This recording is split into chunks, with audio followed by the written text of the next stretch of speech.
comma, gotta get it, get it. And this is pause it for the comma and the comma and the comma, got it. Comma and the comma and the comma, got it.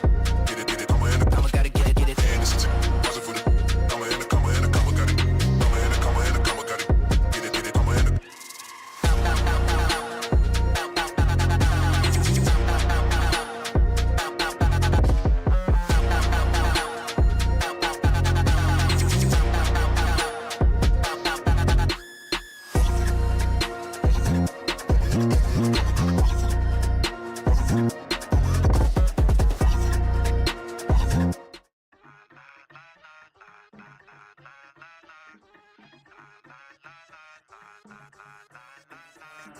Tune up the 808 baseline check. They stay complacent, me, I'm a threat. Big moves only how I connect. Living it large, no need to reflect. Came from the bottom, now I'm on deck. They get stuck while I progress. Can tell where it's going, I've seen this, I know all your steps. And we over that, tell me what's next. Goes huge for the 4-piece. He's on a 7 streak right now. Make it 8. Look at the misfortunals. Oh my goodness, the misfortune Falcons. Je pense pas qu'elle refait des choses sur la barre et le tir de l'autre bout du terrain. No one's able to stay alive for Waterloo. A safe player throws down the ultimate. It is not even the 1, 2, 3. You know who they choose. One that I got it. Kick the door down, we are not knocking. You a dollar bill up in my pocket. I can see the future and it's looking like profit.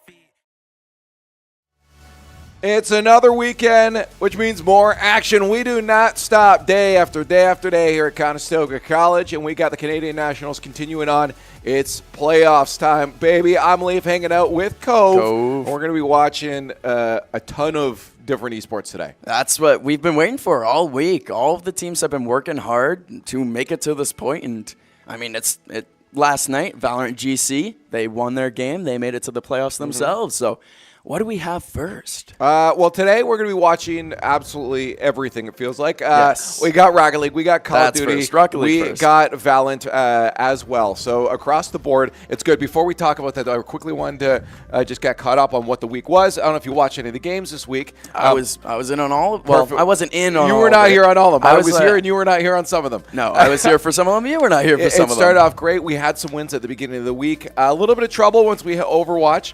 And then Still picked up a win. That is true. And then we move forward, a little bit more trouble as well. But then, as you mentioned last night, our GC squad got another dub. So we're hoping that carries into today. Our route today will be jumping in between Call of Duty and Rocket League to start, then into some Valorant later. But to start things off, it's going to be Rocket League. So let's take a look at our squad.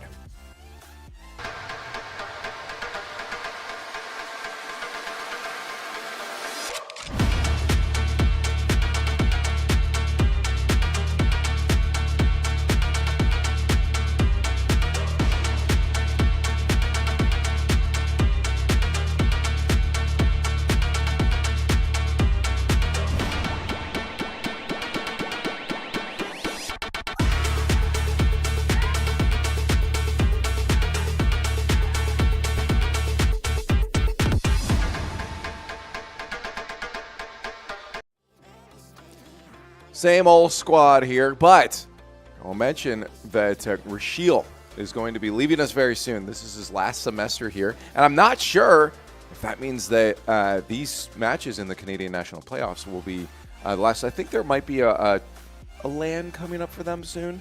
I can't speak on that. Yeah, but potentially here in the Hub, one of the last games there, you see him sitting beside Coach Hurd, and then, of course, Chunk following him in 80 all the way at the end there.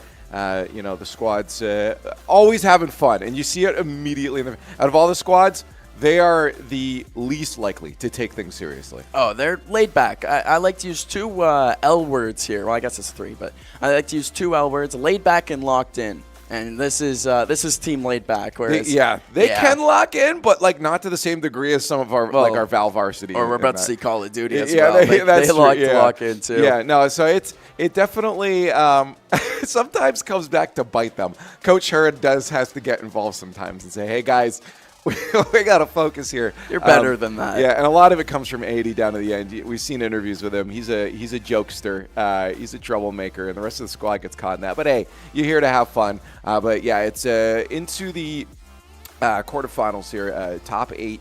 They had to go through their brackets first to get to this point. They cruised through those. Oh, no easily. problem at all. And I'm very happy to see we're on the opposite side of St. Clair.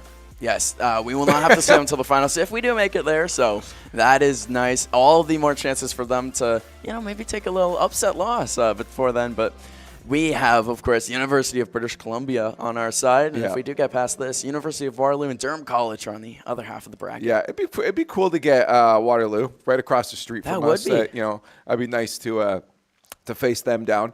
The ping will be very even. That's for sure. But we might as well invite him over. Yeah, exactly. And hey, look at that. That was Zach walking through there too. But as you mentioned, we also have our Call of Duty varsity squad locking in right now. You see on your screen a couple of them, Neb and J Ray. But why don't we take a look at the entire squad a little bit closer?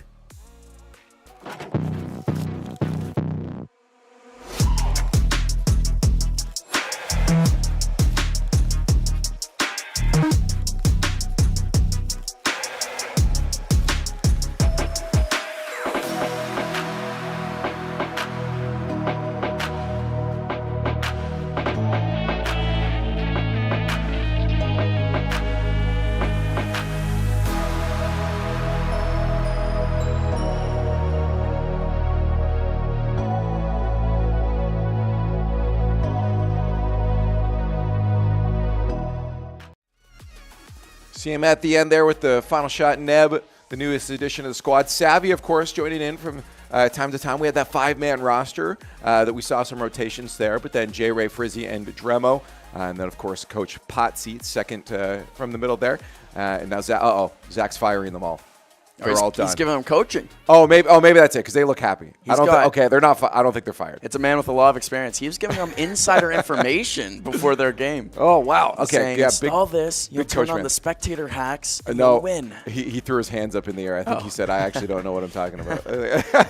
That's what it was. And a little glimpse, you saw Mina there as well. She was in yesterday. Oh no, she's following the camera. Look at that. The whole hub buzzing this weekend for the Canadian Nationals. So I think they also have set up there for the Conestoga Open House. I saw a bunch of awards and nominations plaques there as well. Oh wow, I would have to go check that out. And I know that Conestoga here, they're kind of everywhere in the Tri-Cities doing their open houses. You might have been listening. You were just at one, weren't you? I was. You might have heard me on 88.3 CJIQ, the Conestoga radio station, where I was shouting out our esports teams and stream the entire time, saying we were starting at 12. You could hear me there. I didn't know who else. And then you ran over here. And then I ran right over there. They were live as of 3 minutes ago. I'm glad you made it here. And, of course, they're also starting into quarterfinals for their bracket. And, again, the thing you always look to hope is that you're on the opposite side of St. Clair. And we are! Yep, same story as before, except this time we got McMaster University, a more local school. That's only an hour-ish drive. It's Canadian Nationals. And I feel like Ontario kind of leads the charge in a lot of the space. I mean, that's why you see mostly Ontario teams here making it through to the finals. It's a great point there. Again, if we do end up winning this, whoever does win this, at the end of the day, we'll face off either against Seneca or Carleton. So it'll be good matchups. Make sure you stay tuned. Well, hopefully. We can't guarantee. They could be the worst matchups you've ever seen, and then we just dominate them. I mean, again, my goals for the squad is definitely to be the top four, at least a top four in these brackets for honestly every single one of our squads. And that includes the squad you're seeing on screen, which is our Valorant varsity squad. These guys, again, if we're talking about a team that can get locked in, this is a team that can get locked in. I don't know if we're going to do it, but why don't we just take a little closer look at that whole squad too?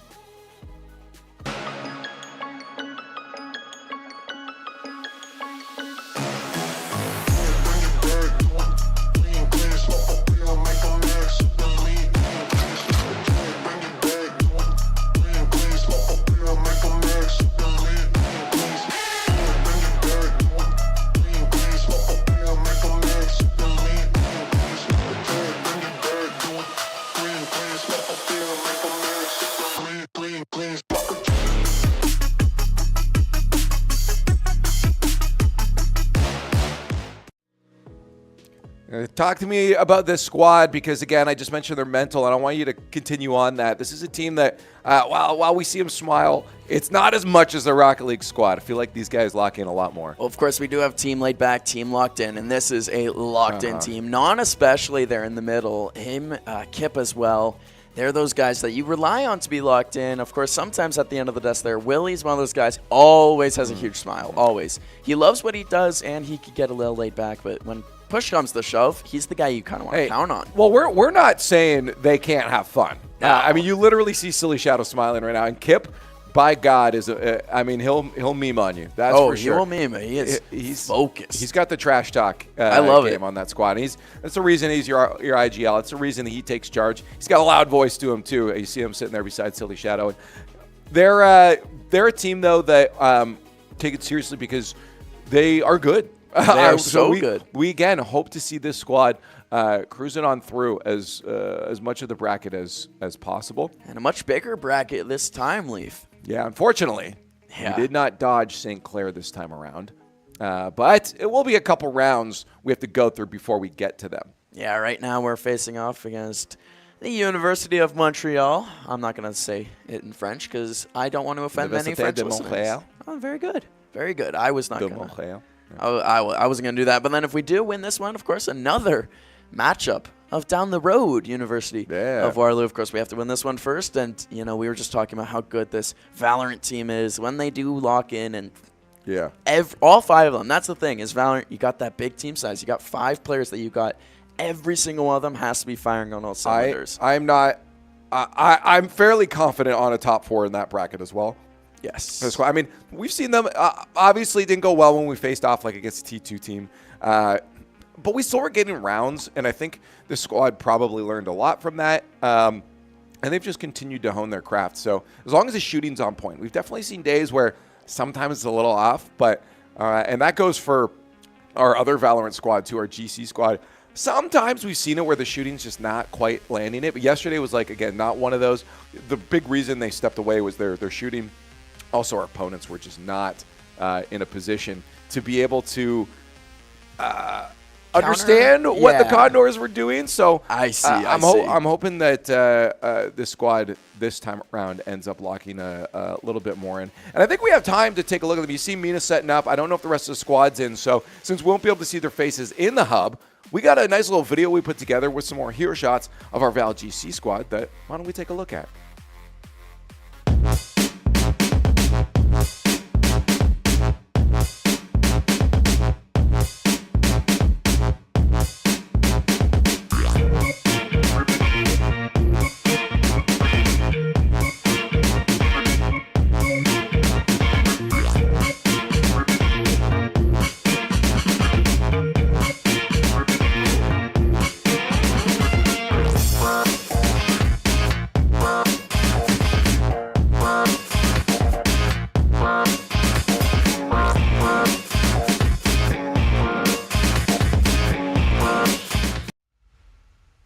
Talking about laid-back teams. This is a laid-back team. They're not always as goofy as a Rocket League squad, but it's hard to be that goofy. Yeah, this is a team that to me, and I've never confirmed this, so I could be just saying the wrong, but to me always looked like a team that is there just to play Valorant. I mean, like they've even mentioned in interviews with New Chaos before that they don't look at their opponents that are coming up.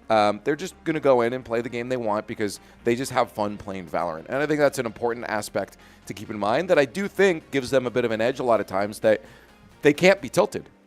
It's one of the bright spots of this team, and it's the opposite of what we have in our other Valorant squad, where that's a team that comes in with preparation, and they care a lot as they are team locked in. And I was going to say earlier that to make the playoffs, the Valorant squad, not this one, but the other one, had to face off against some of the most unique strategies they faced. And that's one of the big things of both Valorant teams is how they're able to adapt to the situations that are thrown their way. I mean, the other team, not for this, the other Valorant squad had Bucky's and Odin, yes, the varsity squad.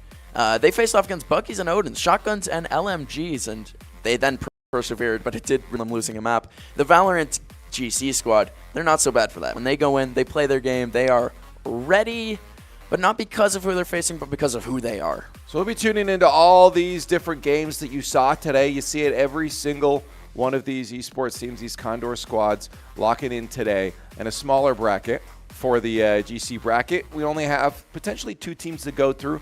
We lost to St. Clair in the groups 2-0. Granted, we had 2 subs in at that point, but we still know that's going to be a challenge. So my hopes for top 4, by the way, for the GC squad, already done. Because there's only 4 teams. So I'm very much thinking we'll make it into top 2 there. It's just that St. Clair matchup that just looms over every single one of our squads if we can carry through the rest of the brackets up to those points. That's always the tough team. They've had our number all season. They've had everyone's number. Oh, yeah. All season. It's not just our number they've had. For that matter. But that's what it's going to take is winning those games to get into them. And maybe if you're riding a hot streak, that's all it takes.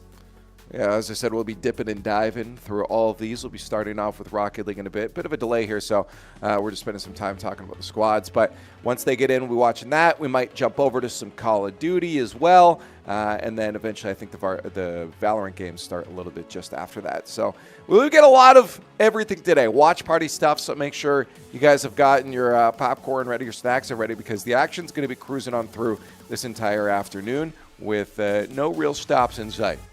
Yeah, you see the Call of Duty team already locked in.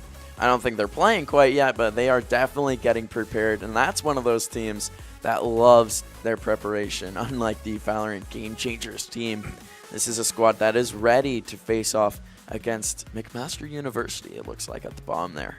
Yeah, this squad's, well, they also have fun. The difference is they're playing on BO6 now. And BO6 quite different. So I'll be intrigued to see what they end up doing, because they looked good in MW3, right? I did like seeing them in BO6 when I watched them earlier this week. Again, I liked it. Yeah. I mean, they were up. It's different, though. You are absolutely correct. They tossed it a little bit against Brock there. I think they should have won. But, yeah, so far I think they're feeling good on it.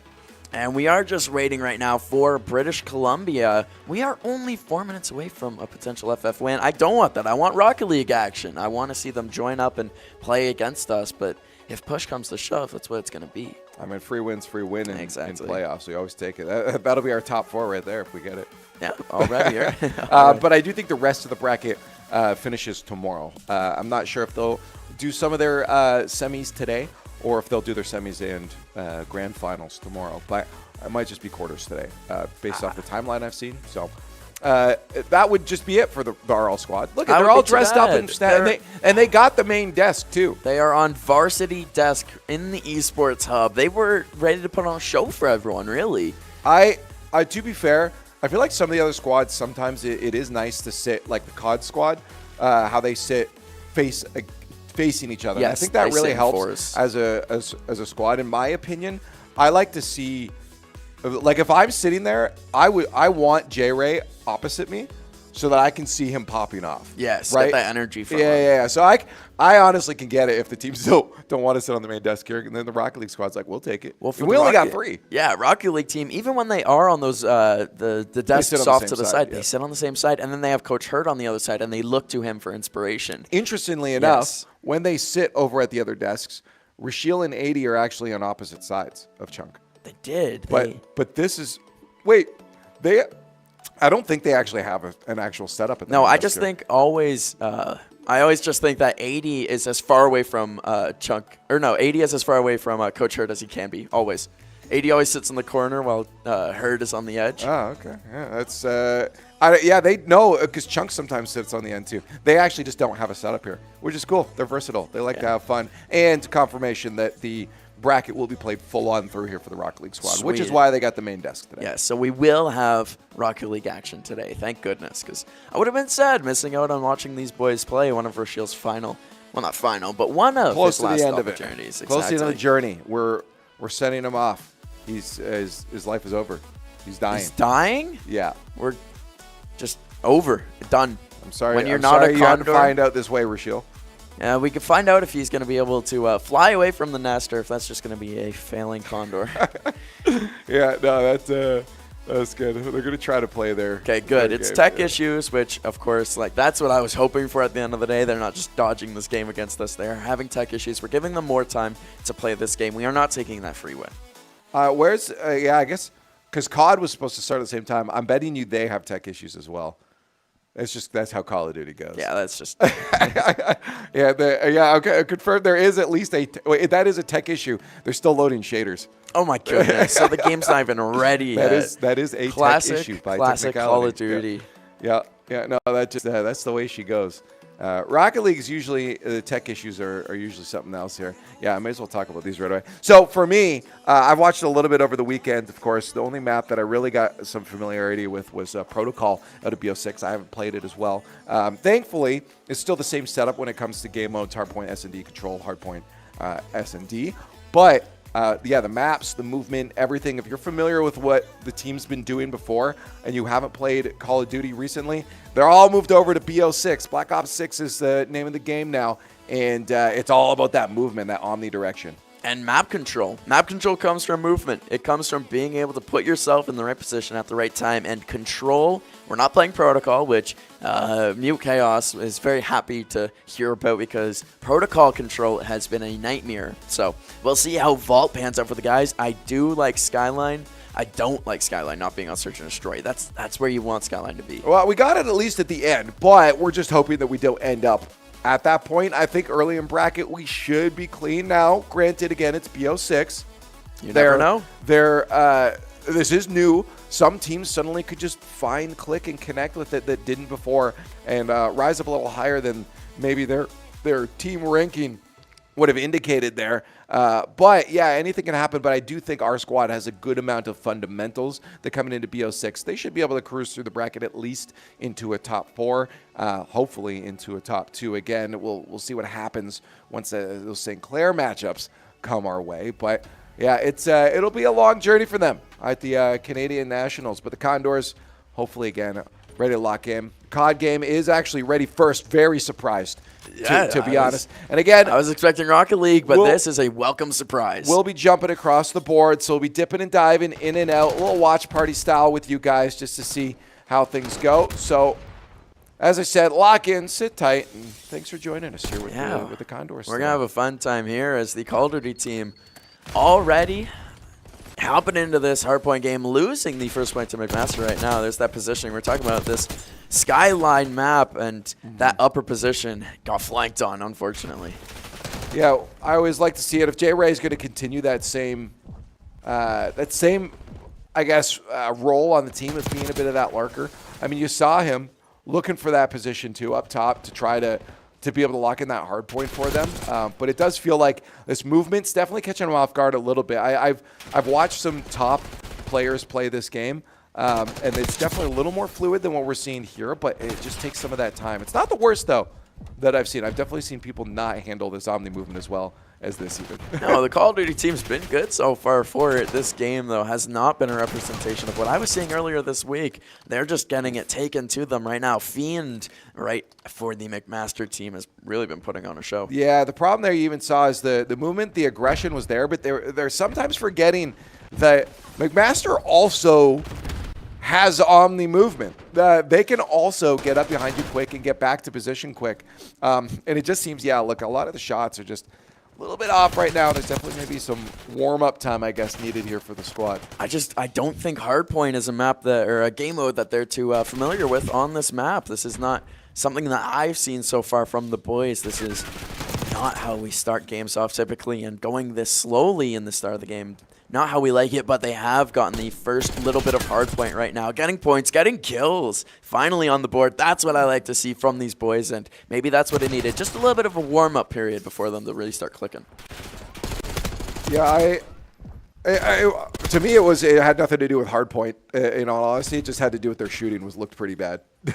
They were losing a lot of gunfights that just looked really sloppy. Once they started cleaning it up, you saw 2-piece from J-Ray, 2-piece from Neb, and then all of a sudden they started getting control of these points. If they get those gunfight wins, they have the hard points. I mean, this map super tiny. Oh yeah. So it's not hard to get moving around. Well, that's the thing. It's all about movement. It's all about positioning. When you are missing your shots to start a game, your positioning becomes even more important. It's more important to be able to flank them. It's more important to be able to surprise them and take good gunfights. J-Ray right now on the small grounds, but gets the headshot, putting his body in a good spot. It's really interesting. I just noticed is that the I don't know if this is just a new COD build thing, but it doesn't tell us how much longer is on the point. Oh, it's a surprise for all, apparently. Good job, Call of Duty. But am I missing it? no, it seems like there might be a bug with the new game, as well as some scoreboard issues surprise. before. Big I mean, hey, surprise. we're able to see their KDs now.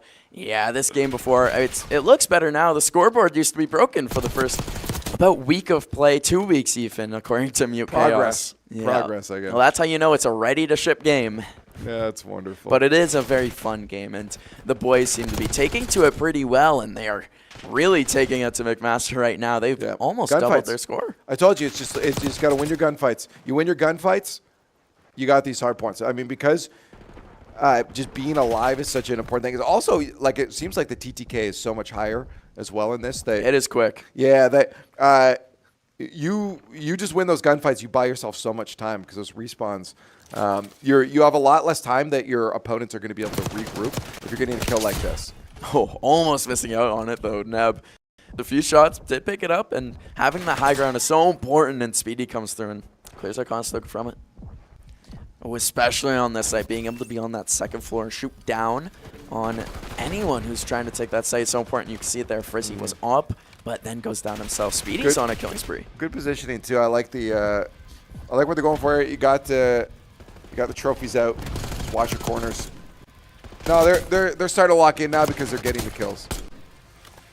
Definitely helps, and they have just been owning the map so far. Earlier, it felt like they were just getting shot in the back, and then even when they were going head-to-head, they were missing. They're starting to hit their shots, and they're now starting to shoot them in the back, thank goodness. Honestly, it looked like the Condors have also slowed down a little bit. We saw early on they were rushing around corners, and that's where they were being caught off on some of those gunfights. But now they're taking their time a little bit more, which feels counter to what the whole Omni movement's about. But I think in a point-based objective around like this, that taking your time is not necessarily a problem. Oh, exactly. And then they found themselves in the lead after they slowed down, to your point. And hitting shots, something that changed is J-Ray decided to lock in. He's 21-11 right now, the most kills in the server. Oh, yeah. I mean, that's what you get from that flanker. I mean, he just he kind of roams around, just looks for those nice He's little, a game changer. He is a game changer when he is locked in. Nice those little plays that, player might not expect you coming up behind you on. Although Fiend right now for that McMaster squad is on a 5-kill streak. They've had some streaks against us so far. We haven't seen that so much so on our side rather than just continuous killing from Conestoga. Right there, Neb keeping it going. Those SFGs are deadly up close. Yeah, that was insane. It looked like 2 bullets hit, and they're dead. Just like that, Speedy coming around with the pistol. Got a pistol kill. Again, we're in a little lull in the action here, so we're just waiting for these hard points. The red team has had it, but Conestoga jumps right back in. J-Ray's been leading the charge for the boys. That is very true. It's not changed since we last mentioned it. But there's still a few amount of points that we need to get before 250 hits the board. Opponents are still keeping us on edge. We're not just getting, a free win here. That's for sure. Oh, McMaster led by both Speedy and Fiend with 20-plus kills. They are trying to will themselves back into this one. A game that they blew. They had a pretty big lead to start this thing off. Yeah, spawns are so interesting on this one as well. And there's good assault rifle play from Dremo, and those longer angles when you're outside, it's important to have a good assault rifle. And Dremo, he's one of the best around. It was a good hold from the Condors. You saw them; they were giving up on this point. I mean, they'll cap a couple extra points, but they were setting up strictly for this setup now. This point here, they had a nice solid line. They got the respawns on their side as well. I wonder where it's going to flip though. Wow, they still got the spawn on this side. That should probably flip it though, certainly. Yes, okay. Yes, the Condors are looking good now. Something I've talked with the team about is that you need to play a much more hybrid style. You need to be able to switch between your assault rifles and SMGs, and that's something I've seen from every single member of Conestoga. I think no one's used just one gun this whole game. They've been pretty fluid in their switching, and it's paying off for them big time. Look at that, J-Ray jumping down, big double kill. That one got me a little excited. I don't know how that guy didn't know that he was there, though. I mean, his teammate just died behind him. You hear the gunshots, and he just continues on like nothing's out of the ordinary. You'd have the red dot on his map. There is no excuses. I'll take it, but you know. Heads going down, and Conestoga 25 points away from that big W to start this Call of Duty game off. Yeah, cruising up on it now. 20 more points away. That'll be a nice start. Again, a good fight from McMaster, but I think Condors very quickly figured out what the problem was and quickly adapted to it. They were getting caught off guard at the beginning by a lot of the movement, and I think once they started using their head just a little bit more, they said, okay, McMaster's just rushing around. Let's let them make their mistakes. We can punish them. That's when I think the Condors kind of found their feeling a bit better. And we're seeing McMaster now. They're not out of this game at all, but yeah, the Condors playing doctor on themselves, diagnosing their issues and fixing them all at the same time. They have about a 100-point lead in this one, 15 ticks away from, getting us out of here. And like you said, the improvements were visible this entire time. And J-Ray, I mean, when you have a guy like that, come on now, 33 kills. Yeah, J-Ray's man. I might just cast a curse to them. Yeah. No, J-Ray's just been lasering people. Definitely MVP of that match. I mean, the whole squad was locking in, but J-Ray was feeling something there today. That was an earned victory. Over, well, yeah. They didn't get, yes, that is factually correct. We didn't luck into that one. They did earn that. They played great, and 80 trying to score a goal immediately as we switch over to Rocket League action. Yes, this is game one, and we're up 1-0 in Rocket League action, and they're just taking it to UBC right now, staying in their zone the entire time we flipped over our stream. Did we? What's up? Oh, I just wanted to make sure. I needed you to let me know a third time that we've started watching Rocket League. This is Valorant action. Thank you. Oh, okay, yes. This is a new update. This is Unreal 5 update? Yeah, this is okay, I love new it. engine. This is capable of now the new character allows you to transform into a car. I like it. And, But I actually do like Bumblebee is in this, and when you get a goal, he transforms. That is... And I want celebrates to, at the yeah, end. I wish we could see that. Is that... Now, genuine question. Is there a car requirement, much like Call of Duty, you have to use guns that are given to you? In Rocket League, do you have to use a certain car? Or is No. it just meta? You can use meta hitboxes? You can use whatever you want. The thing is, a lot of people trend to... So a lot of the cars have been categorized into... Psionics conformed all the cars into specific hitboxes just to make things easier. So there's your Octane hitbox, your Dominus hitbox, your Plank hitbox, which is like the Batmobiles, your Hybrid hitbox, which is it's like a slightly bigger Octane hitbox, and then they now have a Merc hitbox, which the Battle Bus falls under. Most people just play though on the Octane hitbox, which is what you saw Rishil scoring with. 80's playing with an Octane. The Fennec as well, which you see the opponents playing with, is also an Octane hitbox. Oh, wow. Okay. So as you can guess, the meta is Octane hitbox. Yeah, so that's what we're seeing here. Is Conestoga 2-0 up with that goal? I'm sad we missed the first one. I'm sure it was beautiful in its own right. Yeah. I mean, here's the thing. If they get a third goal, I kind of want to watch COD. Yeah. As 80 was inches away from getting another one on the board for them. We're getting into our search and destroy, and this is what I've been waiting for with this Call of Duty team. Just watch what I was watching there. I feel like the Rocket League team's probably going to win. So yeah, it's better we watch COD here because McMaster honestly did show a bit of bite, and S&D's a place where they could end up catching us off guard. They got to watch that throw. Oh man, this is that was close. That was close.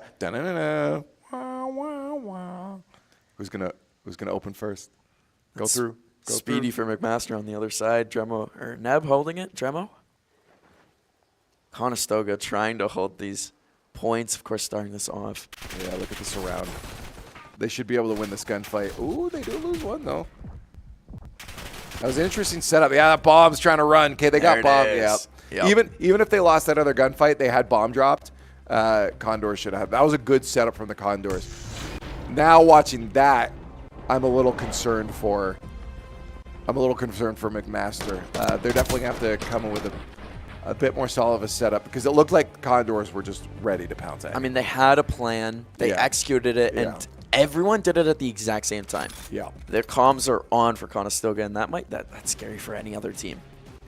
And I did see it there in the Rocket League. We are winning 3-0 now, so you may be correct with your assessment earlier. Yeah. 4-0, excuse me. I told you. When you know a game, you can look at it and say, yeah, this is going to go a certain way, even just from a few seconds of gameplay. J-Ray keeping the fire hot. Starting this round off quick with a kill, but we did lose Dremo in the altercation. That's all right. It's okay. Dremo's there spiritually. He's going to mind control Frizz right now and take over him. Big flank against Conestoga there. Of course, we are in the quiet, slow moments of these search and destroy games. Frizzy outside through the bush. I was very concerned that wouldn't have turned into a kill, but thankfully it did because that means that last kill turns into another round win. You knew what you were talking about earlier is looking worried about McMaster, and Rashiel just puts in one that gets Leaf giggling. I hope so. I hate to, as the Rocket League expert, to call something in it not be true. So it's good to see my instincts were correct. Yeah, I think that's going to be a locked-in win in round one for us. And we'll see this Call of Duty team stay locked in, hopefully. Back on that defensive side that, I mean, hey, they had a plan and executed it their first time around. Let's see what they can do here. Right, we're tuning in at all our different Condors playing today. It's Canadian Nationals. Focusing on some Call of Duty right now. McMaster, a little bit of bite to them. We'll see if that carries through all the different game modes. Second one, not looking so much. Later on, we'll have some Valorant. Rocket League, of course, cruising through their game right now. I'm not sure if you're seeing this. I'm seeing this. Conestoga is in the driver's seat. They own this game right now. Yep. This is more than I was. The bar, I mean, my bar was pretty high for these guys. I expect a lot, and they are passing that. Whoa. That's cinematic. I hadn't seen the kill cams yet. Yeah, enjoyed our. They're doing our job for us, making it look good. Well, at least they got that. Only once the shaders load, though. They got to fix the graphics. They did. There's still lots in this game where we're waiting for it to be ready. That is so funny. McMaster with the psych out win there, I guess. A moment of confusion took over my body. Going around the front this time. Yeah, I mean, you got to try something new. What you were doing before wasn't working, and this is working. So you may see a round win for them there unless we get a big old clutch here from Frizzy.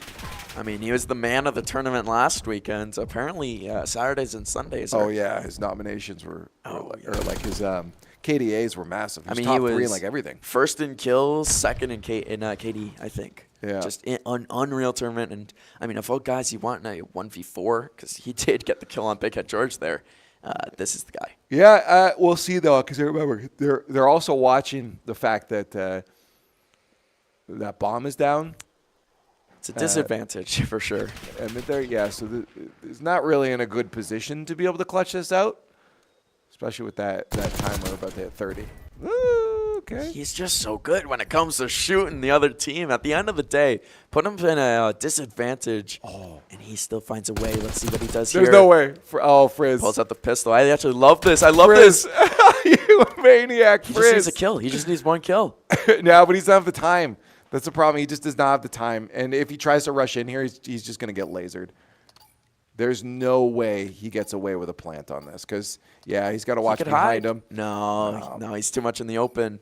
Wait a minute. He's going to get Are jump you kidding scared. me? There's no way. No. He phases through the door. 1 second off. I'm shocked he got the plant. I'll be real with you. That was unreal by Frizzy. Yeah, I'm just surprised that it got that far. He worked it back. Yeah, I'm surprised he was given the plan.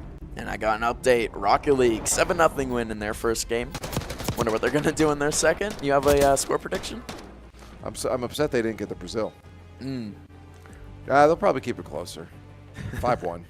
They're going to get too far ahead of themselves and let in something really dumb. That is the laid-back team, so that is the type of laid-back vibe. You know, that's a team I don't think there's going going to be a bigger smile in the hub than that team right now. 7-0 win. Those boys, I mean, come on now. No, they got to be happy. This squad too might end up with a big smile too, because overall they're looking super strong here. That 2 kill though. Trades on the board. Yeah. Both teams losing some big members. It's up to Henson Speedy for McMaster, Neb and J-Ray for your Condors. Yeah, that's all right. I mean, Neb's a player that's really good in clutch situations as well. Just a good set of brains to him. So working with J-Ray, someone that's great at surprising opponents, I feel like this could be good. And you see it with their positioning. Very spread apart, and that's what you want. You don't need to be with such a high TTK team shooting in a situation like this. Play to your strengths, play to your smart, play to your positioning, and that's what they're doing. And J-Ray's found himself in a brilliant position here. Yep. Gets the first kill, puts Neb in the position that he needs. They have the callouts. Yep. This is it, and Neb can play like a ghost here. Yeah, well, the bomb is still there, so the plant still could come in. Are they going to rotate for B? No, they're going to stick with A, which is the smart call. I mean, if you don't want to go outside, there's no point in that. All right, yeah, Neb sees, okay, plant, I got to get in there. Now it's going to be a little bit harder. I think Neb was watching for the B plant potentially as well. Again, playing the information game. Neb is an unknown right now, and it works. That was close. He finally took off his toe. The shots were a little low there, but looked like he hit. Thankfully, when people get shot in the feet, you die. It looked like he hit each body part at least one time in that spray. Yeah. And it did end up with the ankle shot, the Achilles heel, maybe even. That's the worst. You ever, like, in horror films when someone gets their... I think that was a thing in one of the Saw movies.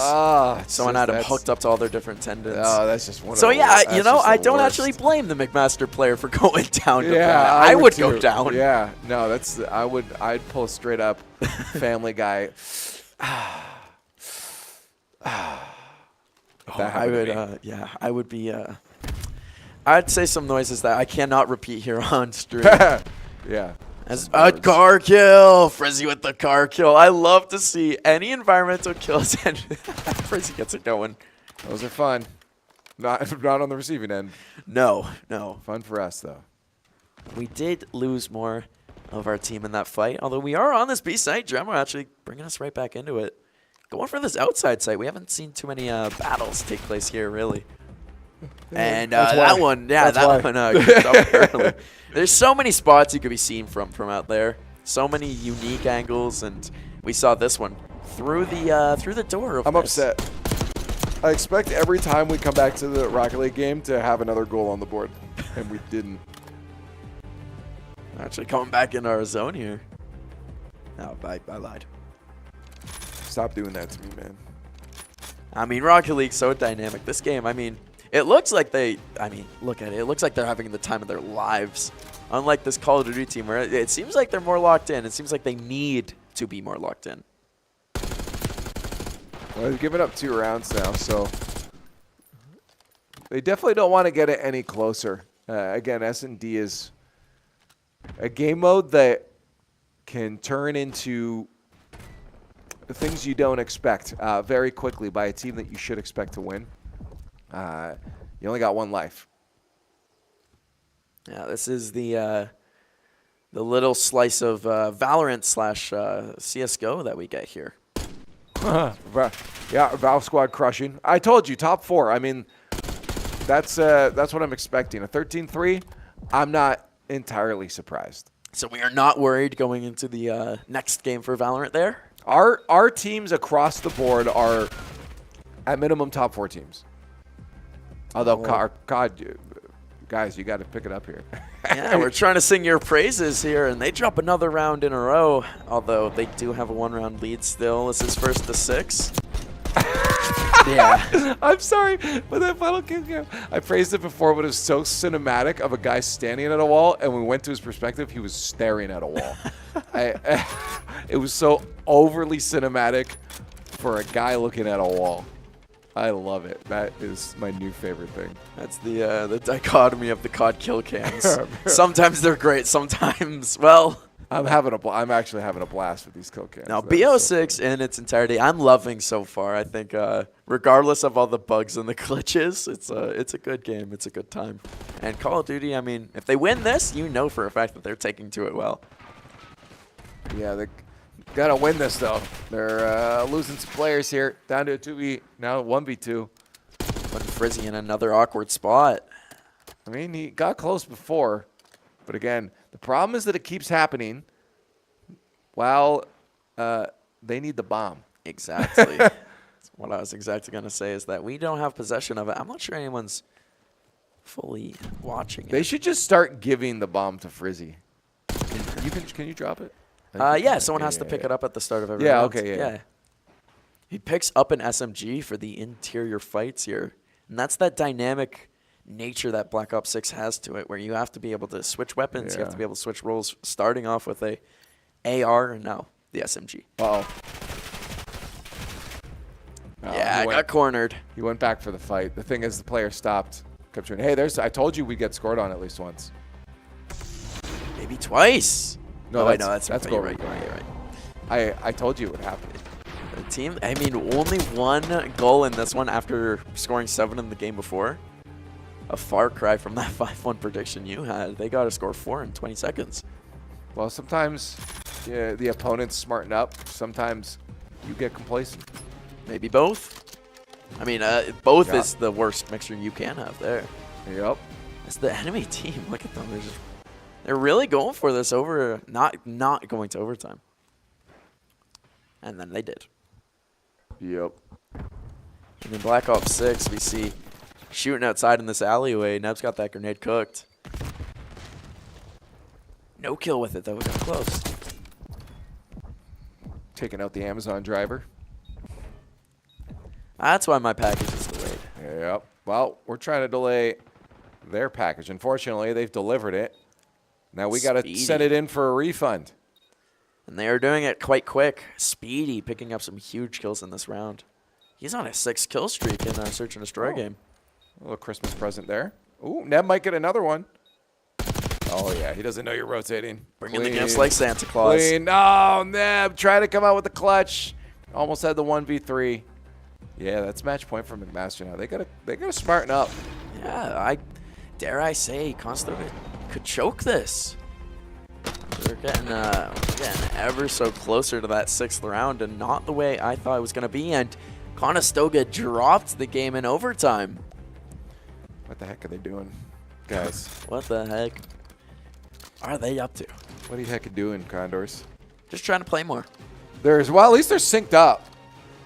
You know, the COD and RL teams, their matches are going the wrong way at the same time. Yeah, mirror matchups. Yeah. They're feeling it, you know? Like they're like, hey, you're not doing too well. We'll stand with you in synergy. It's just the vibes of the hub. Hold hands as this boat goes down. As we cannot afford to lose one more round, and J-Ray, one of our leaders so far, losing his gunfight as we do come back. Frizzy, the guy that we've been looking for in this Search and Destroy game in particular to lead the way. He gets us going. Well, they're playing a lot closer together right now. That they have the 3 alive. They've noticed that dropping the bomb in awkward spots has been a problem for them. Oh, that's what great a spot. Frizz is locked. That was brilliant stuff there from Frizzy. He got the initial headshot by being up there, and then just that is the big cojones play. You got no cover when you're on that truck.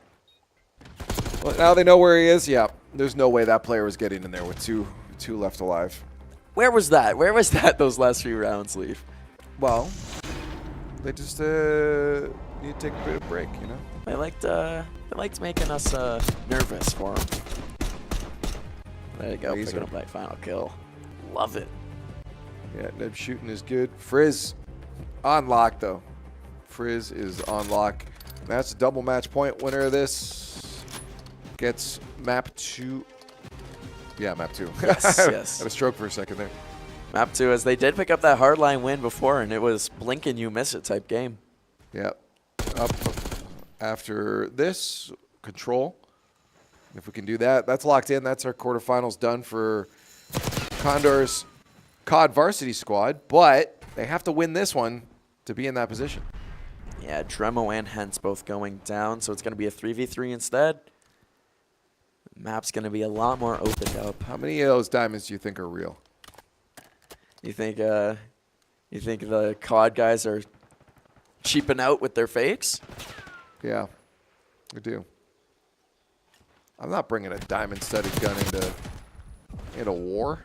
That'd be quite the expensive one. Down to a 2v1. Frizzy again. This is just unreal. That keeps coming down. Every single time it's down to Frizz, yeah.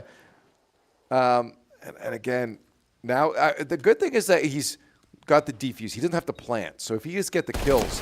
Uh-oh. That makes it a little harder. Yeah, not being alive. If he had gotten the kills, though, that makes it easier. I mean, there's less pressure. You just have the timer to work against. You don't have to also plant. As the Rocket League team scored a goal, if you want some good news, after losing in this Call of Duty one. Of course, he does have the assault rifle there facing off against the Jackal.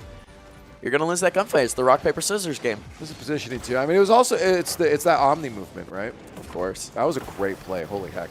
And that's their second goal of the game here. Conestoga trying to right their wrongs of that last one.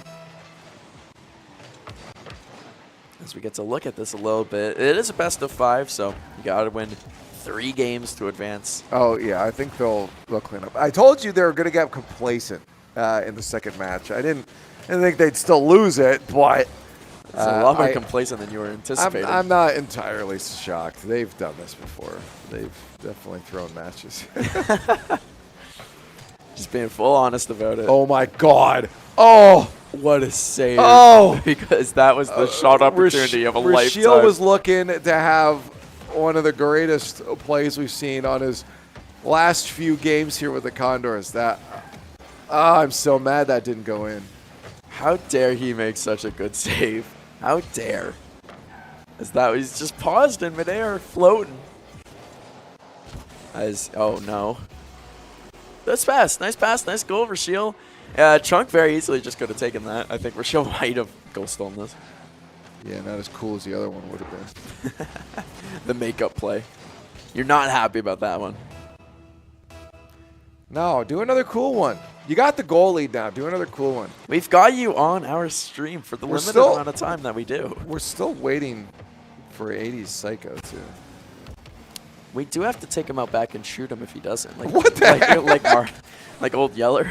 That's a drastic. Well, Rashiel's also leaving this planet as well, so we're going to be down 2 Rocket League members. Oh my God, what's happening to our team? That's the agreement he made with us.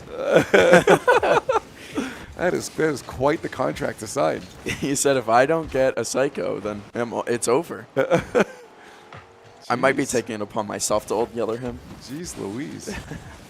Yeah, no, well, they're going to have a lot of space to go for this. I told you, like, they're bringing it back. They should have 3-0'd this. Should have been a 3-0.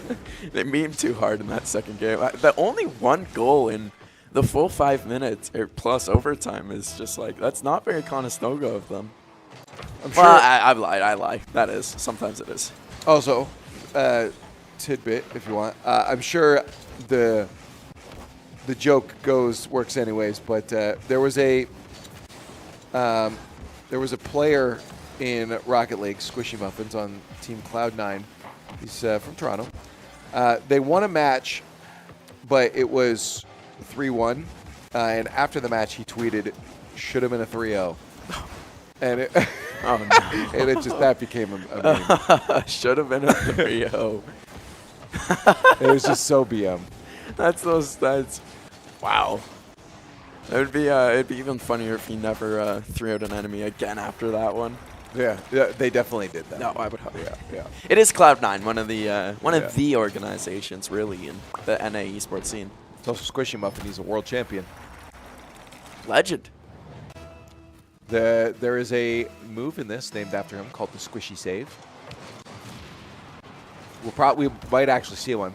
It's when the player drives into their own net, up the top, and then out to make the save off the ceiling. That's called a Squishy Save. Called. Wow. Some people call it an in and out. That's the boring name. Yeah, Squishy Save, way better. Actually, there's a title in the game now called Squishy Save. Oh wow! That you or Squishy Save. Yeah, that you applied to your nameplate. Yeah, they just added that. That's how you know you've made it as a player. Yep. You're in the game. Oof, sheesh. Wow. What a double. That's a Dominus hitbox, by the way. You can tell by the fact that he's driving a Dominus. But it gets a lot of power. That was clean. That is just absolutely clean. I mean, that's what we've come to expect out of Chunk. We've been watching him all semester, and he's pretty good for those. Yeah, I love it. Yeah, this is much more what I expected at a game 2, to be honest. I call the 5-1 scoreline game 2. This is the game I expected. Did. They're having fun with it. Like there's no threat from UBC right now. This is the Con, and I love that the Condors are looking fluid too. That's going to help a lot when they come against some harder teams. The hard thing for them is going to be making sure they don't turtle or do dumb touches like that. Yeah, you don't set up enemies named Goof for you to shoot it right into your net. Yeah, no, Luciel, not sure what you're thinking there. With 10 seconds left, I think he's only just thinking about goals again. He's like, I could score one more maybe. If I get down the, field there's a fast possibility he popped it up high enough. Possibility. It's touches like that worry me sometimes, but it didn't bite Conestoga. She'll set that up really well on our net, as they are going to take this one. Yep. Got to keep it up, though. This is Rule 0, the original Rule 1. Keep it up in the air at 0 seconds. No matter what. No matter the situation. Yep. Yeah, we haven't seen their faces in a while. Yeah, they're smiling. Smiling, but... oh, yeah, I just saw 80. I was about to say a little bit more locked in, and then 80 leaned back and said a joke and got everyone laughing. No, they are not locked in. No, not at all. not locked in at all. But I think we're going to head back to Call of Duty. Their break is over. They're ready to go again. Again, Rocket League team should win. So this is definitely the more intriguing series to be watching. I mean, McMaster just tied things up. It's 1-1 now, so we are going to a guaranteed map 4.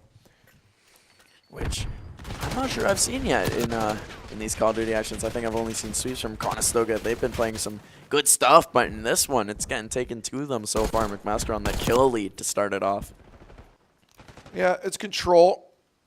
So it's not the biggest thing, losing a couple players, but Condors are on the attack, so they're going to want to get onto those points as soon as possible. And dying does reset your momentum towards those points. We might be able to lock in one tick here, though.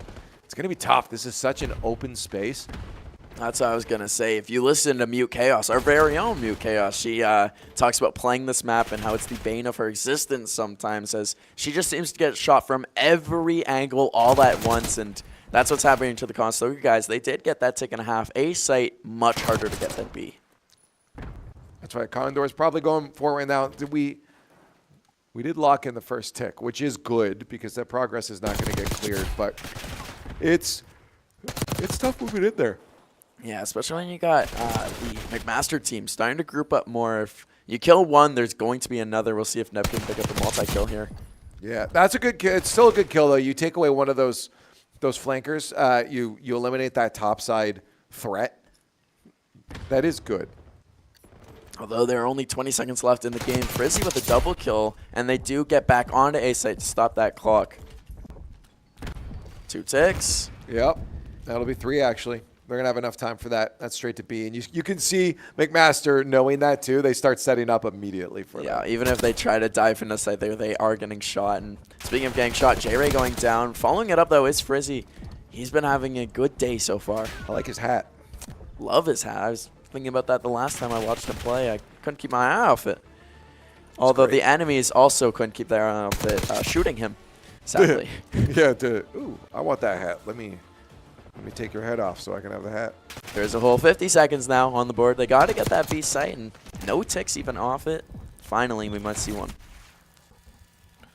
Yeah, they're there. Oh, that's a great kill. 2-piece? Not quite. That would have helped a lot. But another kill there by Neb does open up that space to try to lock in a point.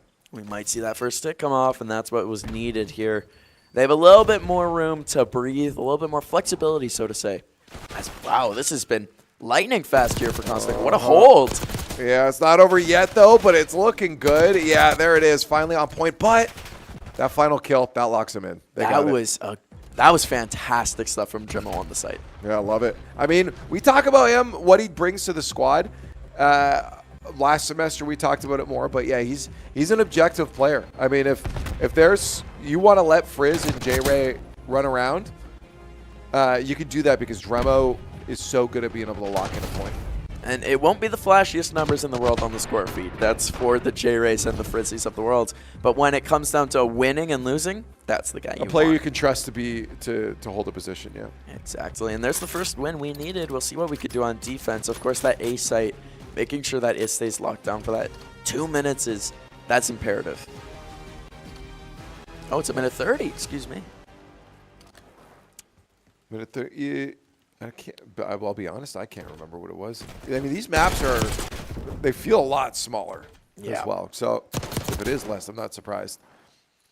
As we see our clocks stopped as they immediately hopped on A. This is really good control by the McMaster team. Like, scarily good. Well, their positioning on it, the point is really good too, because it makes it hard for a single Condor to come in and do any damage. They're even extending out a little bit, and this is, wow, lightning fast for the A site take. Yeah, Condors are going to want to learn from this, because this was textbook. Although they did, they recaptured A bit. It's down to that second tick yet again, so that's the position Conestoga kind of needed here. They got a whole minute to hold it off, and they got to watch B as well. Of course, that outside point, they captured it lightning quick. He's a little harder for McMaster to defend. Conestoga did require almost all minute 30 to capture that first site, so we'll see what McMaster is able to do.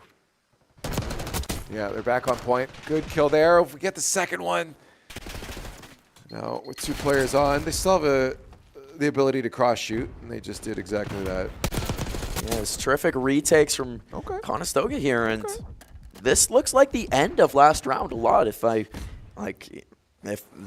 on point. But the thing is, if they lose this point, though, they've got another minute to deal with past that, and B, again, going to be hard to hold off. Yeah, it's so open. But there's so much good cover in it. But of course, 15 seconds. You just got to stop them from diving on the point. Oh, they've got this. They're doing really good. No, they just locked it in. They look at the push now as well. They're just buying us a lot of time. The mini-map. Yeah. Look at the mini-map on the left, folks. That's what Leaf is talking about, and he's dead right. This is brilliant. Yeah, they're done. Big brain plays from Conestoga. When you get that spawn trap in, there's nothing you can do. No, they were done after that. And the Rocket League team up 3-0 in match point with 1 minute left. Thank goodness. Big surprise. Well, I mean, hey, it was. Oh my God, what was that pinch? It was 50-50 on whether or not we were winning or not. Given their history. I mean, yeah, it's everything is a 50-50. Either it happens or it doesn't. Schrodinger. Condors on both sides at match point now. They both won and they lost before we pulled up the stream. They just, again, it was just, they're just together in this, They're synced up. Yeah, absolutely. It's 2-0 up this Call of Duty team. It is funny that we do like describing, like, every single team, they mingle with each other. It's a family here at Conestoga. And, yeah, you nailed the nail on the head. Better than in the coffin. Oh, they're doing that to McMaster right now. Going to A immediately, getting a tick in, and of course coming back, trying not to lose this fully. Only lose it partially. Only partially. And they did. They did lose it partially. Went right back down to that first tick after getting it to a tick and a half. Sadly. I wonder if they do ever rotate to B. It is hard to get to B as it is on the side of the map for McMaster. They get 1 kill here. If you can take out Speedy, then you're good. Yep. That's huge. That's massive. That's going to be 2 ticks at least, potentially a third. They have to win the next gunfights, though. It's going to come down to this next team fight. They might just have A site. Damn. 2 minutes on the board. That's insane. Yeah, something clicked for Conestoga. It took them a little bit in that first round of control to capture that site, but once they did, it's been game-changing. Yeah. Now he's got beat site. McMaster starting to fall apart. Hot dang it. They're doing it. 3 members of Conestoga all running up from that outside. We'll see if they're going to be able to win this team fight and then take that site. So that's what it comes down to. Who can have more members alive at this point? Conestoga won their game. Yeah, they did. That's It's great I'm very news. surprised. What? What? UBC? What? We're going off. That's top 4 for the Rocket League team. Yep, top 4 for one of our squads. Hopefully next. We'll be seeing what Val's doing in a bit too. They came off a 13-3 for our varsity squad. So I'm Very hoping, good chance that they parlayed that into another The win. fact that both varsity and Valorant start with a VA, I keep almost saying Valcity. Our Valcity squad. Oh, sheesh. I see progress at B, 1 ticked out. Still a minute 20 on the clock. Oh, they're going for the Yeah. environment kills. Almost got your favorite there. I wanted it, didn't get it, but they are holding this really well. It's just winning this Oh big my God. fight. Big shots going out. Neb with the pistol. Neb getting That's the huge. work in. Yeah, but it might not be enough. Oh, player out. diving in right now. They have no cannot more stop him. respawns. They They have no cannot more- stop Neb. He is unstoppable. No more respawns. That's it. The control going out. What an ending to that game. You cannot stop Neb. He's a maniac. Yeah, you smile about that one, Neb. He'll hold it in, lock it in. And Jay was like, oh, man, yeah, you got this, man. You crazy. Yeah, like, you're going off. And he was. Look at this. Neb is crazy. Does it show the dive? Does it show the dive? That was so funny. Body just falls. This game is hilarious. He got all 4. This game is built for comedy. I mean, hey, dolphin diving in Black Ops 2 was one of the best things of all time, and I'm glad that culture lives on. That is so funny. J-Ray led the way in kills yet again. He is locked in. He's a weekend warrior. Top 4 now for, oh, do they have one more? Yeah, they have to do Yes. one more. Top 4 for just our one squad. And then a 9-1. Yeah, okay, so it's going to be another top 4 for this squad. A flawless round we just tuned into as well. It's Kip's screen there, yeah. Yeah, varsity. Or Valcity, that's it. Our Valcity squad. For Valcity over Yeah. there. And look at the smiles. Yeah. Yeah, they're again, we have 2 different ones. We have laid back on the left and we have locked in on the right. Yep. Always. I mean, Kip has to be. He's yeah. he's boss man, so. He's never not locked in. And I can't wait. Like, I don't know if we're ever going to get to talk to him today. He might go home before then, but he's definitely going to have a thing or two to say about these matchups. Oh, yeah. I mean, he's talking smack right now. Oh, I know of it. course. I know it. I think he's going shift enter even. Also, if you can see it on the screen there, I believe the Val GC squad is recruiting. Yes, they have been. They have been all semester. Any Yeah. Conestoga students that are of the female gender, you can. Do we have a graphic? No, we won't have the graphic for that. We should get that for the broadcast. Oh, look at that. Well, it's not quite a graphic, but it is. No, the that's a next graphic. best- This is next level graphic work. They literally just made this on the fly. It's all CG. This is but Unreal? it looks real. Yeah, They made this on. Yeah. Yeah, you've seen the Unreal Engine videos that come out. Yeah. Good work, production. They added I a think lot of that's extra impressive. props to it too. We actually just remade the entire hub as well. These are meta-humans. These are not the real people. Everything you see right now is a lie. They're actually at home in VR headsets, We are in the piloting Matrix. these. Even when the camera comes to us, we are not real. We're not. Kip's actually- real, though. He's actually locked Yeah, in. he's in there. To We be gr- that we locked green screened in, him in. To be that locked in, you have to be real. That's funny. Yeah, no, that squad should be going to top 4 as well. Rocket League, that'll be Valcity and And Valcity GC. Yeah. Later on tonight, that of course is the whole thing we started with. They are recruiting, so go out there, sign up if you think you got a shot at shooting other people. I'm playing Valorant. Oh, that Let's too. just That be too. clear. In Valorant. Hopefully our squad locks it. I think they do. I mean, what we've seen, they really should take this series. I definitely do get worried about another S&D, so we can avoid that. Let's do that. Our next map for our COD team is going to end up being Hardpoint again. I like Hardpoint. Yeah, I'm hoping this doesn't need to go to a map 5 because that could end up being problematic. Yeah, that would be the unraveling of the guys. They've been taking the game to McMaster. I always like to use the car analogy. They're in the driver's seat, and they're they're piloting this vehicle well. And yeah, if it does take that whole drive to get to that 5th map, Do you pilot a car? sometimes in the air. Are you okay? If Harry you go Potter? hard, if you go fast, you go fast enough off a speed bump, yeah. Don't do that. That damages your car suspension so Is that how much. you got here on time? Bro's flying over traffic. We'll leave that on the roads. Again, anyone that's tuned in late, what's going on today is Canadian Nationals playoffs are going on.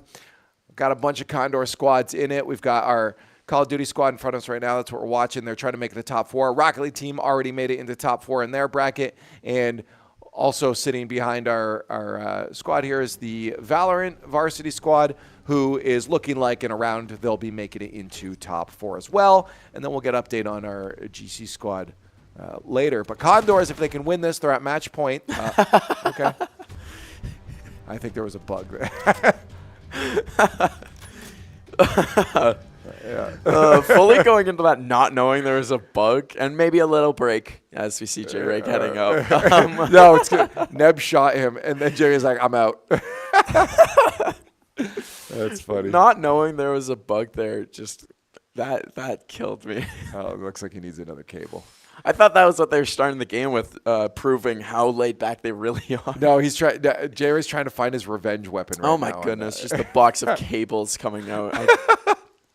It's a violent day today. That's too funny. Rocket League on the varsity desk, and we will be getting the most amount of games with that, most likely. Yeah, they're playing through to grand finals. Exactly, today. And that's very exciting. We get a grand finals today. I fully was not expecting that. It's a fast game, so it makes sense. Call of Duty as well is pretty fast. Shockingly fast sometimes. Yeah. Well, except unless they take like 20 breaks like this too. But yeah, I'm fully expecting to meet up with St. Clair in the grand final. But we have to win our next matchup, of course, which we're waiting on. But I fully expect to meet up with St. Clair in those grand finals if we get through. Yeah, we're just waiting on that Durham College and University of Waterloo. Probably an actually close match. I'm not sure if you saw St. Clair won 3-0. We won 3-1. Should have been 3-0. Should have been 3-0. Really? I mean, without the BM, it should have been. Yeah, that just slow off. It's the second game of their matchups, both with Call of Duty, like you like to say, and Rocket League. They're syncing up right now. Yeah, this one less of should have been a 3-0. McMaster hasn't just been rolling over. They're a good squad. Yeah, I think our Condors definitely win this matchup, but McMaster, you can't just forget about them. You still have to think. Oh! Wow, starting off hot, Jerry with a double kill. And, of course, every team is here for a reason. This is playoffs. You have to earn your way here. And Frizz was right with them, too, to get a 3rd kill. Yeah, so overall, great start for them because that just gives them the positioning that they want for this first point. They're taking the first points, but what we learned in the first hardline game hardpoint game that we had is that these first 50 points sometimes don't end up even mattering. Oh, good try. I like the delay on the peak again there. But yeah, look at these the repeat sight lines. Oh, it's incredible. Insane. That's this map in particular all about positioning. This is why Willow does not like it for control. It sounds I'm sensing a trend that she doesn't like any of these maps. No, she loves okay. She loves Skylight. She loves Skylight for search and destroy, which we did win hardline on the hard point on the first time. Which, yeah, no, she's a fan of that one. Where are you getting hardline from? Is that another game? I don't even know. I don't even know what hardline. It's a Bobby, I think Battlefield 5 or Battlefield. Sounds like a Johnny Cash song. I'm gonna Google this. Walking the hardline. That might actually be a song. Doesn't it sound like it? Yeah. Absolutely. There's a band. There's curling, and that's about it. I don't know where I'm getting it from. Oh, you're just watching a bunch of curling beforehand, eh? Well, shout out to my mom, master curler in the Burlington region. That's is she actually? Actually. Oh, let's go. That's pretty hype. She would love to shout right now. That's great. Who expects curling to be brought up during a Call of Duty match? No one. I mean, this has been very back and forth, much like a curling game. Both teams getting their turn to go for the rock. I don't know. We're not going for a rock here. No, we're not. I appreciate your attempt at the if you call a hard point a rock, I mean, if that was the slang for it, Yeah, the problem is that the rock isn't moving. We are. As we have a little quick bits here. Valorant Varsity, Val City, versus the University of Montreal. Map 1 was 13-3, as you guys know. Map 2, even better, 13-1. Overall, 2-0 they play against the University of Waterloo in a little neighborly matchup. Cool. We'll be watching that one as our locked-in game. I'm very much so looking forward to that, as there should be some... I mean, these are two teams that don't play each other very often, but, you know, being in the same city as each other has got to be some kind of rivalry. Oh, just inherently. Exactly. Just inherently. Well, obviously, we talk about St. Clair a lot for the regional, or the, I guess, provincial kind of matchup, but Waterloo's just across the street from us, so... Yeah, it is a walk that I've done countless times, and we'll be tuned in and sat for that. I'm looking forward to it. But this hardline game, hard point game, is just as close as it gets. 60-61. Conestoga has been in front, it seems, but not like you would hope. No, they're going to be able to walk away with a bit of a lead here, though. They're in a good position for this hold. Oh, just perfect timing on that peak there. Frizz, if he looked away just even a fraction of a second later, he would have been done for. And this point, the point might be switching up here. Yeah. I'm loving their ability right now to just stay focused, even when there's, I guess, adversity against. I mean, like they are being pushed to their limits, but they are staying locked in. Yeah, and that's hard to do.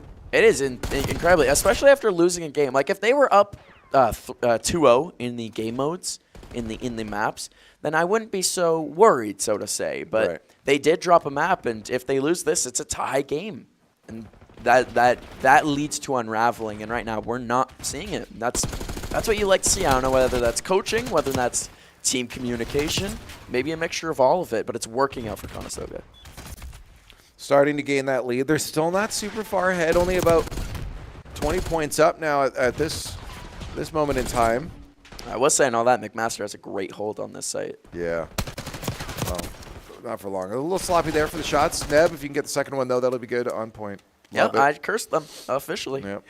They lost the site, or as soon as I wanted to give them props, but a really good hold. And now Conestoga in a very similar position. Can they hold on? Can they take as many of these points as they can? Yeah, the big thing is they'll be setting up for the next point. That's the only way I can tell when the next point's coming up is if they're starting to set up for it on the mini-map because we can't see what the next one is. And immediately on that point, not wasting a single tick of points on the hard point. Score above, 125 for Conestoga, 85 for McMaster. Yeah, it's tough. It's still close. The squad is, again, being pushed to their, well, not their limits, but to their edge right now. And there's definitely still a chance of throwing this away. Yeah, as the point, Frizzy was just bouncing around looking for someone to shoot and got a bunch of free points on the board, but didn't end up living to tell the tale, as Conestoga with a 50-point lead still in this one. As I see the guys, they're starting to regroup where the next point's at, so this one, it will not be on the board too long. The McMaster team getting those garbage points, as Mute Chaos likes to say. Garbage goals, baby. Garbage goals. They all count, all the same. And those last points for McMaster brought them up from 92 to 114 without any contesting from the Conestoga team. Working our way towards 200, though, and it's that final stretch. And with it's starting to get caught up, though. We're getting ever so closer contesting. This mid site's the one that's been going back and forth for each team, as no one's really able to hold it as we speak. It's these outside points that really get them locked in on them. As, yeah, this one, the points have remained almost the same as when we started off this point, 150 to 126. Although right now, McMaster, they are in the driver's seat. They like where they are at. I mean, the points are just getting ever so closer. 20 is the difference. Yeah. So we're missing Moving on to our next hardpoint, and this is what Conestoga was set up for. Of course, there are garbage points at the end of every single round. There are also garbage points at the start of every single round. Conestoga hitting their shots and getting these points. That's J-Ray, who's been on the site just the entire time, and his KD, I mean, it's looking good. 23 kills, 16 deaths, as well as Frizzy, who's locked in, getting kills as we speak, as well as J-Ray. I mean, these two, as soon as I say their KD, it just keeps on growing. 22 kills for Frizzy, 24 for J-Ray, and they're battling for kill supremacy as it is 190 to 130 on this hardpoint. Conestoga is just owning them as we speak. Holding it, attempted hold is McMaster. Conestoga's going to have to be playing this retake game. Yeah, I'm worried. I'm still worried. I'm not over it yet. Like, I think we edge out as a team. The problem is that it's one small like gunfight is really like just gonna turn everything here. Like if McMaster's surprising us. Yeah, and we can't fall like dominoes. That's the number one thing that Conestoga has to avoid here. If they go into a team fight, they have to all stay alive. They can't afford to lose one member and then lose 3 more after that. They have to stay together at the end of the day, and so far they're doing that. As McMaster does have the point, is getting contested by J-Ray coming up, the leader of this Conestoga team so far, and he's the man of the hour. Counting on him and Frizzy big time so far for those kills. I mean, we did mention before, the Dremo and Nev, they're more of those sight players, those objective players. And, I mean, Dremo as well, 22 kills. He's doing that I haven't mentioned yet, but I should have been probably. Well, we're over the 200 mark, which is good. We're close. Remember, it's match point for us. We want top 4. It's single elimination. Yep. So if we go to game 5 as an S&D, that's where we lost our previous map against McMaster here is on an S&D. So that possibility comes back into the realm if we can't end it on this hard point. And you know what we were talking about pregame? We don't want that 5th map. That's all we were saying. Yes, please stay away from it because Exactly. I'm not certain that we're going to end up getting a top 4 placement if we end up going into that 5th map. That's when things get awfully dicey, but these are also the dicey moments. We're holding it, though. We're holding it. These are the dicey moments of the game. It is 20 more points until we win, and we are out of this matchup. Of course, the McMaster team at 167 is breathing down our necks. Yeah. This is a hard point staying inside this building. The good thing is that breath is getting further away. We are now 10 points off from locking this in. If we can hold on just a few more seconds, a top 4 is where we're headed, and McMaster has to say goodbye. J-Ray is going to guarantee that we're going to be in a good spot to do that because a madman is on our team. 3 points left. 2 more kills the for J-Ray. Condors, because of J-Ray, are locking in a top 4. That's got to be best play of the game. I hope we get a replay because he gunned down 3 in front of him to take the site and then got a double kill. He doesn't care. That's team locked in, baby. That's team locked in. He's like, I did what I had to do. Like, I won. He's like, to them, this is the Canadian Nationals. To me, it's just Saturday. Because this is light work for J-Ray. Neb's looking at him. He's like, you all right over there? You know what you just did, right? You know what you did? Yeah. He's like, oh, yeah. I just popped off. Yeah, 34 kills in that hard point game and making a point to him. We're here. We're here to send a message. Oh, that's too good. That is too good. There it is. Top 4 for the COD squad as they lock themselves in alongside our Rocket League team and our varsity varsity Valorant squad into the top 4s there. Yeah, I wonder what we got going on here. Well, remember, our GC squad is top 4 inherently. You are absolutely correct. And this is what we got live. The Durham College ended up beating University of Waterloo. So this is our semifinal matchup. We have all teams, sorry to finish my point, we have all teams in top 4 right now in the Canadian Nationals. Let's go. Well, except for Overwatch, but let's go. That's the dub. That's what we were looking for. Although I do want more now. Not to be greedy, but I want more. And is that so crazy to ask from these Conestoga teams that have proven to us all semester long that they are capable of more? Yes. Good. That's what I was hoping to hear. And this Rocket League team, it's gonna take a lot more locking in than that last game. Ah, come on, Rashiel. Who's on the other side? I don't know if I know if any of these players. AC Pepper. Who's that? AC Pepper, Jay, So- and Joshian. your guess is as good as mine. Xocion. Zocion, I think, is what. J. I like Jay. Xocion has too many letters. J is not enough. And AC Pepper, he's, well, they're just there. We'll see if What did they do? ball just slowly careening towards the crease there. Chunk was just ready for it. There's no goals yet in the opening 2 minutes of this game. Almost cursed it. Nice, good pop there from Rashiel. Yeah, they're seeming to have a little bit of fight. It looks like the Condors are completely out of their depth here, but there's a couple opportunities that Durham's had that definitely feel threatening. I wouldn't be surprised if Durham gets a couple goals on the board and even a game off of us.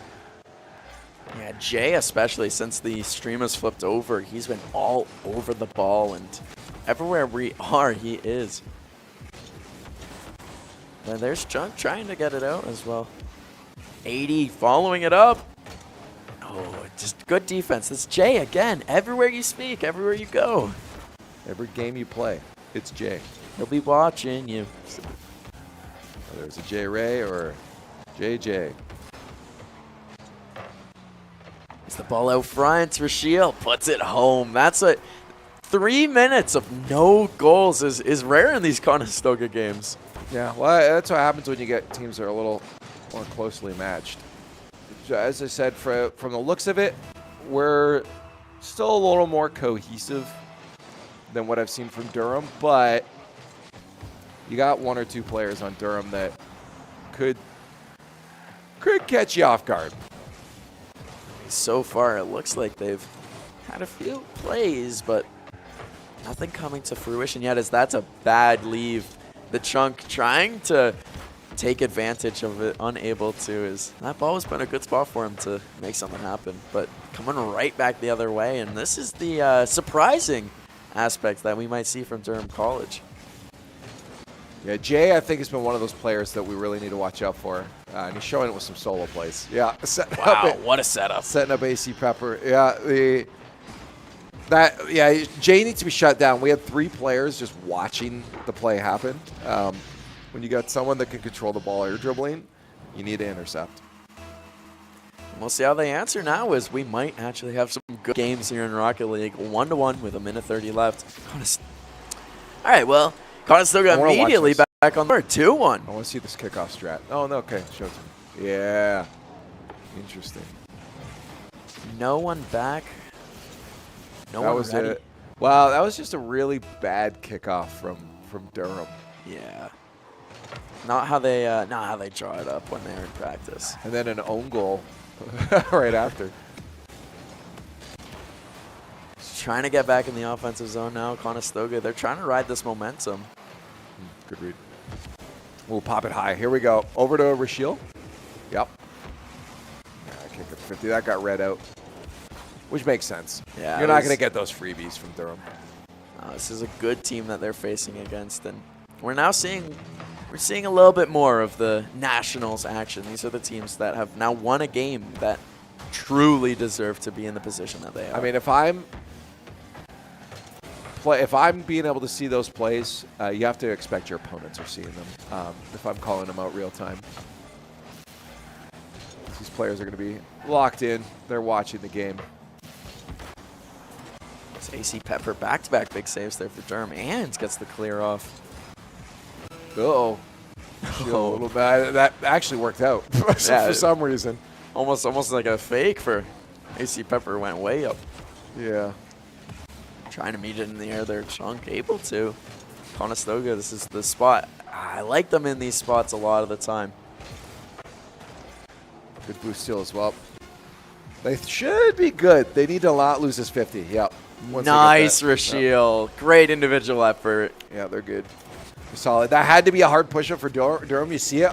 Both the players start rushing up immediately. And unfortunately, that last player just had no boost for Durham. They needed to get a play. They had 5 seconds left to make a play. It was then or never.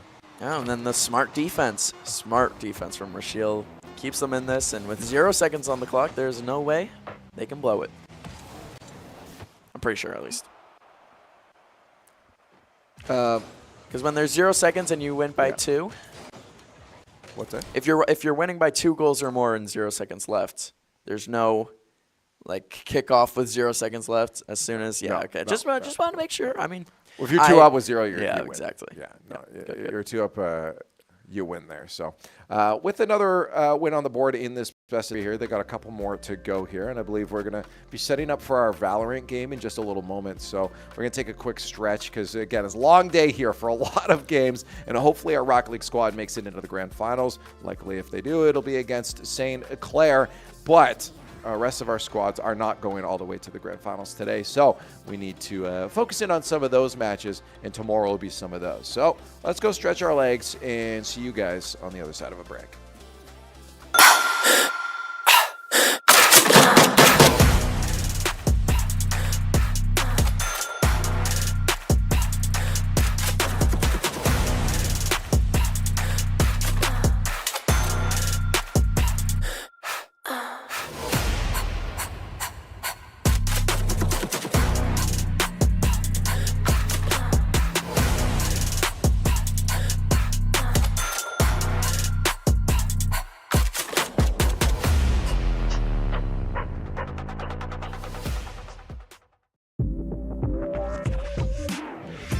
Condors Esports is innovating intercollegiate gaming in Ontario and beyond. We've built a community where you can compete, play, and work in a dynamic program accessible from all campuses. Condors Esports is more than just gaming. Here, you'll find empowerment and inspiration in state-of-the-art facilities equipped with the latest technologies and unwavering support. We are varsity athletes, turning victories into championships as high-performing gamers. We are relentless, constantly pushing our limits and pursuing excellence through every match. We are Condors. Gaming connects us on campus or online, all through best-in-class equipment. We're building a foundation of experience, powered by our passion, and developing skills that drive personal and professional success. We are eager students, transforming our dreams into careers in dynamic and emerging industries. Condors Esports goes beyond gaming, fostering enduring friendships, unforgettable experiences, and meaningful connections. This is your chance to transform your passion for video games, esports, and technology into something impactful. Learn how Conestoga is introducing Condors Esports to your campus and connect with fellow Condors striving to soar. We are Condors.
Goes huge for the 4-piece. He's on a 7 streak right now. Make it 8. Misfortunals. Oh my goodness, the misfortune Falcons.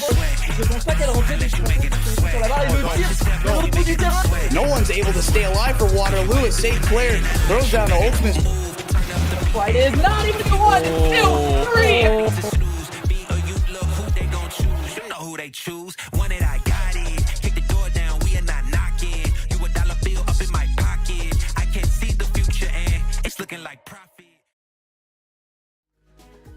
That screen just there told you what we're doing, and it is accurate. Canadian Nationals have been going on the entire week. Playoffs this weekend. Our team starting to cruise on through, very specifically our Rocket League team. In just a moment, we'll talk about that. First, I'm Leaf. This is Cove. We had a break. We're ready to go. I'm because buzzing. guess what's happening? Rocket League Grand Finals. You guessed right. Let's go. Good job. Let's go. Grand Yes. Finals for Rocket League and the Canadian Nationals coming up. Unfortunately, and I'm sure there will be a graphic to show it to you in a moment here, our opponents. We all knew it was coming. Are St. Clair. Yes. Yeah, these guys have been a thorn in our side for quite some time in every single one of our esports, Cove. I mean, it's the battle of the best. This is what you come to expect from Conestoga, and of course, you'll see St. Clair here when you're talking about the best of the best. I mean, 2-3-1 wins for us. Yeah, but they got 2-3-0s. Yeah, so that's the scary part. Again, this is the best of the best, and I'm proud to say that we are right here with them. That's the thing. Is being in the grand finals is win or lose here, regardless. This is cool. I mean, you're proven in the Canadian Nationals, out of all the Canadian teams, you are the second best in the country. That's huge. That's silver medal. Silver medal goes a long way for a lot of people. We're also talking about defeat right now. We could still win this, Absolutely. but it is definitely going to be an uphill challenge. And I think these guys know it as well. But they're a team that has fun. And we talked about it. If you weren't here at the beginning of the broadcast, we talked about it.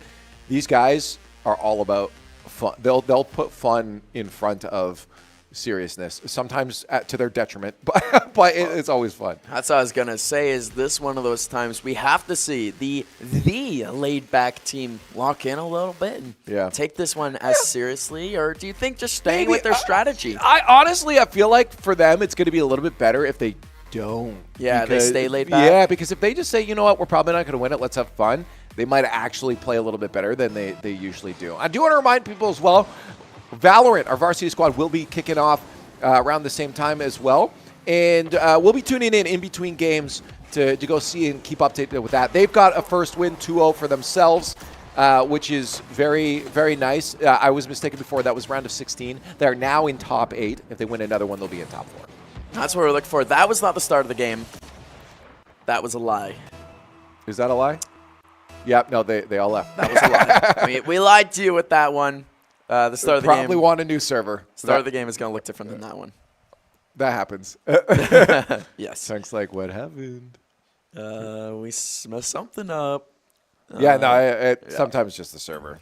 And we also have Call of Duty starting at 2 as well. I'm not sure how much we're going to show that. We might. Yeah, it's a minute from now. Who really knows if we're going to see that or not? But we do know it is happening. Yeah. If it did, so they're playing against, I believe, a team that could potentially give us some trouble. Yeah, Carleton University. Carleton, yeah. They've played them. Did they not play them recently in the LAN here? No, in the LAN? I couldn't tell you. That's a question from New Chaos, who was in and around that. I do know they faced another Ottawa school, University of Ottawa. Yes. Different school, though. Different challenge today. Yes, that is very true. But again, we might not be able to tune to that, so we'll find out later. But the varsity Valorant, the varsity squad is the one we'll be tuning into in between games here. You'll see it pop in the corner. So if you see the Valorant show up, that's what's happening. Don't get confused. We're not being invaded. Don't worry. We are doing this all together. All of our teams are in the hub right now. Can we get a wide shot, actually, of the hub? I want to mention that maybe a bunch of people left, but we actually had an open house today for the college in general. So we have people just walking in during the Canadian Nationals here. There's Zach. Zach's in charge of this whole shebang here. He's been talking to people. It looks like it's a little clear right now, but yeah, it was just full of people walking through, seeing the hub, what we got going on here. Of course, this is just our hub. I mean, we still got the arena being built as well. I cannot wait. Well, you're going to have to. It's not ready yet. Dang it. I can't though. I can't wait. I cannot physically. Okay, well, good luck ending up in the same place as every other player you've took out behind the shed today and taken and eliminated. My turn. Yeah, so it's if you see people walking through, that's what's going on here. If you're in the area, I mean, step up. Or maybe maybe it ends at like 3 or something. I'm not sure when it does end at. Done. I know 3. The hub opens up for its normal activities. Okay. What that means, I'm not entirely certain on a day like today when the national. Zach said he's still here for a bit, so I'm going to assume that it's still open for a bit. So yeah, if you're around, come out, check it out, see what's going on in the hub here. Watch some of the teams. What's going on? We got a big screen just beside Zach that you can actually chill out, and watch, and see some of the games going on. See what we're showing here. But I mean, if you're already watching it where you're at, it'd just be the same thing. It's a group watching. Yeah. Do it in person. You can hear the players cheering when they get victories beside you, which does add to the element. To be honest, massively. It's one of those things we miss out on here. Because they put us in a hole. We're in the void, far away. We're in the sunken place from Get Out. It seems like always. Yeah, the Gremlins did come back today as well. And the Gremlins are back on the pitch. What did you call our team, Gremlins? I'm calling all 6 of them. Okay, that's fair. They play Rocket League. That is a real start, and it is St. Clair again. Yeah, that one's what we saw from the last game we watched. Is not a great kickoff. That is almost identical to the kickoff that Durham had, just the opposite way around. It's us making the mistake this time. We tried to go for a 50 back corner, and unfortunately, it went into the hands of the opponents almost again, but Rashiel was smarter this time. So again, hopefully they can smarten up. We know this is going to be a tough match, Cove. We know this is not going to be easy. There's a chance this gets out of hand. What roster are they fielding right now? Fabiso, Jazzy, and Shuffleverse. This is not their main roster, I don't think. Wow, this is not the team that didn't drop a game all regular season, it felt like. This, I believe, is actually going to be their B or C. I think they have like 8 teams. Yeah, that doesn't surprise me. This is their X team. All the way down to their 24th. It might actually be a little bit of an easier run for us. We'll have to wait and see here, as this is our grand final. So, I mean, it all comes down to this. We say it could be an easier run. We did have a goal scored against us in 4 seconds. Yeah, that's a kickoff, though. I mean, that can happen. That's a good point. You got no one back. And look, we've answered it within the minute as well. So, I'm not super concerned. If they got a couple off, that's a problem. But yeah, this is honestly quite chaotic for both teams. A goal scorer's game right now, it looks like. I'm not sure why Rashiel was up for that, given the fact that Chunk was on the wall. Bit of a miscommunication there, I guess a missed call. And Chunk, I saw him just nod his head, so maybe he's aware, or maybe he did want that for the clear and thought it would have been better, because Chunk did center that. So maybe Rashiel's touch was better, and they're just communicating this is what the better call would have been, guys. Let's clean that up. Yep. Maybe he busts out a classic. I understand it now. Maybe he does, as Conestoga looking to get back in this one. I would love to see another answer within a minute. Big thing is they want to keep that possession. Keep it as close as possible. Nice little touch. That was clean. But you're also seeing some great answers from St. Clair right now. Yes, they're just meeting us with the ball. A pretty little dribble, but Pretty does not get it done. The defense for Conestoga keep this thing rolling. Now it's toned down a little bit. The goal scoring has dropped to a degree. I will say, though, regardless of being an A or a B or a C or a D or an E team, this squad definitely still has players on St. Clair's side. I'm watching their mechanics. I'm watching their follow-throughs. Specifically, Fabiso. Fabiso's going to be a player to watch out for. See, if he's going for a double tap, you have to trust that he's going to hit it. Oh, Chunk's trying to go for the psycho. Yeah, I liked seeing that there. That's what I needed to see. That's the laid backness that you were wanting in this grand finals from the team. Yeah. Oh, but it bites them. There's Fabso. Yeah, Fabso again. That's a player I had to watch out for on the other side. If he's shooting it, it's going to be accurate. If he's putting it off the backboard, he's going for a double tap. You also have to be aware of the fakes that come out from that. I think just Fabso in general is going to be a sore point on the field. As Shuffle burst, trying to get them back in, of course. As you saw there on the quick bits, Valorant action is set to kick off soon. As another goal against there. They're taking it to us right now, 4-1 the score. Valorant is we'll be tuning in a little bit here and there. St. Clair starting to get a little out of control. I was hoping, not seeing some familiar names, that we might be in a position to have a better opportunity. It's not over yet. It's a best of 7. I want to remind you, this is the best of 7 now instead of best of 5. So there's a lot of chances to make those changes. But you don't like to see a 4-1 start already at 2.5. Yeah. I mean, it's all about how they respond. And, of course, you just said it, best of 7. Long, long series. That, I mean, it might be the difference maker. We'll see. I was just trying to look at the picks on bind here. Oh, it's going to be Kip as Astra. Yeah, no, this works. Yeah. Honestly, that's a solid comp. Yeah, of course, Kevin on Deadlock. We've seen that a lot. Non, of course, going to be playing as Raze. I mean, every highlight package we put together has Non getting some headshots as Raze. Wow. And then Clove and Sky finishing it off. Silly Shadow and Willie. Recently, it's been, it's honestly been a couple of the others, like Willie's been popping off. I mean, you also, with the highlight packages, you also see Kip, though. I mean, Kip tends to be in those clutch situations a lot. That's the brain. That's the brain on display. The IGL, he's that guy that you can trust to put himself in the Maybe he's a chicken, and that's why he's not getting in gunfights, and he's last alive. That's what Frizzy was doing on the COD games. Yeah, Frizzy's a chicken. Chicken, even though he was a chicken with a machine gun. Yeah, no, he's a chicken with deadly accuracy. What is going on? Yeah, okay, St. Clair's just starting to muck around on us right now. Like, they are just... Well, if you can't tell by our commentary. Yeah. It's got a little bit... I don't know, it just seems out of hand for Conestoga a little bit. You just can't grasp this game. We have no boost. We have no ball possession. They're going, excuse me, for demos. Yeah, 3-goal game with 40 seconds left in this first one. Might I correct myself? 2-goal game with 37 seconds left in this one. Their reactions to it as well. What happened? He had no boost. No, he didn't do anything. That was an own goal by St. Clair. Yeah. Chunk, that's why they're laughing. I was like, I didn't see Chunk in the play. Oh, who got that double tap? Chunk didn't even put it on net. He got hit from behind, which then put it on net. That was all. Yeah, they got greedy. They wanted more goals, no matter the net it was on. St. Clair, little BM.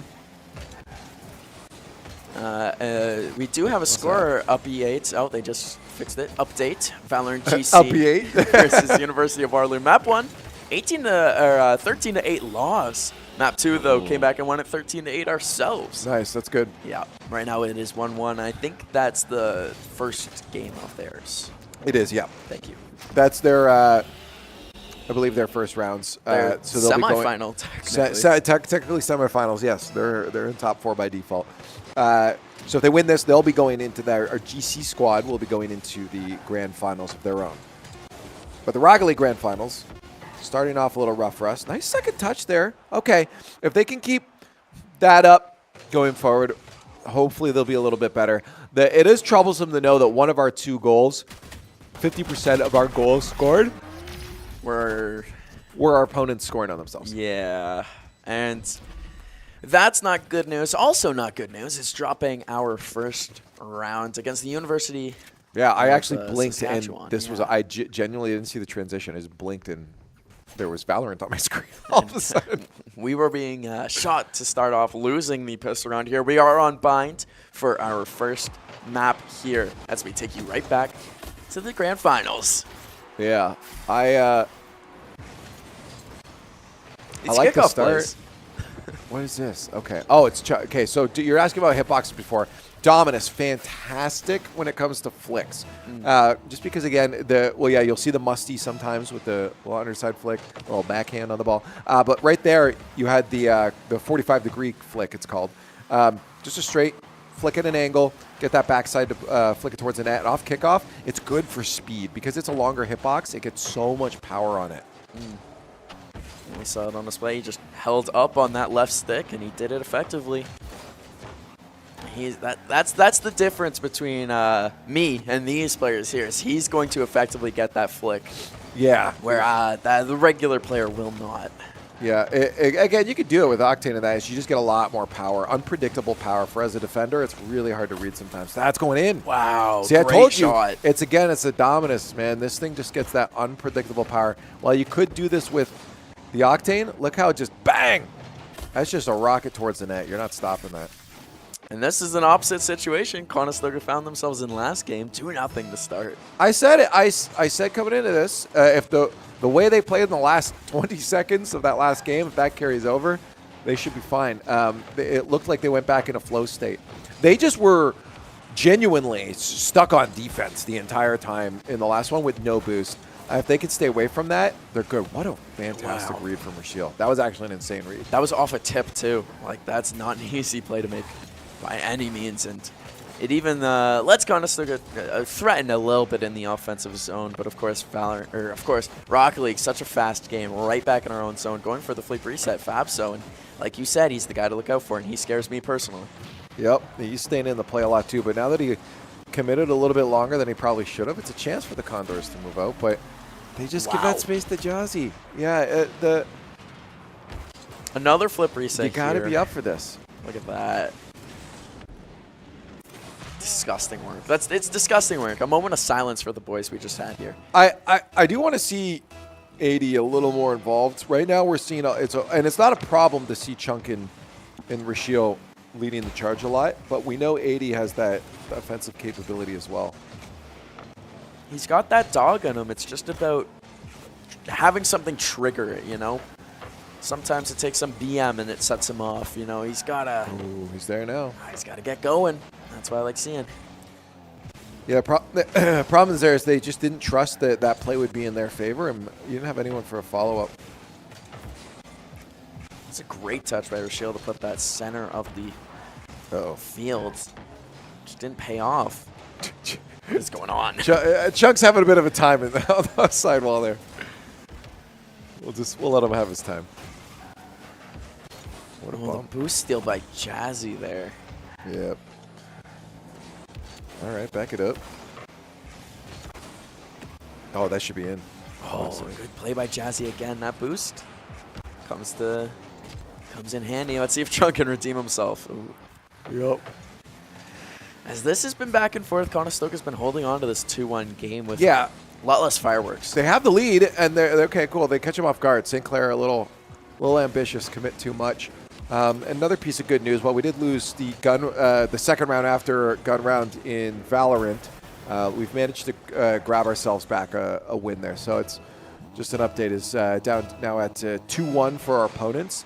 But being able to win that third round is good because it shows that you're in a good spot, like competitively, to stay involved in the game. Well, it's so easy to lose post pistol. I don't count it too much. Yeah. Exactly. And so they came back, the proper gun rounds, they won.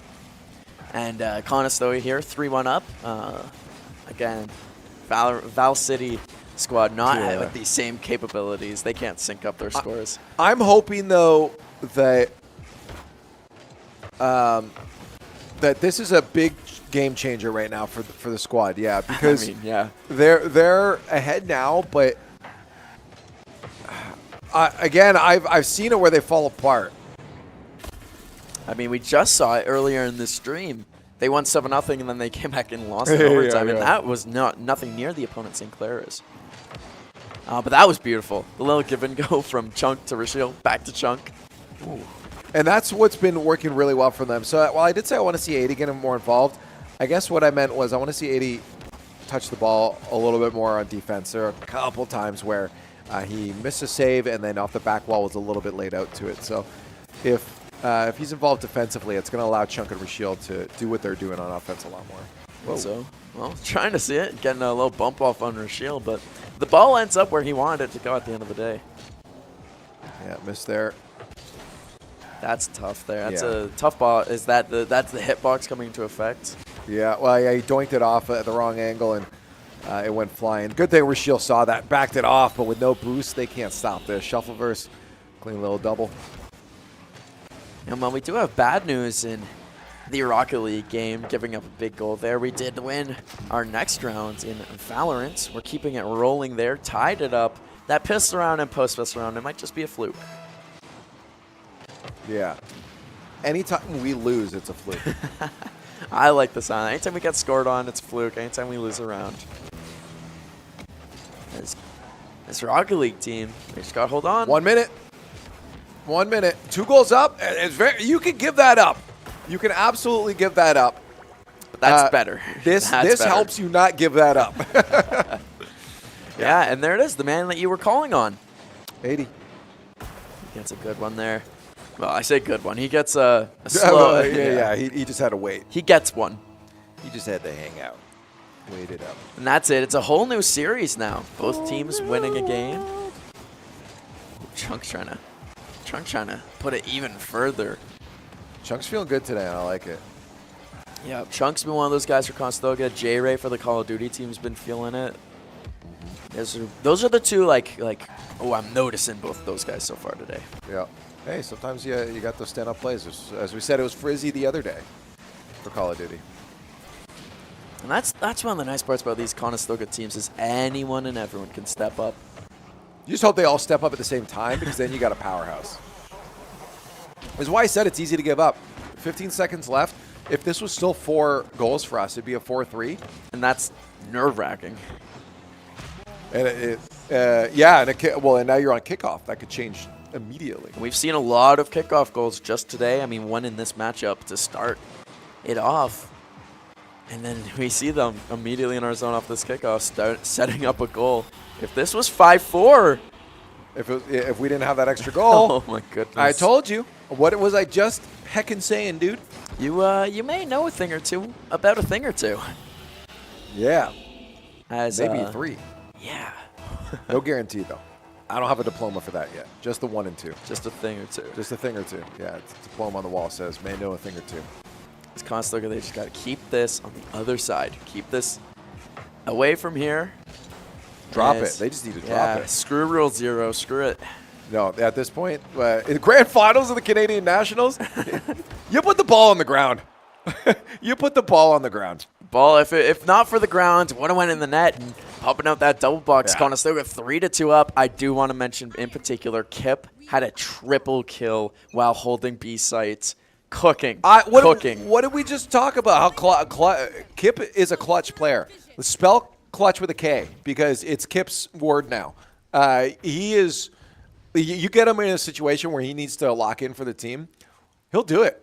He's your guy to call. He's not just an IGL that sits there and moves the pawns around and says, "You guys do the work." He'll do the work if he needs to. He is a queen piece in his own right on that chessboard. Kip is my queen. Spell queen with a K as well. Kween. Kip is our queen. Hearts in the chat for Kip. But yeah, 3 rounds in a row is good. It's very important to be able to show that you're going to be competitive, because after losing 2 rounds, it's easy to start to lose mentality, but just say, no, round 1, 2, they mean nothing. No, and it's all about momentum, and 1, stifling their momentum, and 2, riding your own momentum. Now, although 2 kills early on the board now for University of Saskatchewan, they used the Raise Rocket ability to get the first one. Silly Shadow putting himself in a brilliant position. I don't know if they're actually playing University of Saskatchewan. Because that's who we're playing yesterday, and then that's the St. Clair's logo. So I don't know who our opponents are on the Well, we're facing the red side now. We're against the bad guys. We're officially blue team versus red team, and it's the red team coming in. I mean, the red team here has picked up some good kills, but our Conestoga team, we've been answering back. This is something that we've been asking for every team to do, is that when you do go down, that's not the game. There's still plenty of round left. Yeah, plenty of round left. And plenty of Rocket League left. Well, we did lose our first game, came back and won the second. Yeah, it's now 1-1 in this. Put a blue tick on our side. Put a blue tick on our side. Give us the point we earned. And we are facing Waterloo, not Waterloo, yeah. So you were right. Very large difference. Geographically, absolutely. As this one, slower, it seems like. Slower Rocket League game. Almost a full minute into this one. No goals yet. Yep. A lot of physical play for Condors too. They started that actually back in at the end of game 1 and a little in game 2 as well. They were getting a lot more physical, and I'm hoping that continues to help them. They don't want to overcommit on the physicality, but definitely start making St. Clair think about where they're looking. And off of St. Clair's shot opportunity there, 80 perfect positioning for the save. That's what I like to see. He does have to get back here. Chunk, though, the one-man back. That's a really smart shot. It is, because you make it look like you got that far side open. Chunk has to defend near post, but not too near that he can't cover far post. And you just turn it right back into near post. It's a good shot. Chunk goes close. He knew that was a possibility, but that any goaltender knows in a one-on-one situation, you got to make a call. It's actually even more so in football. Yes. Soccer. Football, is that the goaltender in a kickoff shootout, you just have to commit to a side. Yeah, it's a coin flip at the end of the day for that one. That's why they say it's the hardest position in all of sports. And wow, Rocket League. And yeah, I was pointing at that earlier, Leaf. COD won their first game 250 to 249. Oh my God. One single tick. They do that. Wait, they do that a lot. They've done that twice at least this year. That'll be the third time now, I think. Tremo, 2-piece to end the game. I know who wrote that. That's Trevor's writing. Why are there spelling mistakes? No. Okay. No. But the 2-piece to end the game like a chicken nugget. I love it. That's too good. Dremo, and that's the guy. You said it yourself. He's an objective player. Yep. And when it comes down to how do you win the game, you win the objective. Yep. In Rocket League, the objective is to score goals. And right now, we're down 1-0. Yeah. Oh, it was Addy. Addy's a big fan of saying peace. I did not know that. I like we got Trevor's. I just hit the buttons, man. I like it. We got our own bottom bar guy chat. You guys, a quick bit guy. Commentate the game. What's going on? Can you do it real time? How many words per minute can you type? That would be a real test there. Not accurately. There's so many men defensively back for Conestoga there, but the onslaught of offense. Like, Rashiel's back for a save. 80's back. He gets a nose on this. It doesn't matter. Chunk was even in the mix. That's those positions where there's what more can you do as Conestoga? I guess hit it better. Well, you could not suck. Ooh. I said don't. That was the opposite of what we were hoping for. Not what I wanted. This is a really quick answer. Yeah, that was a great 50 from Jazzy. And then, of course, Jazzy Jazz. Fabso just knows where to be. Jazzy Jazz. Throw him the jazz hands. We're doing this for the opponents. Jazzy has their own cheerleading squad now. Throw up the jazz hands. It's us. They have been playing very good Rocket League so far in this grand finals. Yeah. The games look to be going tennis. We win by a good amount. They win by a good amount. Sadly, we didn't start off this game. Yeah, because that will mean we lose if we keep that up. Yeah, they've brought it to us, B team or not. They have. They're playing really well. Oh my goodness, Jazzy again. This is scary stuff. Good save though, but you see something important here is that we got no boost. That's the only boost we have right now is on Rashiel. Play it low. Yes, good call. I like it. You play it low, you don't get the opportunity of someone just to like losing possession and then just jamming it back in your side of the field. Playing it low, you can just go for those 50s. It gives your teammates behind you. You got to think of them. It gives them time to collect pennies, welfare checks on the ground there, and try to get back in the game. And just like that, it worked. No goal against. They didn't slam it back into our zone. I mean, boost levels aren't quite where we want them to be yet. No. Again, Rashiel just got boost. Chunk had no boost there either. It's going to be tough for him in net. They're good now, but they need possession. So that's Rashiel with boost. Unable to get his car on it, but I lied. He's the one that cleared it for Conestoga. Ooh, good fake out there. That was huge. I forgot they scored 3. I kind of thought we were tying it up there. We are not tying it up. I was like, yeah. Good fake from Rashiel, though. Huge. Oh, he got the ghost touch, I think, but you don't want that touch. You leave that straight shot there for Chunk. Coming off the corner. Yeah. I mean, 2 goals, 30 seconds. We almost saw that happen to us in the last game. So who's to say we can't do it in return? Did you ever notice the glasses, the deal with the glasses that Chunk has on his car? They, if we win, watch the goal celebration. They float down. That may or may not be what I use on my car. Oh, you do? Okay. It's the best one. It's the best one if you ask me. I also feel like it's the one where I can wear it and it doesn't feel like it messes with my brain. It's a lot smaller, yeah. Exactly. Doesn't look like his own hip. Sadly, we did not win, so we cannot watch the thing onto his head. Cannot. Maybe later. Maybe you know what we are winning in? What's that? Valorant action. Oh, and Call of Duty. 6-3. Ooh, I did hear about that. I wish we would get to see that, but that's a lot to juggle. We need more computers. Give me more computers. We need more brain power. Brain power. I used to rock out to that song all the time. That was the esports song once upon a time. People in my chat were allowed to put it, like request it, and every time we requested it, we stopped what we were doing and just danced to that for 6 minutes. It was a long song too, 6 minutes straight. And there became a point where people would just put it on one after one after one, and I would have 2 hours of me just dancing to Brain Power the whole time. That would be the entire stream, and our entire stream right now looks like we're commentating goals. They're going back and forth a lot. Yep. Fabso. These kickoffs, man, they're hurting us. That's another goal within the first 10 seconds of a round. That can't be a good thing. It can't be. I mean, seeing as it's not going in our favor, it's not a good thing. No. It's definitely not. Yeah, I liked at one point what they saw.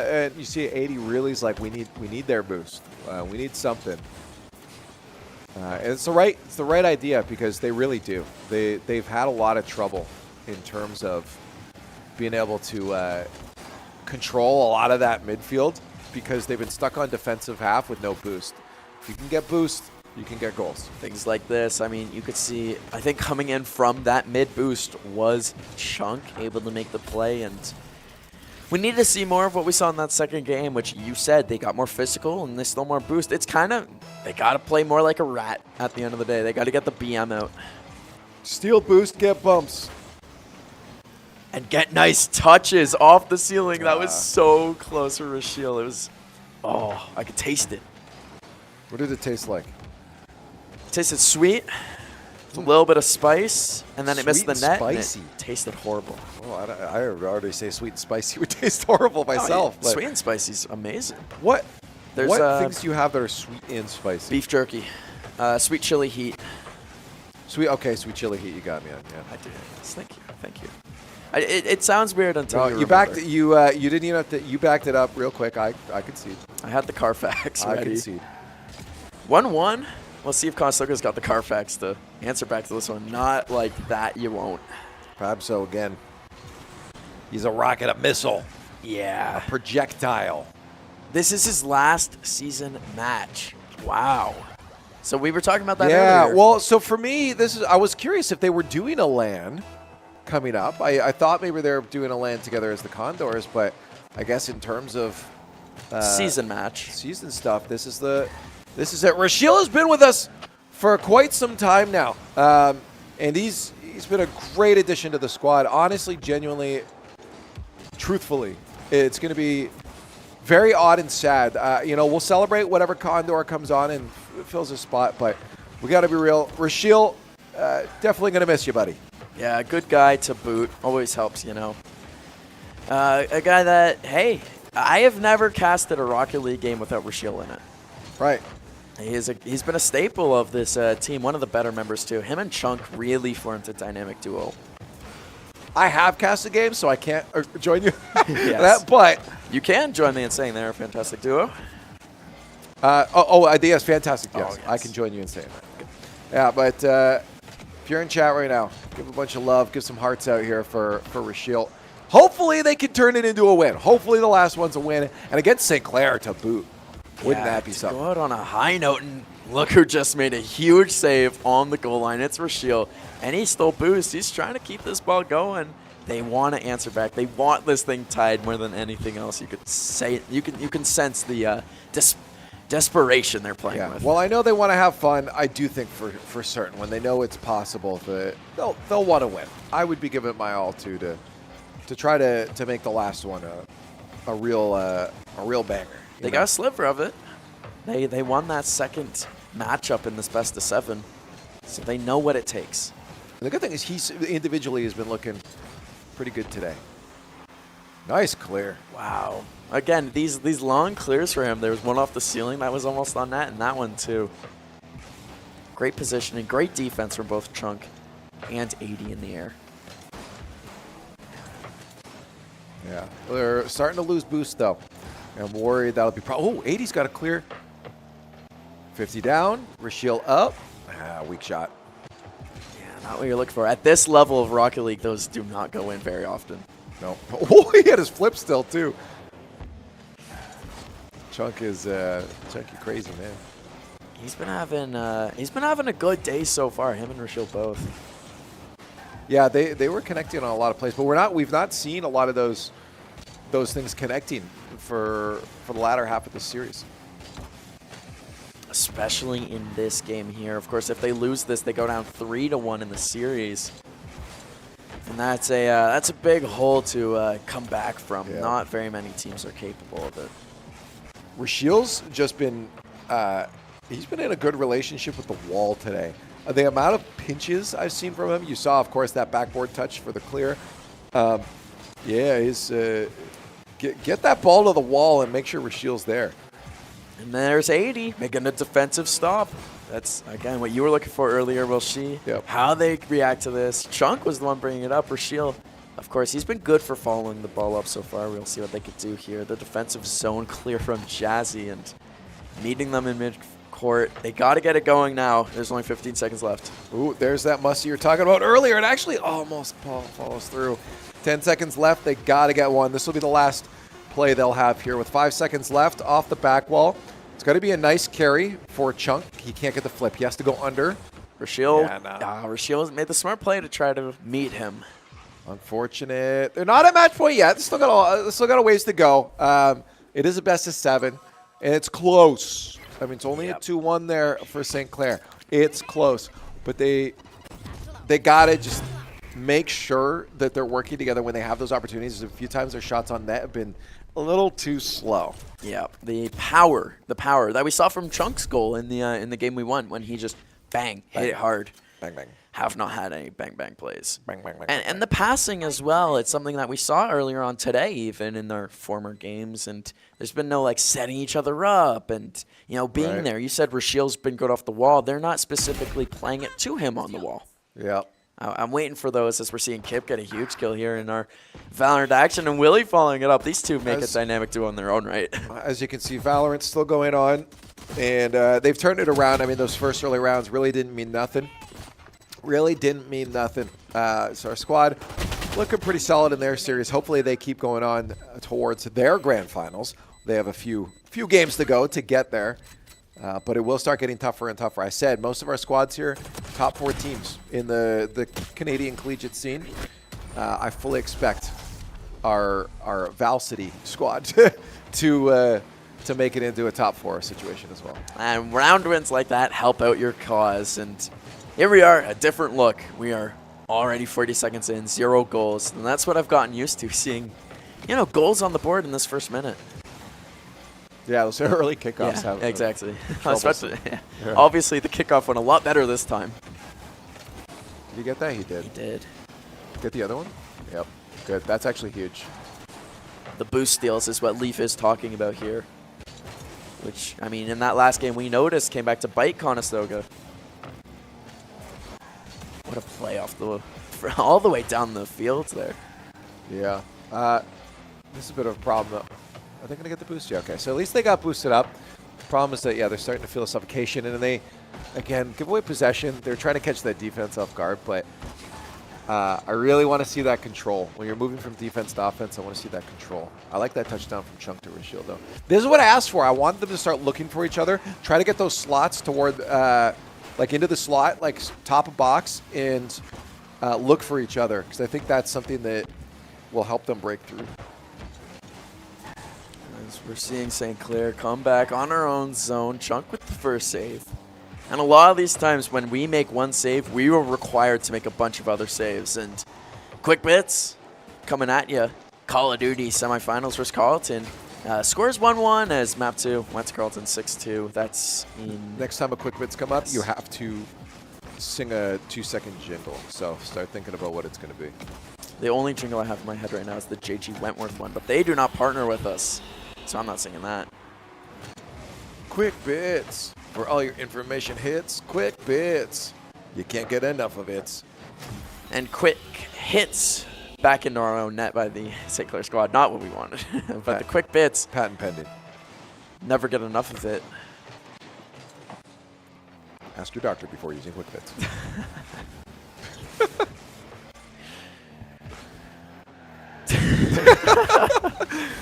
Yeah, we're down a goal. We are down a goal as they very quickly hit it right back. And I was saying before is when we make one save, we're always forced to make a bunch of other saves. They're relentless when it comes to this attack, and we almost saw it again here.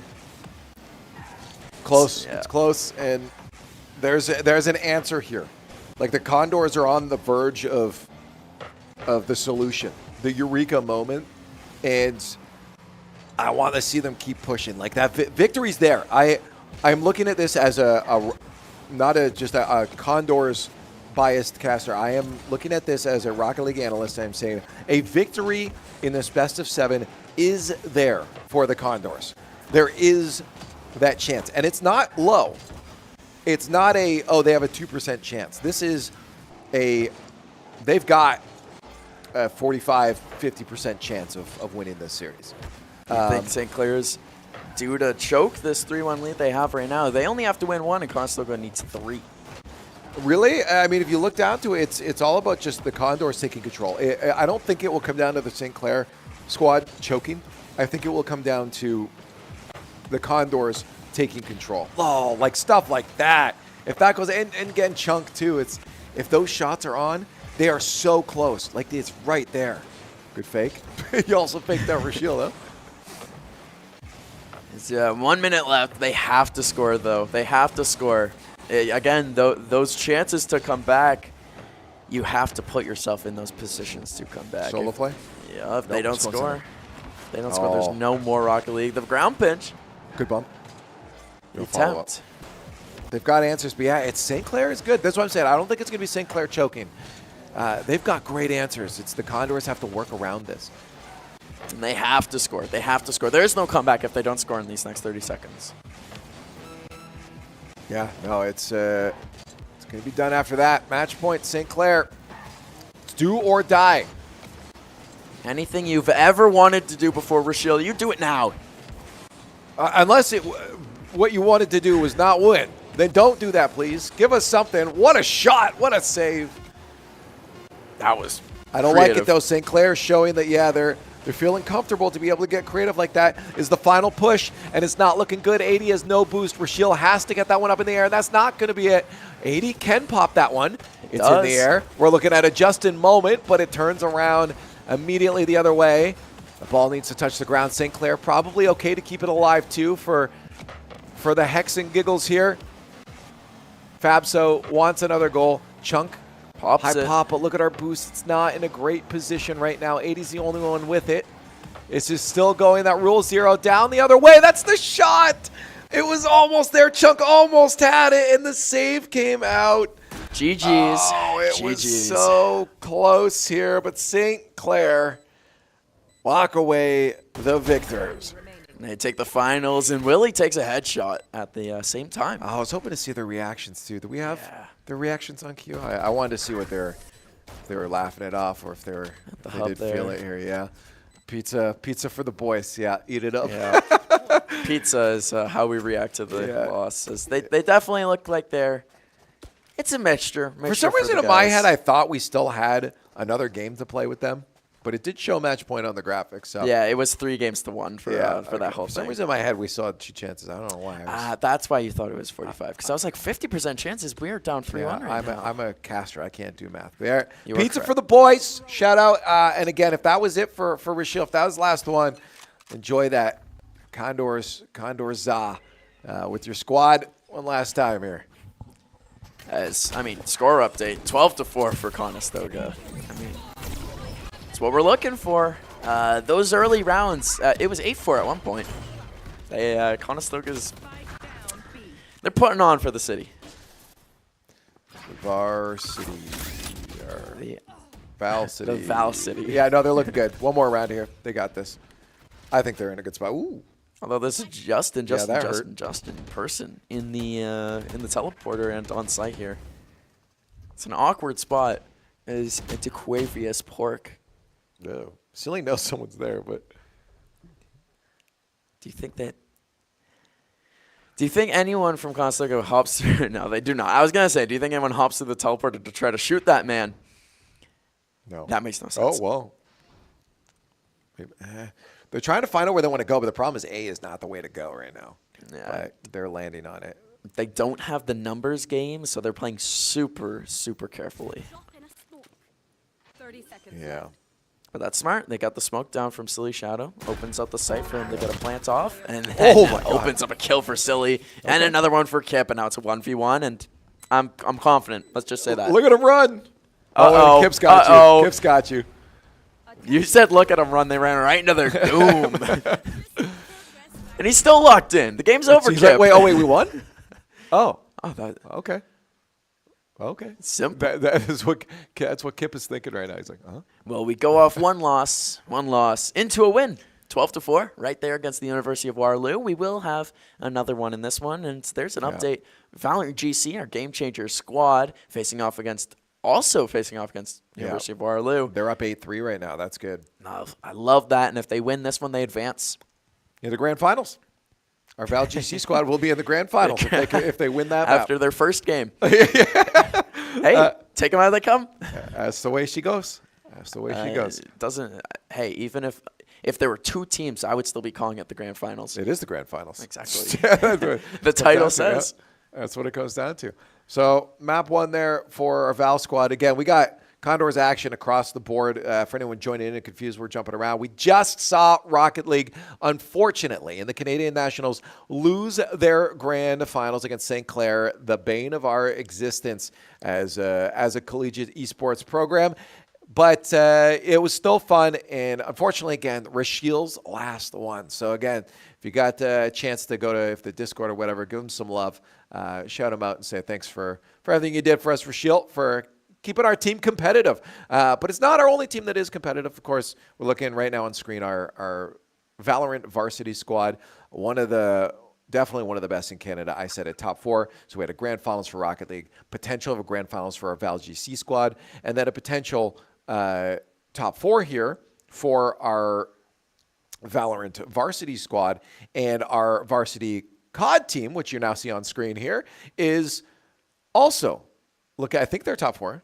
If I'm not mistaken, they had a top 8 and a top 4. Yeah, they're in the top 4. And then they're looking for grand finals. And they won Hardpoint 250 to 249. The first one. They then lost their next game. I don't know what happened in their third one. I don't know. We might not. They might have just got back from break. They might not even have played it yet. That would add up. Yeah, they take breaks in between there. Usually after their second map, they'll take a quick break, and then get back into it. But BO6, things are a little different. It's not as consistent. You don't have those consistent results that you are wondering about.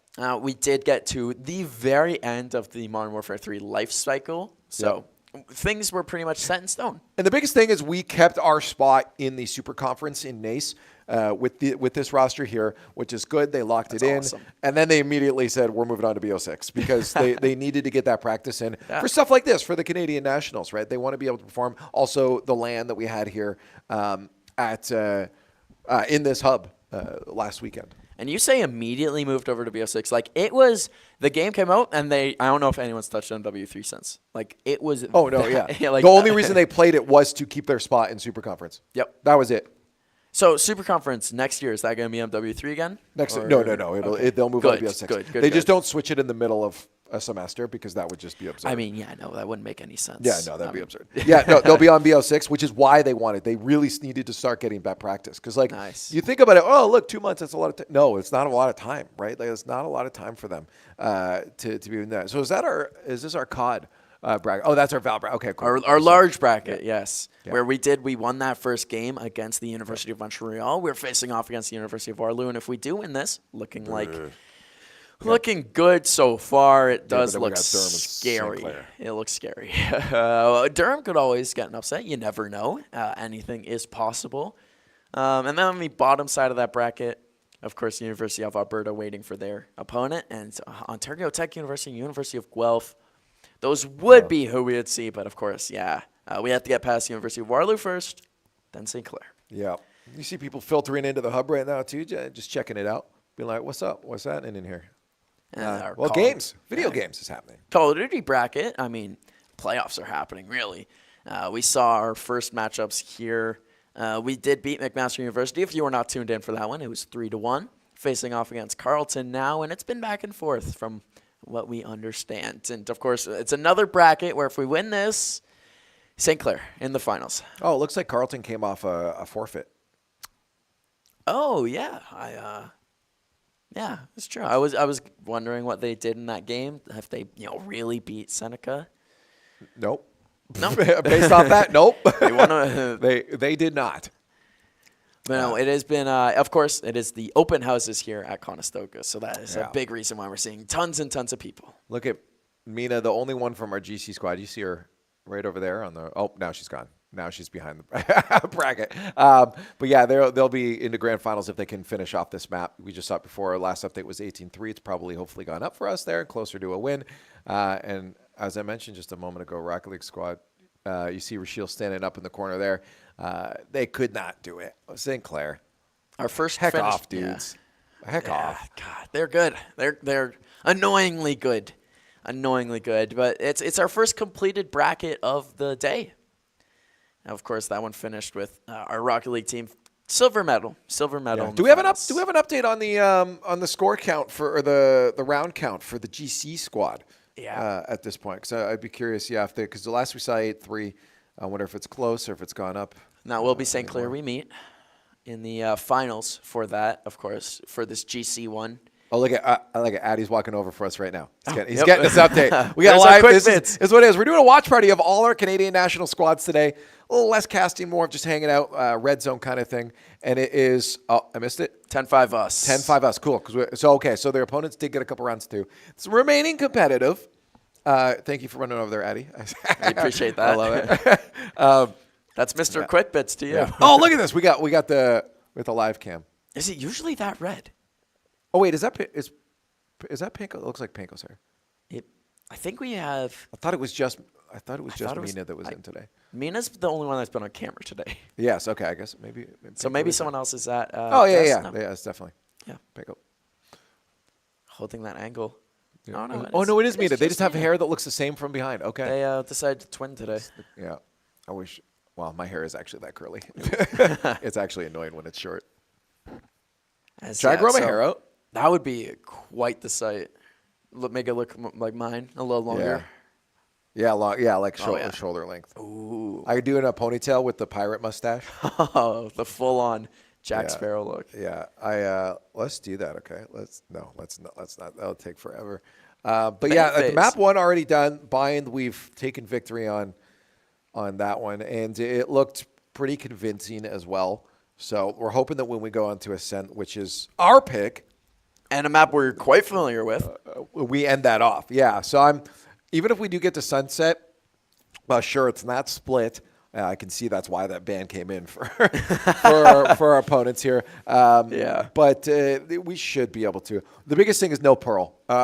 We know that this squad is not like Pearl, and they tend to get rid of it pretty quickly here. I'm not sure if it was this squad or a different squad, the GC squad, that didn't like Sunset. But I know that Sunset has been a despised map in the past, but I know that they've won on it. It's the biggest thing. So we got the KO on the other. Yeah, this is what we tend to see. Oftentimes we'll see the Killjoy KO. We don't run it too often. Oftentimes you see that, though, from squads that feel like they're playing from behind. I think we saw that actually yesterday with our Val GC squad. Our opponents just were not at the same level. They went with the same comp, actually. The exact same comp on this. And I always feel like it's almost a desperation kind of thing. I mean, obviously you got really small sites. I'm thinking Sunset. It was Sunset they did that on. But yeah, that makes sense. But Here it feels like, okay, we just need to shut down the Condors from being able to use their abilities. Yep. And we need to, it's a combination of everything. We need to go back to basics as the epitome of this gameplay. And it's, as you said, when you're behind, what can you do? You control the controllable. And that's what these characters are. KO, of course, like you said, shuts down abilities. But you also got Sova, who is all about just having information. That's something you can control, what you know. And then, of course, Killjoy for shutting down a site, and the other characters that we're very used to seeing. I like what Conestoga is doing. Not the exact same pick. They had a deadlock in that last map, but it's their picks. This is what we've come to know and love from this Conestoga team. I have full confidence. Yeah. And there's the confidence in the kill feed. Silly Shadow starting us off hot. Yeah, they lost their pistols in first one, so if they can win pistols here, they're definitely going to be in a in the right spot for just a landslide victory. And it is 4-2 right now of people remaining in the game. Conestoga absolutely exploded on the A site with zero hesitation, and it worked out well for him. It did indeed. If I do say so myself. You can say so yourself. That is okay. And will they be able to hold on to this? DeQuavius Pork. Is that his name? DeQuavius Pork. That is actually a fantastic name. I'm giving DeQuavius the play of the name. The play of the name. Yeah, it's the name of the day. That's for sure. DeQuavius Pork, the last one left, picks up another big headshot there. I mean, they can aim a gun. Doesn't matter what your name is. Doesn't matter what your. Doesn't really matter anything. So long as you can hold a keyboard and mouse and you could shoot people. Hey, you could play. As we do have a score update. It's no longer Quick Bits. It's called Score Update now. Call of Duty semifinal versus Carleton Raven. Scores 1-1. Map 2 went to Carleton. Map 3 is live at 2-2 right now. You can see that in the double box. Map 2 went to Carleton. Uh-oh. Yeah, it's tied up. That's not good. Yeah, so that means we go into map 4, or this is final. Oh, yeah, map 5. Yeah, that math means 5. Wow. That's not 2 minus 2, it's 2 plus 2. They went back to round 1. They had to reset all their progress. That would be, I want to remind you that this is, all these brackets are single elimination. What the heck? That was brilliant stuff. that was really good shooting. That's information game. I'm telling you, you control what you can control, and that Sova era revealed twice. Just shoot him through the wall. Yep. Why not? Yep. Built-in wall hacks. Love it. Yeah, that's one of the differences between this and a lot of the other competitive first-person shooters. Well, yeah. Well, I guess if we're comparing directly to like COD, you don't COD, get built-in wall hacks. No. Counter-Strike, you don't.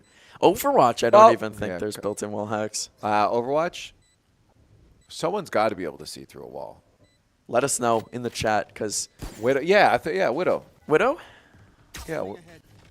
I thought there was a sniper. We were watching that together on Tuesday, and I couldn't tell you what was going on. The players knew. Well, that's because you can't tell anything that's happening in Overwatch. The players knew what was going on well enough. They picked up at least one win for us. As we won the post pistol round, as you would expect. We'll see how far they can take this. Can they parlay that into even more round wins? I would love to go up 5-0. Fun fact. Ooh, we like those. The first conversation I ever had with my partner of now 6 years is her saying that she likes Overwatch and me telling her how much I think Overwatch sucks. You telling her why she's wrong? That was our first ever conversation, and she appreciated how honest I was. Because honesty is the best policy, honestly. Yeah. Truth will set you free, and clearly it did for you. Does she still play Overwatch? We stopped a few years back. Good. Yeah. You saved her. I saved her. Yeah, I brought her. I also brought her to Canada, so we've double saved. Yeah, you're welcome. As the world tour from Conestoga, they went all the way like in and around the middle of the map over. DeQuavius Pork has an Odin out right now, leaving his head very exposed to the Sheriff headshot. For some reason, Conestoga, all of the opponents love to use the Odin That's a really nice shot. Yeah, you just shoot through walls and kill things. They're scared of Conestoga, clearly. That's the only reason I have to use it. I remember I talked with Kip once, and he gets quite heated when the opponents bring an Odin out. Willie, I want to see you pop off right now. Clutch time. 30 seconds. I mean, he We was got to lock in for this one. He was in a 3v1 situation before he got that first kill on the Odin. Here it is. A little peeky peek. Smart to run past. Yeah, fake the defuse. Or, sorry, they plant. Get them in there. That Odin, it's enticing. Where are they? All right, there's the plant. Now they're going to make their way in. No, that's going to hurt. I don't know if he's going to be able to get the kills. Yeah, that jet right on site is going to be super, super hard to end up dealing with. That's perfect execution. You got jet dash in far, have a smoke down, so you're completely distracted, and then you have your KO come in. They played it. They played it right.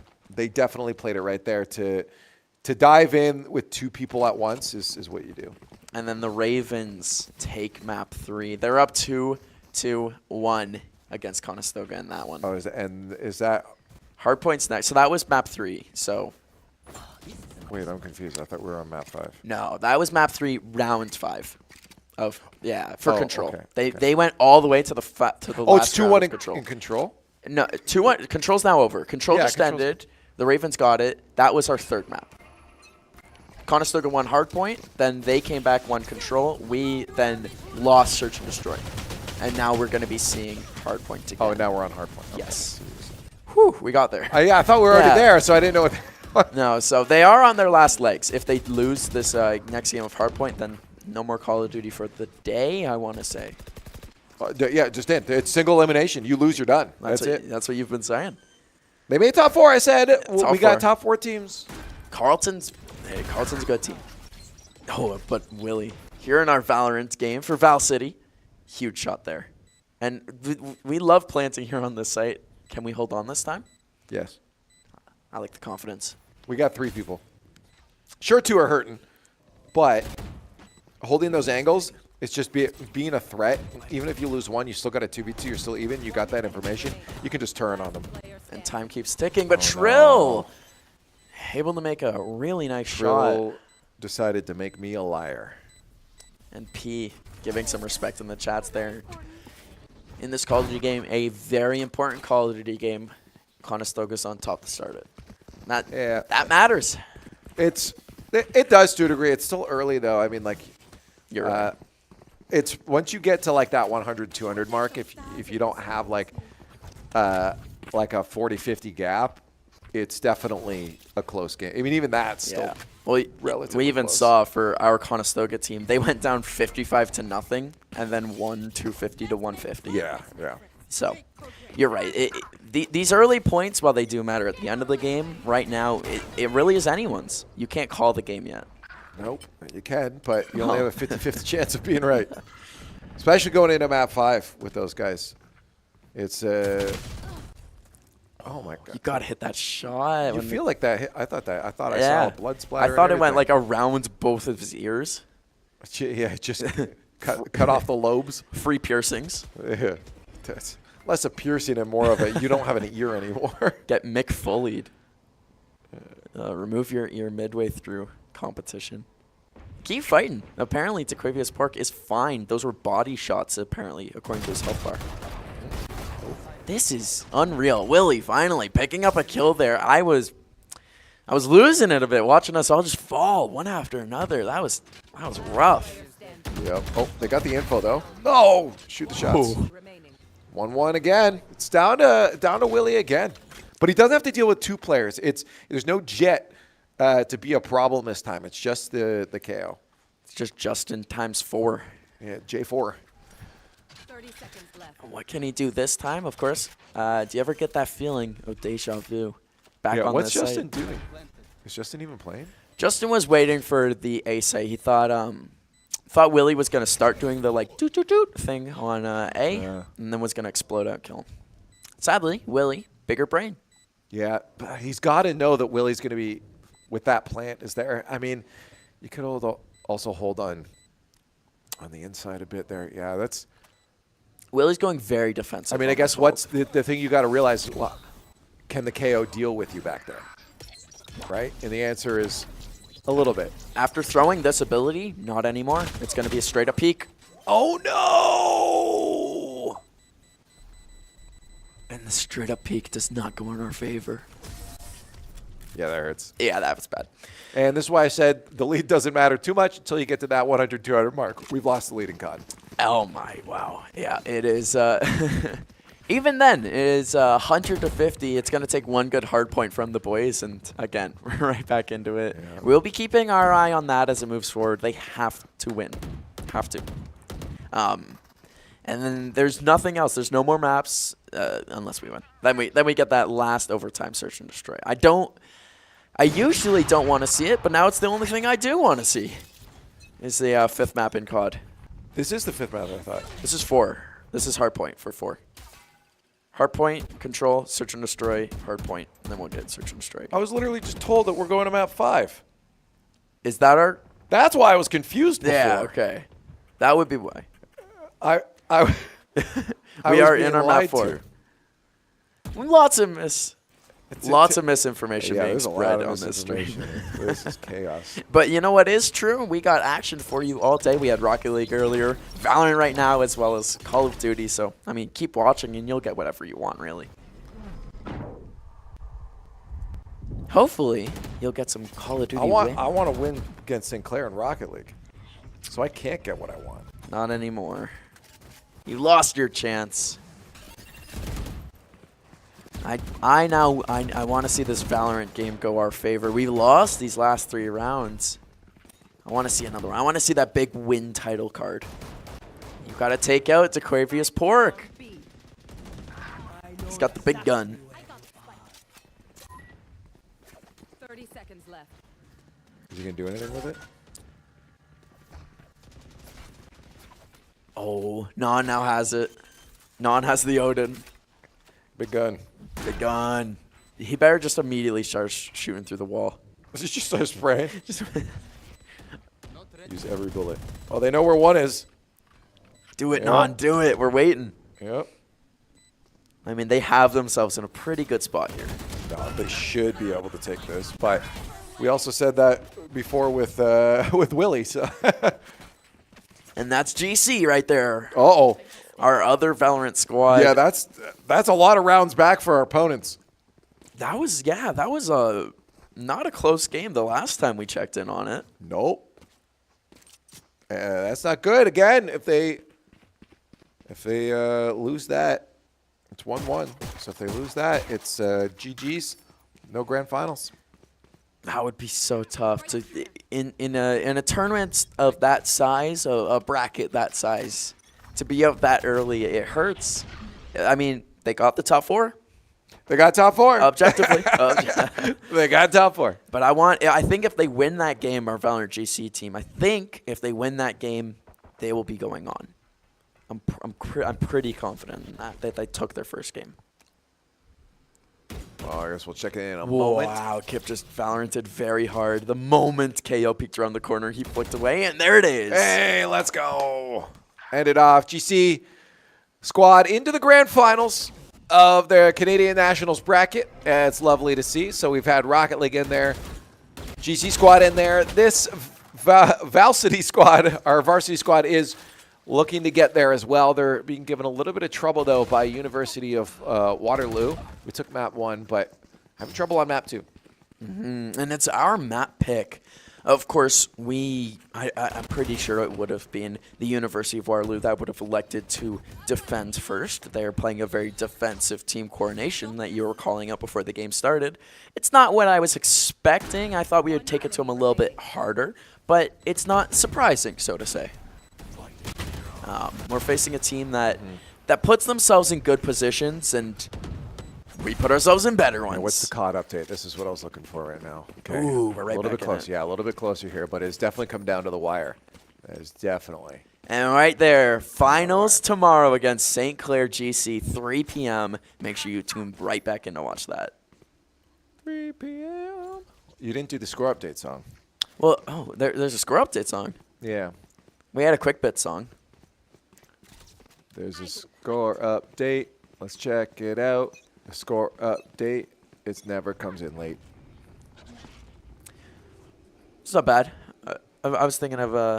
I mean, if you got better, go for it. No, I don't. Okay. Objectively, mine was worse. I mean, songs are all subjective, right?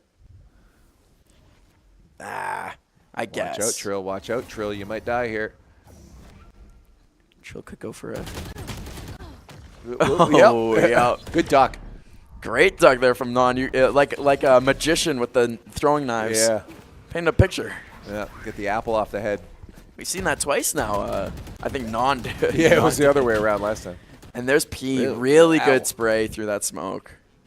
Yeah. This is the danger of pushing A site when you got so many people here. One smoke and shut down. Yeah, you're just stuck now. Yeah, it sucks. It's so choke point heavy. Non says, I don't care. I'm going to shoot you through the wall. I mean, that's his job, is to clear that way for his teammates. Kevin can't follow it up, though. Oh, he had the jump. Oh, that's a disappointing round loss. Conestoga had a lot of opportunities there to win gunfights, straight up. And they just weren't able to. As that Call of Duty game is, wow. Yeah, look how close it is. I mean, almost might be worth it to full screen it. Well, remember last time it went into a it went into 249, 250, right? The Dremo really two-piece. I'm not going to lie. I kind of want to full screen that too if production lets us. Yeah, because, there we go. Because this is a big thing. This is do or die. This is elimination, right? Like you lose this, you're done. Your bracket's done. No more playing. Yeah. And for a fact they want to keep going. Frizzy especially, he's a guy that, wow. Okay, J-Ray earlier on, I said Frizzy, he's playing good, but J-Ray earlier was unreal. He has 35 kills right now. 224. Yeah, this is the nail-bitingly scary. Dremo, though, wants a bit of space, gets him to the point. They really have to win these next gunfights, though. If they lose these, then it might be GG. Although they're clearing up. They're cleaning up. They're cleaning up. They have to be ready for this next point. They have to be. They have to be this first team on the point. Because with how close Carlton is right now, 224, there's no room for error. Yeah. Oh, they're locking in now. They are locking in. They just need to go full screen. That's what they needed. They needed the lights. They needed us watching, yeah. They needed to feel that pressure. They're a team, when the lights are bright, they know how to perform. I mean, they came second in our LAN. Oh, my God. Wow, the comeback. Come on now. We're 2 ticks away from it being tie game. Yeah, next point, though. That's going to be the big. I mean, it's going to come down to that point. Here it is. It's open. They're jumping on it. Picking up the first kills was Conestoga. They got a trophy system down, so when they get all the kills, they're going to be able to hold this, and they do. They're defending it. Remind me again. So are we down? We're down. So we have to win this. To go to game 5. To go to. Yep. That's what I must. Absolutely. Okay. Go. And we're 10 ticks away, but we're losing it. Yeah, that's not good. These spawns at least are pretty close, but we got to watch. It's going to be hard to make our way in there. And this is going to be the last point. It's too tight. Oh my God! It's a tie game again. We can't see how much time is on the timer. Oh, we've won that fight. Oh, but we lost the follow-up. It's 241. Another fight coming in. One is Conestoga. They have control right now. You look at the mini-map. There's not many Carlton members, but they're coming in quickly. It's 246. Oh, 1 point away. One more. And they did it. They stay alive, live to fight another day. Did you see the rest of the squad, too? You see Mina joining over there, Zach joining over there, too. That is... Sheesh. You got Wing as well. Oh my God. Yeah, J-Ray's feeling it too. J-Ray played unreal there. We didn't get to see the stats too much, but Jay, I'm pretty sure, put up a 40 piece. That's insane. Yeah. That is just absolutely insane. Map 5 for them again. That's do or die. Back to the Val game for a little bit here, but that's insane. So if we lose this one here with the Val squad, we still got another map to go. Which is why we're tuning in. We'll definitely try to I definitely want to catch the COD game. There's a level of importance. Yeah, I definitely want to catch that. I definitely want to catch that there here. We want to watch all of our squads do well here. Unfortunately, Rocket League dropping out in Grand Finals. We do have a GC squad locking into the Grand Finals for tomorrow. And now our COD squad to try to just stay alive to go into the semifinals. Yeah, you said unfortunately, like Rocket League lost in the Grand Finals. they had a great Still performance. grand finals, yeah. It's still grand finals. It's just it's so sad that it happened so soon. Just because those games are so short, we might see a lot of other teams be in very similar positions. Of course, yeah. I think if we win this, we're battling for semifinals right now in this Valorant bracket. The Valorants are going for semis, I believe. Yeah, this is quarters. Yeah, this is quarters because the first one was top. best of 16. This is top. Yeah, this is top 8, and then it's top 4. No, top 2 and then top 1. So this will. No, it goes 16, quarter semis. 8, Yes. 4, 2. Yes. There's eliminating them like we've eliminated some teams out of this bracket. But right back, a huge hold from the defenders. That's a big triple kill from Justin 4. Yeah, this is back and forth. A lot to, considering this is our map pick. Yeah, very that's interesting. And we have, I guess we're, again, you said it to start the game. The team composition, it changed for the University of Waterloo. They are very defensive. Like you said it, they wanted us to not use our abilities anymore. They wanted us to not be able to traverse the map for free anymore. It's a very, we have to win this game team composition. And if you're using a team composition like that, you would hope the game wouldn't be this close. That's all I'm saying. Especially when you're on defensive. When you're on defense with a defensive team composition, it can't be 5-5 right now. Conestoga is playing really well for the situation they're finding themselves in. Yeah, we'll see how it happens when it swaps over in a little bit here. Okay. Yeah, that's what I'm excited about. Silly Shadow has just been clicking heads today. Every single time we switch over to him, it seems like he is performing. Pop, pop. That's a clear sight. Ain't nothing to it. Not a thing to it. They got the whole squad almost there. Looks like it was going to be 2 mid, 1 the defender side spawn for Carlton. That's what Conestoga is going to be facing off against. Trill with a huge headshot. That's from mid. The Jet using the operator, a throwback to Valorant's early days.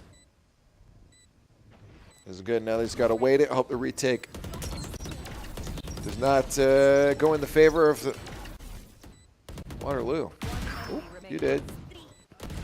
Nice. That's good hold. That's consistency. Consistency and reliability from Conestoga. If you are a fan at home, that's the type of things that you're looking for them to do like every time. I don't know why I just imagined when you said when you said fan at home, that I just imagined an oscillating fan watching this. Set up in front of a computer desk? Yeah. I've been That's half my oscillating. teammates' mics. That is, that's most of my friends' mics too are, see, I'm bad. I can't say anything. I have 4 roommates who love to be loud. So You're one of those. I'm one of those. All I right. won't lie. I'm muting you at the beginning of my lobby. Oh my God. I'm not a mic on person. A Silly Shadow again. Another headshot. Silly Shadow, mic on person who lets the whole family talk in the background of his games. I'm a push to talk. Yeah, of course you have to be. I will talk if I need to. If you are an open mic, then I cannot be your friend. I'm sorry. Unless you're at like top MMR, then you should probably have open mic. Oh yeah, well you got to be saying everything. If you're top MMR, you can't be like memeing. Or can you? I'm not top MMR. All I do is meme. Fair enough. This round's going good. This round went great for us. I mean, 5 members left on our team. 1 for them. We know where they are. We shoot them in the head. All good things, really. Yeah, I think that should be the order of playing next time too. Know where they are, shoot them in the head. You know? Yeah, the basics, basically. Baldy's basics, some may say. And 7-5 on the round switch. We are now on defense against a team where they really have, like, Omen and KO are okay for attack. Jet's good for attack. Sova and Killjoy aren't really. Like, this is a position Conestoga I like. I mean, if you really need to make sure you're locking a plant, then they're good. But other than that, like when you're trying to burst out onto a site, I don't know. I think I like Conestoga's team composition as we speak. Astra, who's able to do everything. Same with Clove, not Cove. That's me. Hello. I like this for Conestoga. Having a 2-round lead heading into the back half of the game and defense, where you get to, you get to play more so in the driver's seat. You get to be hitting the gas pedal. Or not so much the gas pedal, the brake pedal. You get to be putting the brakes on. Put the brakes on. Yeah, that's shut it down. That's it. And so they got a 2-round lead. Kevin's like, that's a lot of friends. I'm getting out of here. And the I didn't abilities. bring enough snacks. It looks like an Overwatch game right now, as he gets absolutely jumped on, as well as to Sova from our Conestoga team. Yeah, I gotta watch. Kip's gonna have to cover that corner, otherwise he's gonna be in trouble. Yep, there it is. Yeah, that's a good positioning there from University of Waterloo. It's gonna be a tough retake here. 4 members still alive on their team. Yeah, I don't know if they're getting this round. Don, good luck. Yeah. Yeah, the other side of that smoke was a treacherous land. Stewie 2K, sadly he is not. That would be pretty cool though. Yeah, that would be crazy if Stewie 2K was playing. Or if he could channel his, we'll see if they could channel their inner Stewie in these next rounds. It's we don't jump through smokes too often, I gotta say. That's what they did to us to actually start the round. That's why Kevin got like jumped on. It was because he put up a smoke and they were like, nah, we don't care. We're going in. We're going anyways. If you got teammates to help you, it's just Non did not have teammates to help. Exactly. That's why it worked so well for Stewie, because he was playing with some of the best North American players of all time. So you got to use surprise at the right times. You can't just do it every time, because reaction time also comes into it. Oh. Retreating immediately as this B site. Kevin's going to die. We'll see if he could get at least 1 kill in this. Yeah, that's unable to. Huge damage done, just no kill. The shorty is such a finicky weapon for that. It's tough for Kevin. It's 2 rounds now. He's not been able to play. He's just whole squad shows up on his location from the beginning. It's up to the boys to do a really good site retake here. Again, it's post-pistol round, so of course this is going to be real difficult for the boys. As KO coming around the corner blinded himself by accident. Willie was not able to take advantage. We got at least 1 kill though. I mean, that's good. Trying to, as you said, we're probably going to lose the round, but at least trying to get a couple kills will be kind of the goal. It limit how much they're able to save in their economic situation. As we see the sad cat with the thumbs up get sprayed there by Willie. He knows that this is a all for naught situation. Yep. As Devious Pork picks up the first kill, coming around the corner here is P. I feel like I'm the only one that does not do you use stickers in games? Like I don't use sprays. I have the same spray as all 3, and it's a target. And then I just don't use them ever. Oh, I never use it. I have them I have them bound to stuff. But I don't. I just whatever's the default is the default. Mine is I'll spray a target and then I'll intentionally shoot around it after I win a round. Yeah, I just don't do that. I don't know. It just never is in my head to ever have done that. You don't BM enough. Clearly. I guess I'm a nice guy. Nice guy. Can confirm, nice man Brody here. As we have Call of Duty here, the game. This is the one that matters. Search and destroy. It all comes down to it. If Call of Duty is done or not. And Tremo, the first death in the game, but J-Ray getting them right back. J-Ray deserves every flower he can get. We've told people to give love in the chat for Rashiel because he's leaving. Just show love for J-Ray because this is the game of his life right now. Let people know this is single elimination. Game 5, map 5. In a series here in top 4, looking for a top 2 against Carleton. The Condors have to lock this in. You lose 6 rounds of S&D, and you are done. That goes the other way to Carleton. If they lose 6, they're done, but Carleton only needs 5 more. Yeah.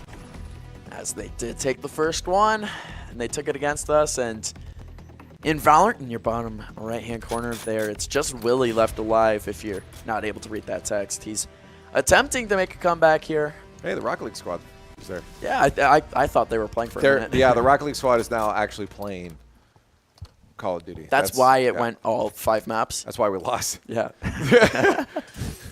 Do not put them in. I know it's a controller game, but those would be the guys that you would call upon. Maybe different. I still think it's different skills. Completely. Different skill set. I don't know if there's any overlap.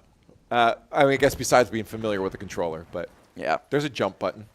Yeah, you know what? And it's the same in both games. Yeah, S&D, you got one life. Chip picks up the first blood there. As Conestoga has stayed outside this time, it seems like they're going more for that like B site on the outside, trying to rotate around a little bit more. It's unique. They're changing it up. That's what I like. I mean, obviously it's not too. These guys are going to play next semester as well, but Canadian Nationals, you still want to perform. But as a new game, it's hard. Key thing is getting the experience, and good experience is important, but you want to win still. It's not going well for them. Just Dremel left against 2, and that Starry and the rest of Carleton winning that round. As they were moving as a pack, and it worked out perfectly for them. Once Frizzy and Neb went down, that spelled the end of the round. This is going to be a moment where they need a reset. Like, coach needs to be getting a reset, a full change of plans here. The players need to just get that mental, okay, shoot, we just lost 2 rounds. Clear. Reset, come on, click in. What's going on? What's going on? Is gunfight losing? Is the strat losing? Where are they getting us from? Where should we be? How can we take control of this map? Now is the time. Don't let it go a third. Figure out what that reset is in your mental. That last round there, it looked like they were going to go to B and then decided to take the fight at Carleton. I'm not sure. I'm no coach. I'm not sure that's what they need to change. I mean, clearly something changed and it worked. I said it. It needs to happen. And from my perspective, it looks like, oh, let's just rush them. Let's just get right in there. And dropping like flies. 3 dead for the Carleton team. And you got some window fighting, and it works for Conestoga. Every single one of these rounds matter. It's not like Hardpoint, where the first 100 points are like whatever, give or take. In these search and destroy games, it's 1st to 6, and if you go down 3-1, that is horrifying. That's so scary. The nerves on display. I mean, you look at these guys, ice in their veins. Yeah, but they brought it back. They reset. Carleton win, Carleton eliminated. I love that. Thanks, Call of Duty. Thanks, Activision Blizzard. Thanks. Yeah, this is good. You need that reset. Losing 3 rounds in a row in a map 5 where you're facing elimination can really hurt the mental. This tells you can do it. This brings you back into the game, and it locks you back in. Especially with those speedy kills on the other one. And Neb getting the first one carries that momentum through. Huge, huge, huge, huge, huge. Dremel keeping the headshot train rolling with a second big kill. They found themselves on bomb site with the bomb. Something that, not every time they actually get to the bomb site with the bomb. So having it planted, that's nice. You found the fan. They're watching the game. They're oscillating. Oh my God. A grenade kill and a shooting kill for McBain. Frizzy as well picks up a kill. It's going to be 1 left, just McBain, and dead like Macbeth. If you got a Mick in your name, I'm 2-2. Dead. I'm ignoring you. I'm ignoring you. It was good though, but I'm ignoring you. We're playing Space Marine. As you look at the look at the boys, they are proud of themselves right now. But they are, I mean. Yeah, Neb's still doing the we're barely getting away with this kind of thing. Yeah, but the grabbing at his face. And it's the answer now. What's Carleton got? What's Carleton going to bring back to this, right? Because they've now lost 2 rounds in a row. They have to do that reset. They have to say, we need to switch this up. And it'll be up to the Condors have to deal with whatever that switch is. It's a very reactionary game. And holding that window, unfortunately, dying for it. Frizzy is going to be the first death in this round. Yeah, that was a tough turn on that peak on that corner there. You definitely feel like, that's a little risky sticking your head out there. And then B site is where the plant's going down. This is somewhere where none of the defenses really had too many eyes on it, and it works out well for their side. Yeah, 2-on-3 this round. Again, I said it's up to Carleton to make the answer now, and they've definitely come up with an answer. Big kill there from Neb. He's going to need 2 more if they're going to win this round. And a defuse as well. Good luck. Look at them all sitting backside there. They're so deep. He's got the assault rifle. This is the gun you want in this situation. It is planted for Neb, though. Oh, that is weird. Yeah. Yeah, I mean, he might have been unless they had nades. Yeah. Nades, they could always run up on him. That's true. It was a unique situation, and in our Valorant game, it's 10-8 for the boys, or it's 10-8 against the boys. 3 more. 3 more for their opponents, and we go to map 3. They've only won 1 round so far. They lost the first 4 rounds after the swap. They did get 1 round after that and then dropped their last one. It's gonna take a streak. That's the thing for Valorant. Valorant's a very streaky game, whereas Call of Duty more reactionary. Condors all over facing adversity. You saw it starting with the Rocket League squad in the Grand Finals. Grand Finals good, but now you're seeing it with the Condors going to map 5, just in top 4, right? They're looking for top 2, but this is tough. I mean, you're down that round, and now the Val squad also potentially going to map 3, just even looking for a top 4 spot. Yeah, and they want to keep playing. Again, like you say, all these tournaments, all these brackets, single elimination. And when it comes to the Canadian Nationals, you want to keep going as far as you can. We want the gold. I mean, you want that on your plaque. I mean, this to be able to hand that to the school and say, hey, look what we got. I know Zach likes to put together, his slideshows. Let's get every squad into top 4. Let's get every squad into Grand Finals if we can. We like to show off that we have top 5 teams in almost every single esport, and I want to keep seeing more of it. Well, again, it's just down to our Val squad to get top 4. We've hit the top 4 across everyone else, again, except Overwatch. That was the ACAD squad as well. But in terms of our main squads here, yeah, top 4s, which is good for being across the entire country. I mean, top 4 squads, but Call of Duty, come on, give us the Grand Finals. So there's 2 quick kills from Conestoga, starting it off hot. It's not going to be a 2v2, and there's Frizzy. Oh, huge. Come on now, get that last one. There it is from the boys. I thought Frizzy was going to repeat and get it, but no, he had a teammate. He did. Yeah, and that's he had good an attack comms. dog. Yeah, that's good comms to be able to say, he's hit, here's his location, sideswipe him. Sick him, Neb. Yeah, you don't need to make that peak when you got Neb roaming around like that. I like it. I like the views. Last round, Conestoga did win in Valorant. It is 10-9. I want to see this tied. I want to see it be 10-10. Yeah, I want to see us win it. Let's end that off. We don't need to go to a map 3. Let's get a couple dubs here. Call of Duty and Val. Let's sync up, same time, coronate, celebrate together maybe. They got to watch it. I'm really worried about that B site. It's been troublesome for both squads to try and retake once that plant has gone down. So we need to get that win. Frizz has to be able to hold this in. Staying alive is a key step because you remain a threat while you're down there. But they are going for B, and he got a kill. That's so huge. Well, the biggest thing, it's been hard to retake B, and it's not been hard to take it. Is people are just walking on to B, planting, and then that's the round. This is a problem. We lost the 2 players that were defending it, though, so they're going to plant for sure. Are they planting backside? Yeah, they're planting for that backside defend, too. Canceled the plant, though, because J-Ray picked up 1 big kill. It's huge chip. Nice from Neb. Neb's coming out to play. Yeah, that's a 2-1. Yeah, they're with bomb down there, too. They know they just got to watch that site. And you're going to see that J-Ray's going to keep eyes on it. Neb's just going to hunt around for the kill. 4-3. The monotony got broken up in that game where Conestoga, it's not back and forth. Conestoga won 2 rounds in a row again. And speaking of winning 2 rounds in a row, our Conestoga Val City team, it's tied 10-10 in your bottom corner there. They're holding on huge on defense on B side here. It's just 1 Killjoy left for that opposing side. We'll see if they can hold on, take a win, and go up after being down 10-7 earlier. Yeah, no, that's massive for the squad. I expect the timeout probably to come out for Carleton over there. Or not Carleton, sorry, Waterloo. Yes. Sorry, we get to so many games going on today. It's the best. This is what this is what I've been waiting for all semester. It's all come down to this. I like the dipping and diving in between games. It's fun. And to the teams, Always the good action. play all semester leads up to the Canadian Nationals, and I mean, you got to keep it going. You can't you can't stop playing good just because we're here. Good answer from J-Ray. It keeps things even. We got the attack though. Are they gonna try to go A? Feels like they're gonna try to go A this time. Which does it kind of makes sense because so much has been going on at B that you would have to assume that they're set up for it. And a team kill there. Neb ended up shooting J-Ray to death, and it did not matter. It's just going to be another one of those Let's go. Match point. Funny anecdotes. Match point for Grand Finals.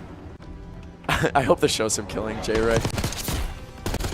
Oh, No, it does not. Instead, it just shows him going off for us. Huge double kill to end the round. And Conestoga's winning 11-10. This is good stuff here. 5-3. Again, one more. A reminder of the stakes that are on the line here. Grand Finals. For both, for one side, for this Valorant game that you're looking at on the big screen. Yeah. Oh, we gotta watch the COD. Yeah, get the COD game back. Get the COD game back. They're at 1 point away from Grand Finals. Yeah, and J-Ray gets it started for us. The kill's flying off the boards. It's just McBain left. It is just McBain. This is it. Down to 1. Hearts are pounding. Yeah, they get this kill, and they're in the Grand Finals. If I'm not mistaken on where they were in the bracket, I'm fairly certain it's Grand Finals. I'm pretty sure as well. I'm right there with you. And he's running around. They have the bomb control. Okay. Grand Finals on the line for 1 kill. Come on. This is not the time for McBain to clutch. Not the time for them to clutch. I mean, the bomb isn't in possession.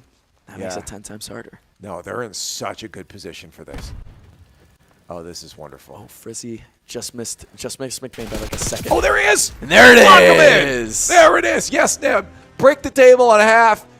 Grand Finals for the boys. Yes, very happy. But if you look at J-Ray, he's doing the old Kobe. Job's not finished. Job's not finished. Yeah. We still got Grand Finals tomorrow. Yeah, but Neb's letting it out this time. Usually it's J-Ray too, but Neb's letting it out. Neb was so happy. Big smile on the face. That's huge. Top 2 in Canada, baby, for the Condors, and now the Val squad trying to get themselves into top 4, and that will secure every single one of our teams to a minimum a top 4, which is what I said our school has on board. As we have top 4 teams at minimum, and now we've had 2 in the Grand Finals, 2 top 2s. See if the Valorant squad can make it 3 top, actually, because of GC. That's 3 Grand Finals for our Condor squads. 4, including Rocket League. I was already included. Then this Valorant team. Yeah, no, this Valorant team's in quarters. I forgot. I thought this was semis. No. I keep thinking this one's semis. And you were correct with your number. One more though. One more. They brought this back from quite the deficit. That's what, 4 or 5 rounds in a row. Yes, it was 10-8. I know that much. And it's gonna take them winning this round to close this out. Although this is the toughest situation you can find yourself in. Retake on B site. And they're fully set up with their character's abilities out. KO's used his ultimate, so you can't use any abilities. That's why they pull it out. They want the Condors just spraying through the wall. Almost got the kill. It almost did get Justin. That's massive. Okay, Astras are down, and on site they go. This looks Take realistic. it out. Oh, no. But unfortunately, good positioning from the attackers, and I know Kip doesn't want to see overtime. No, definitely not. Wants to end this one out now. It's going to take this round to be won. Yeah, 4 straight rounds for Conestoga. We were down 10-8 there, if you notice. The Quavy is about to drop a 30 bomb. I want that. I want that saved. The Quavius about to drop a 30 bomb. What an unreal sentence. That is a sentence, isn't it? Oh, man, yeah. If we one more for our opponents here, Waterloo. They're down the street. They're keeping us toe in toe. We'll go into overtime if they can win it. If not, Condors lock in top 4. And that's what you're looking for, Leaf. That's what you wanted. I just want to be right. There's some other guys in and around Conestoga that might be asking for more, but for you, they might be delivering for your bar. Minimum is what I want. Yes. If we get every team to Grand Finals, that's huge. That's massive for us in the Canadian scene. I mean, obviously St. Clair still sits as a bit of a mar in our track record, but I'm the king of the castle. I'm the king of the castle. I'm the king of the castle. Yeah, we'll see what we can do, though. I mean, hey, you never know what happens in Grand Finals. In our Rocket League game, we did take a game from St. Clair. That's true. Granted, they have multiple teams, so. You are right. 5-4. Non has the Blade Swarm out, and we have 5-3, actually. We have more men. We have more resources. This is it. This is the time for the ult. Great call on when to pull that out, too. There, just threw everything. Kevin says good night, although that last player getting the best of him. Still 4 Condors left. Silly Shadow using the ultimate ability. Where is he? One One left. Close range. The Guardian gets it done, and Conestoga will as well. We will see you in the semis. Condors across the board looking good in the Canadian National Playoffs. Maybe not happy with how close it was, but be happy, guys. You got the win. You're into your top 4. And, man, you guys are looking heckin' good at this point. What a strong day for the Condors so far. Oh, absolutely. And we get to round it off with a Valorant win, 2 Valorant wins in this little time period. 2 Valorant wins and a Call of Duty win. I don't know how far these squads are going. Maybe I get an update because I heard a break's incoming, which implies more on the other side of it. I know we'll get more Valorant GC. Are they finishing their bracket today? I think we're going to finish their bracket today. They're finishing their bracket today. No GC. Okay. We have another varsity game, apparently. Varsity is where we will actually see you today in the semifinals. They're just having the grand finals and stuff. So tomorrow's really going to be finals day. Okay. Well, let's get to a break then, and we'll get to that on the other side. Condors Esports is innovating intercollegiate gaming in Ontario and beyond. We've built a community where you can compete, play, and work in a dynamic program accessible from all campuses. Condors Esports is more than just gaming. Here, you'll find empowerment and inspiration in state-of-the-art facilities equipped with the latest technologies and unwavering support. We are varsity athletes, turning victories into championships as high-performing gamers. We are relentless, constantly pushing our limits and pursuing excellence through every match. We are Condors. Gaming connects us on campus or online, all through best-in-class equipment. We're building a foundation of experience, powered by our passion, in developing skills that drive personal and professional success. We are eager students, transforming our dreams into careers in dynamic and emerging industries. Condors Esports goes beyond gaming, fostering enduring friendships, unforgettable experiences, and meaningful connections. This is your chance to transform your passion for video games, esports, and technology into something impactful. Learn how Conestoga is introducing Condors Esports to your campus and connect with fellow Condors striving to soar. We are Condors.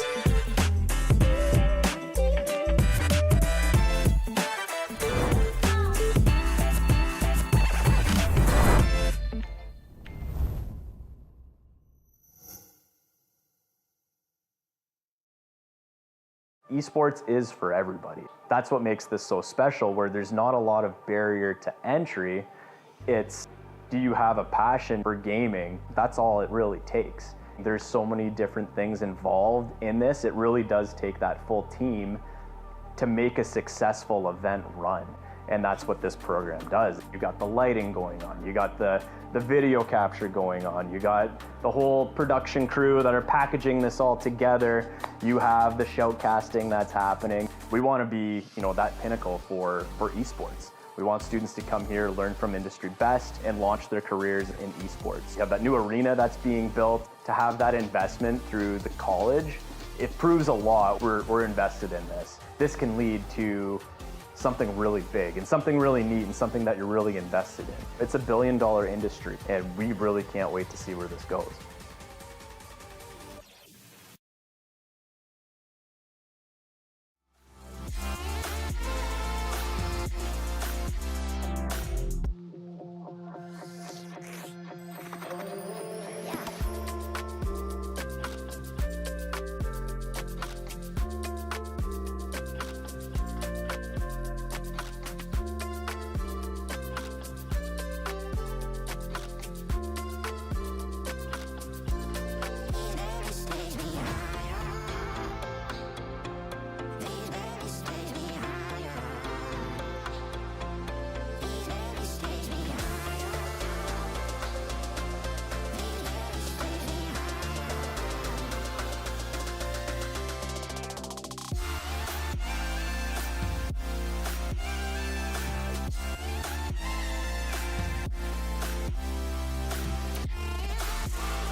Welcome back to Conestoga College. Canadian Nationals continue on. Grand finals are all going to be tomorrow, but we, of course, have one more match to get through for our varsity Valorant squad before those grand finals happen. I'm hanging out with Cove still, and the problem with going into a grand finals is, what's the problem again? I feel like we've talked about this before, Cove. It's a consistent one. St. Clair. Oh, yes. St. Clair in the semifinals. Yeah. They are a problem. With most of the brackets, we've been good. We will have to see them in the finals, but for this bracket, no, we're not having that luxury. We have, so the Rocket League squad already came across St. Clair, and they lost to St. Clair 4-1. Good run up there, but they were happy with it. I was talking to them. And then our Call of Duty squad also have to play St. Clair. They won there. Yes, we've already beat Carleton. We are now playing St. Clair in the college.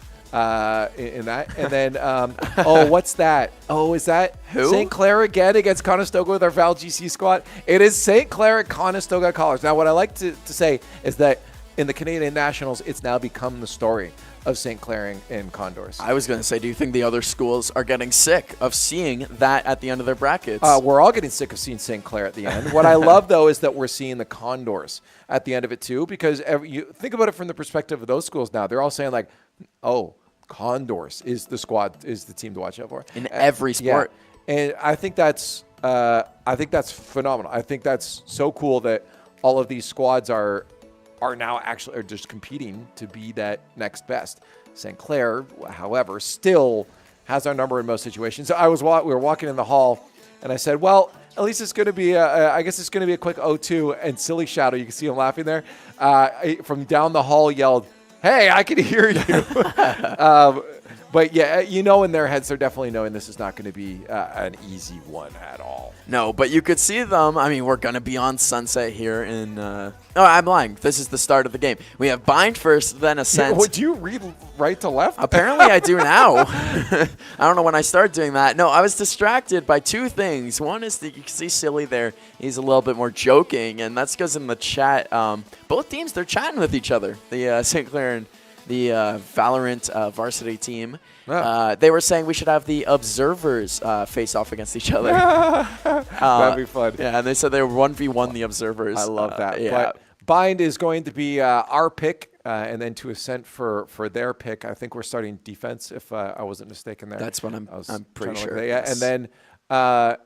And then we go to Sunset for the. We're on the attack there. Sorry, I was trying to look at the maps when we were talking about the observer stuff. The Sunset to finish it off, I'm not too worried about. But again, Bind, this is all these maps St. Clair is going to be familiar with. Yeah, there's no real talking points to have on the maps specifically here at this point between these two teams, because both are going to know how to play them. What it's going to come down to is, well, these picks, if there's anything intriguing, we see an interesting hover down there as well. But for the Condors, they stick in with what they know. I think this you have to do at this point. Like, you really can't go for anything crazy. No, and we're seeing Yoru being picked from the St. Clair side. That's going to be a lot of teleports, a lot of deception, a lot of blinding, kind of very similar to KO from the last game that we watched. That was on Ascent.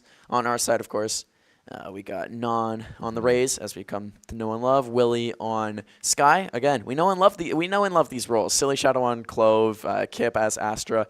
And then, of course, Deadlock for Kevin, not playing as Cypher, who we usually see on this map. Yeah, two interesting picks on their side would be the Fade and Yoru. Oh, and Fade by Smiley. That is not... We've seen him a couple times. If y'all at home, less familiar, they leave balls all around the map. Very good for information gaining. Very good for getting your final shots in. And it's going to be big for Conestoga to play around that, to not let themselves be seen in the first place. And... stick to their game. Don't change. Don't change just because of what the opponents are doing. You're here for a reason. You're a good squad. Don't forget that. St. Clair trying to play Rocket League out here.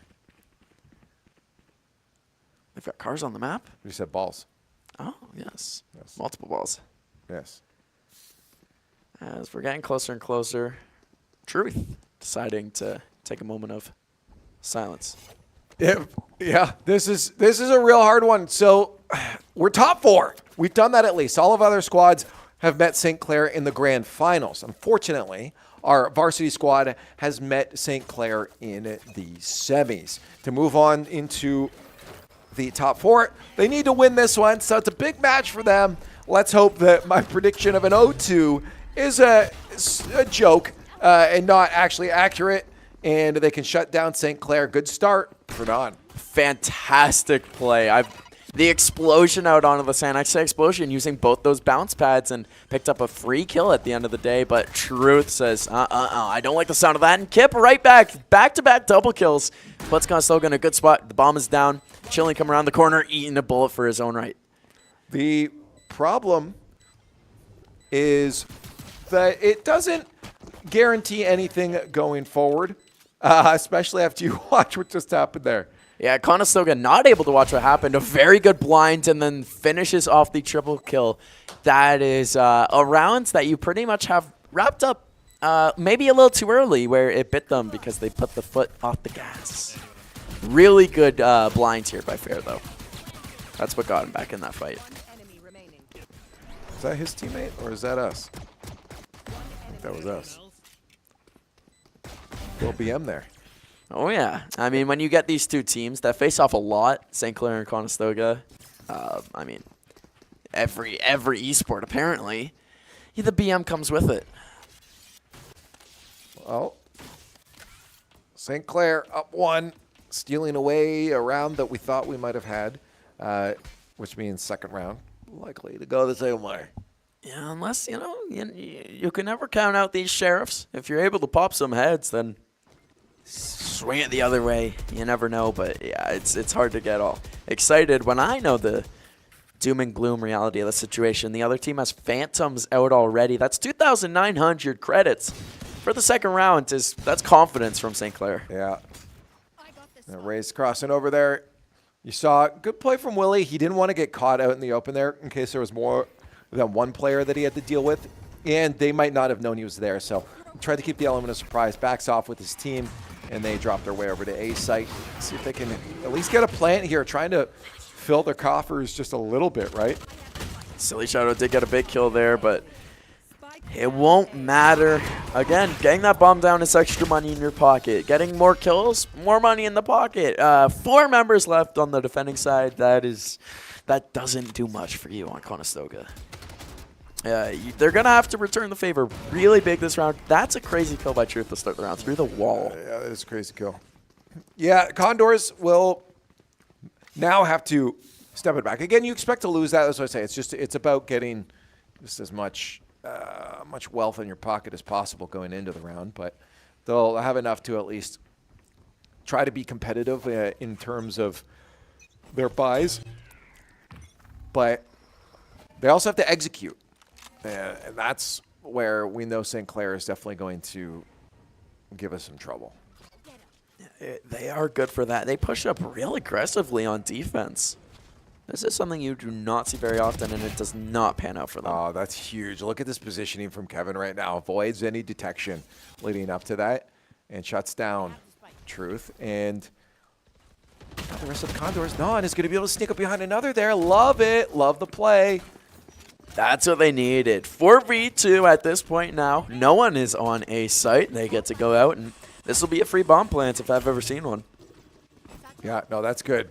Just making sure no one's hiding around them, and they can get that plant down and just hold on to it. Oh my God, though, already up on round 3. Yeah, already. I was talking about the Phantom on round 2 is not what I was expecting, but the operator in the heaven position. I wouldn't be surprised if Fair just stays there the whole time, doesn't ever attack, saves, honestly. That's an insane pull for round 3, the operator. That's 4,500 credits. That's over.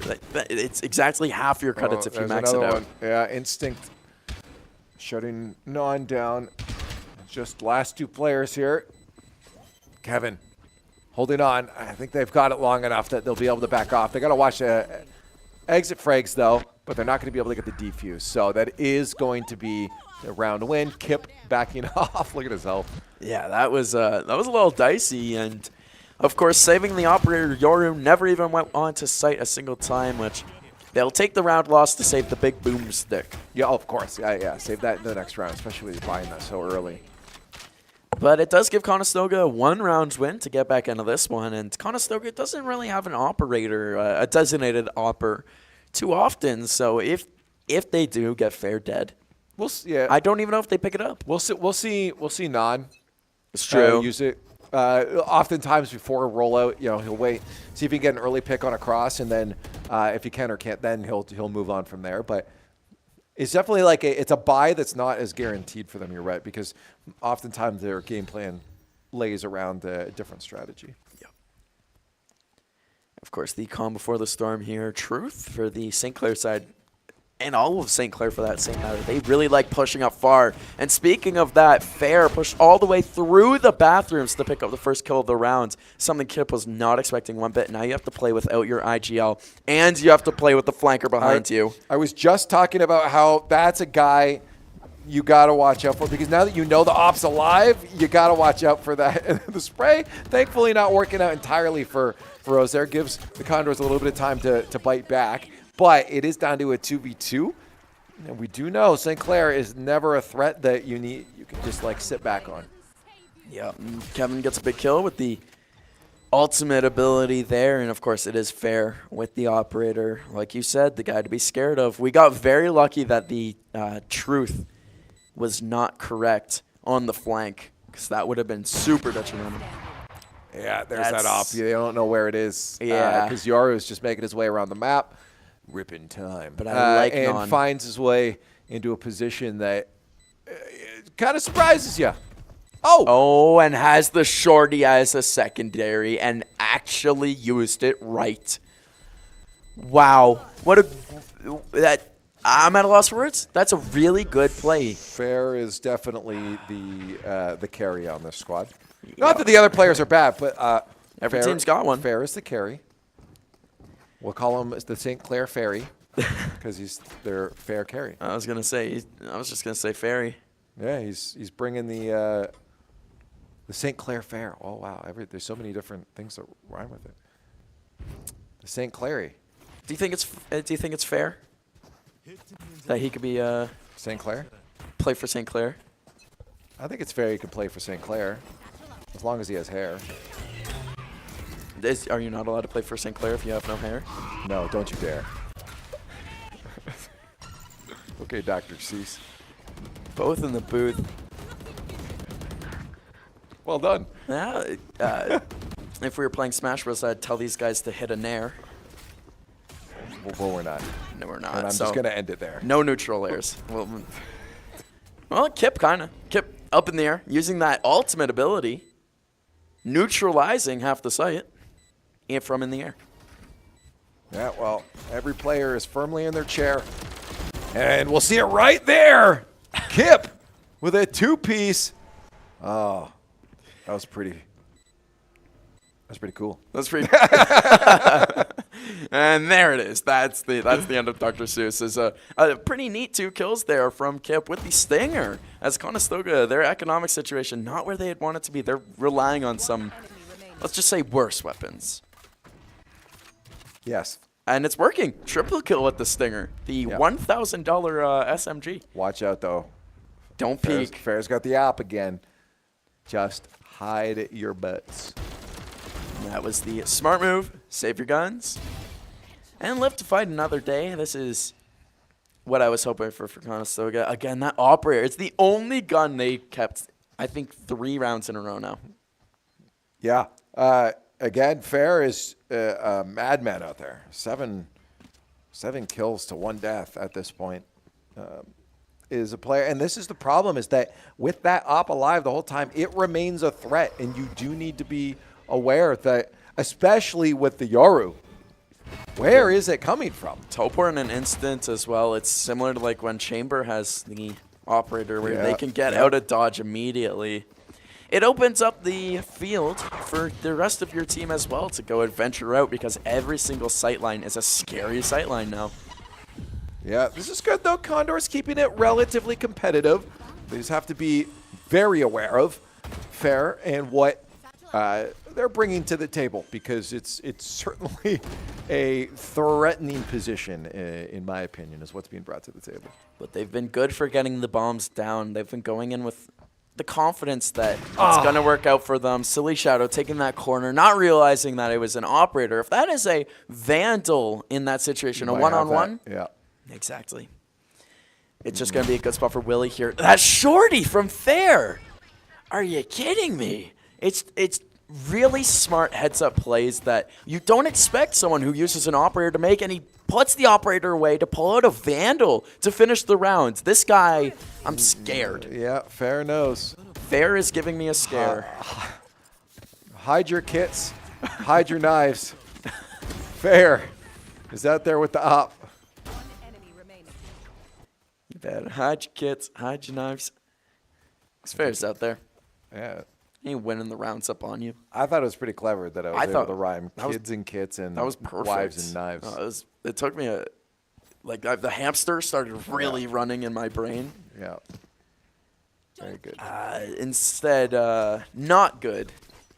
The score right now. 4-2. Well, that's not bad. It's not bad. It's just not very good. We find usually Conestoga is the team who is in the lead in these situations. Yeah, but a team that's used to playing in the lead. I think as long as they keep it decently close and they win around every once in a while, that's really what you can ask for. I mean, St. Clair, we went into this knowing the distinct possibility of a loss being greeting us on the other side, because this is the final boss. I mean, for not every collegiate team, but at least every Canadian team, St. Clair's, been the final boss. I would like to. They have a reputation. I would like to know what that reputation is elsewhere, as Truth picks up the first and second kills of these altercations here. Conestoga is just going to be up to Silly Shadow. And the Sky for them left, and hey, you get the first kill on the board. That's what it takes. Yep. Something better than nothing. Ooh, not a second. I thought there was a chance there with the smoke going down, but no, Smiley stays true, gets the final 2 kills of the round for St. Clair, and Fair still has the operator. Rajante calling a timeout, which I am not surprised. That's the time you do it, yeah. He's going to definitely tell him, hey, we know we can do this. We've been able to. We need to obviously deal with Fair. And if he's been watching how Fair has been moving, operating on the field, I think there's got to be an answer. What's the answer to that? And hopefully Rajante has that answer for the squad. They're listening intently. You know, a lot of times we'll see Kip talking, what feels like maybe he's potentially at a bit of loss, or he just wants to understand what Rajante's saying, or anyone else on the squad is saying, and taking that information in and then using that to execute a plan for his team. I feel like he understands right now that it might take a outsider's perspective to let them know what's needed in a game like this. While you're in there, sometimes when you're in that game, you know exactly what needs to change. And that's when we see Kip talking a lot. Yeah, and sometimes you don't. And this could be one of those situations where you'd never know. If I'm Rajante, I'm telling the guys, like, it's only 3 rounds. We are in this thing. I want to see this at least be 8-4. By the time we go into half. You're hoping he's saying a bit more than that too, though, and saying what you need to do to get that. I can't speak on that though. From the casting position here, they would roast me if I ever tried to tell them what to do. We need an execution plan.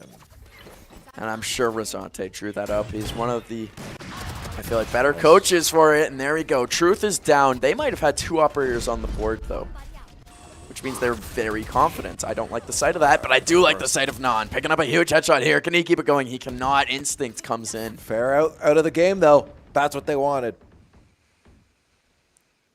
But can they keep it going? Of course, you still have Instinct in kind of this no man's land. Smiley going down to Silly Shadow, who, again, these fights happening where you don't expect fights. And maybe that's the plan. I mean, you try to catch you don't want to be predictable. If you do the same thing every time, St. Clair's going to know where you are. They're going to know what to be anticipating, what to be expecting. If you can throw them off a little bit while still being coordinated, then do it. Kevin, there's just one more at the back of sight there, and they're going to lock in another round, only 2 out. The stat that we love to bring up is how often Does Conestoga win after they call a timeout? And it's very. And we saw it there again. Whatever Rajante said worked. Calling a timeout, getting a win. It's kind of in his blood. I mean, there's so many things that can happen. Switch up your peak timing. Switch up your positions. Go for this very specific coordinated thing that we've worked on. There's so many things that can happen. The important thing is that you shut down fair. Yep. You drop that up, and you try to bring things back to an even level, force them to buy again, force them to start spending some of the economy, and you get kills. I mean, you show St. Clair that they're going to have to try something else and think about this, because the Condors are here to at least keep this competitive. Lots of teleporter usage here from the opposing side. The St. Clair College has been all over the map against us, and we're doing a little bit of a slower approach right now, which I don't mind one bit. Make them make the first mistake.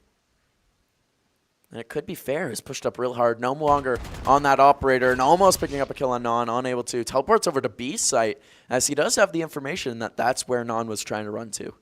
Yeah, and you wonder if the Condors use that information, knowing Yara was on the other side, to then alternate back over to A site.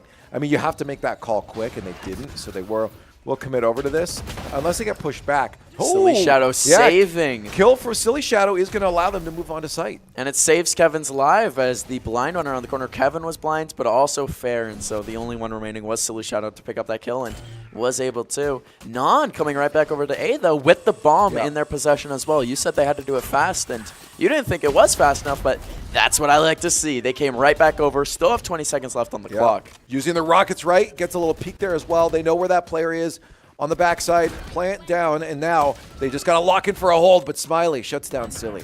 That's a big shot there, but a big shot in return. Kip keeps it going. It is now a 3 versus 1. Just Instinct left, who has been a killer so far in this one, but when you got Kevin, you got Non holding some good angles, and the bomb continuously ticking down. I like what I'm seeing.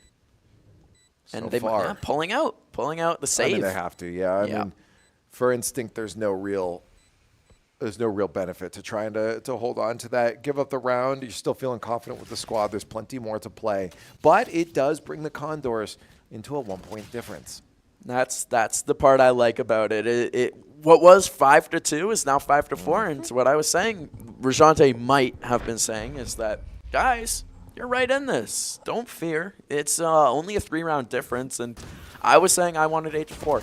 8-4 before the end of the half. The problem is that you're looking at the Condors having to use ults to get these rounds. And the thing is, in all reality, is you don't have an ult, a game-changing ult every round. I mean, it was Non being able to get on site and clear that back corner that allowed them on there. Silly Shadow, of course, like getting that pick earlier on over on B site definitely did help clear things up a little bit. But at the same time, you can't rely on ults every time. Oh, completely correct. And a kill immediately there by Instinct. And hey, I'm not saying that we need many more rounds. I'm not saying I want us to lose the next 3 rounds, but 8-4 going into the half. I mean, being 4 rounds down on the attacking side or defending side for Binds, I like that for Conestoga. Any extra rounds that they can win from here until the swapping of sides is bonus, if you ask me. Well, they know the corridor up ahead is clear, so they know the defenders are either deep on site or they're all over on B. The better thing to assume would be deep on site. You can't take any chances. Oh, yeah, you definitely have to assume that. And they're probably going to have a bit of a fight if that poke comes around there outside showers there. You also got to watch out for a flank coming from B. That's 2 enemy gamers coming on over. Yep. Oh, they know someone's in showers there. Take shots. There it is. Races down. Although Fair and Chillin are going to turn around immediately, take out Lily and Silly Shadow. Silly Shadow back on the board. I liked it from Kip. It just did not pan out. Kip had a really good flank going on there, but it was a better defensive hold. Fair getting that first shot with the Sheriff. Soiled the round. Yeah. It's hard. You feel like you're making a play that is possibly going to work and it gets shut down. It's like, how do they have the answers? And how do we make sure that we're doing something where they don't have answers? As, yeah, you could look at the team here. Both guys as locked in as you could bet, especially Kip, who he's been playing well, but again, the team's going to need that much more if they're going to be in this. They're down 2 rounds now. You don't want to go down more. Fair picks up the first kill of the rounds, and I feel like I'm going to get sick of saying that by the end of this game. Yep. I'm already sick of you saying it. As Non and Kip, though, answering back, I do like saying that. Of course, this is where we are seeing Kip's Astra ultimate ability on display, and you say that you don't want this to be what decides rounds, but it might just be his Truth coming from the flank, able to get 1 kill. Truth going down, though, from Willie. Huge headshot in return. Yeah, look at that move over to B site now. We're going to keep the Rays on A, but just try to let them think, hey, we're still there, it's still a threat. But yeah, that definitely, that information gives it over to the opponent's Astra. They're going to be able to walk on a site and know where that is. You got to watch out for Chillin in this doorway here. And there it is. Headshot on Chillin. They were watching. It's just instinct left. Could get into a fight with Willie here. He's making his pokes around. They got 3 people to be able to take those crosses, though. They just got to hold it. Yep. I mean, they don't even need to push, but they're going to anyways. Non got the information there in the corner and then said, hey, they're here, and pulled back while in that hookah lounge. I love it being 6-5 right now. A close game. We saw this before. Conestoga was up 7-5 in that last one against Carl. University of Waterloo almost choked it, but then came out with the win. In a position like this, keeping it ever so close, all it takes is 1 streak. All it takes. For either side at the end of the day. Yeah, just keep in mind that St. Clair also has their timeout to shut us down if they want. Oh, well, I guess we got to use the second round because we're on swap. Yeah. They elected not to use their timeout, which is common. I will say they didn't have a need to use it. It would only be if the Condors start momentum. But at this point, you can't use it, and it would be silly to use it round 1 on the net. Well, whatever team gets momentum next, I feel like is going to be the team that'll take this one. A 4 rounds win streak would be killer for either side. Conestoga in this last round of attack, exploding out onto that B site, and Willie getting a huge headshot from the hookah lounge there. And this is a really good change of pace from Conestoga. No, it's wonderful. Plant coming in, but fair. This guy is a nuisance. Oh my God. It goes down to Non. Non taking them out. It's now up to Willie. Yeah. And it's up to Kip to keep this. Fair took out 2, and then Chillin took out another right after there. Yeah, man, you cannot count out Fair at all. And Chillin as well. It's going to be a lot for a double kill. And it's going to be too much. Kip's able to get that one, shut the round down. We're going 6-6 into the second half. And basically, it's a new game. 0-0, if you ask me. I just punched myself in the head. Ooh, that hurt. Did you deserve it? Probably. I wouldn't say so. No, I'll take a tie game. It's basically now just, hey, let's win 7 rounds on attack, and that's the game. That's it.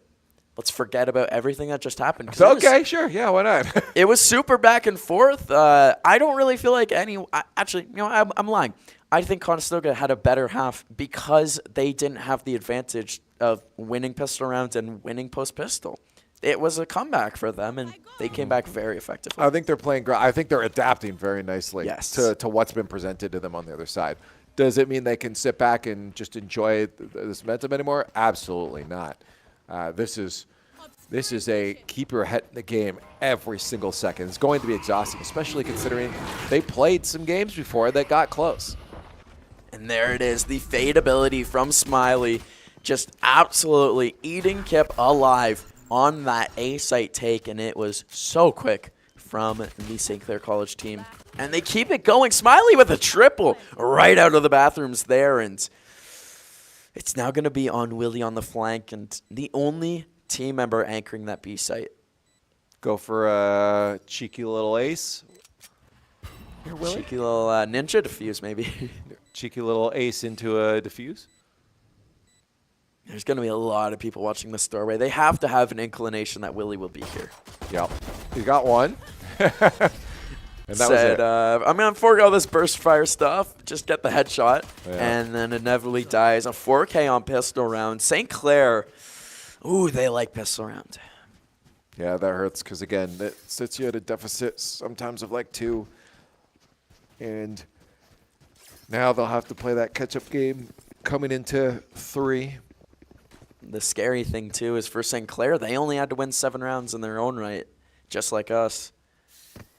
And so stuff like that makes it so much harder. And then after the post-pistol round, it becomes then a 7-5 game. And that's when you start to get really choked up, start to get really nervous. Hey, maybe they can put some mustard on this round so they're not playing catch-up in the next.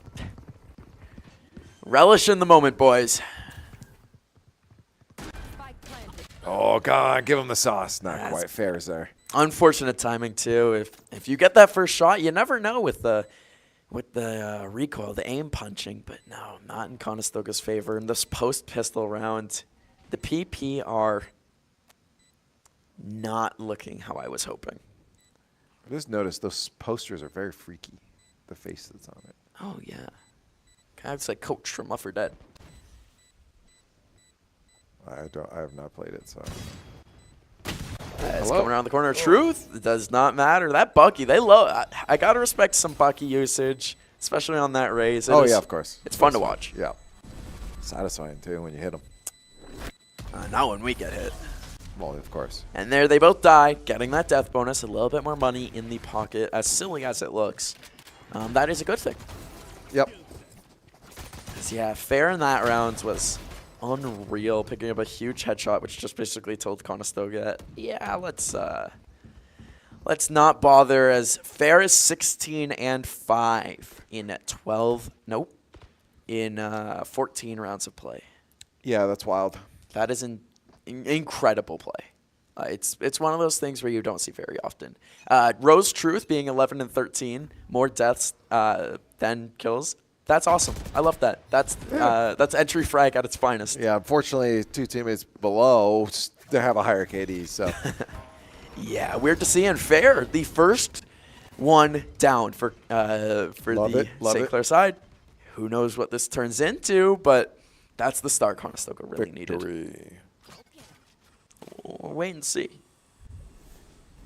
Victory. It did definitely force St. Clair to slow down a lot more than what we've seen before. Not having your carry, so to say, makes things harder. If you couldn't tell. Just playing patient. Playing it slow. Condors don't have to do anything. They just got to wait for these 4 remaining St. Clair players. The Saints make their way onto the site. And here comes the move.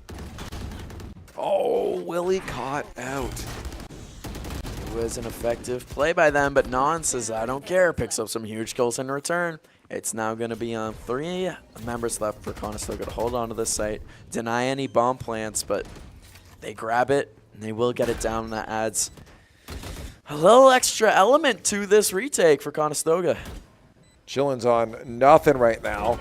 Yeah, so that's an easy kill for Silly, and 3-1. Round should be theirs. You've got options. You got options at going at Instinct here. Silly Shadow just needs to stay exactly where he is. Oh, wow. What a flick. How did what the? Instinct has exactly what their name implies. Just an instinctual shot. I want to see that from their perspective. That was insane. Like, it didn't even look like their gun moved towards us. The bullet did, though. The holds from Kevin at the end of the game there. I was on the edge of my seat as on the around the corner there, Instinct was just holding that angle, and Kevin's like, nah, I'm going to defuse anyways. Pros don't flip. Pros don't fake. Wow, what a shot. Yeah, that was wild, just instantly. And then that shot there, and then pros don't fake. And it worked. Won the round, died for it. That's putting on for the team. And that's needed, very needed. Yeah. 8-7 against St. Clair. I gotta remind you. Yeah. And when you lose post pistol, you have to win that next round. You can't lose 3 in a row to start the half. Conestoga not doing that. Oop. There's fair.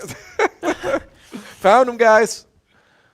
Yeah, that is not what they were looking for. Outlaw doing its work.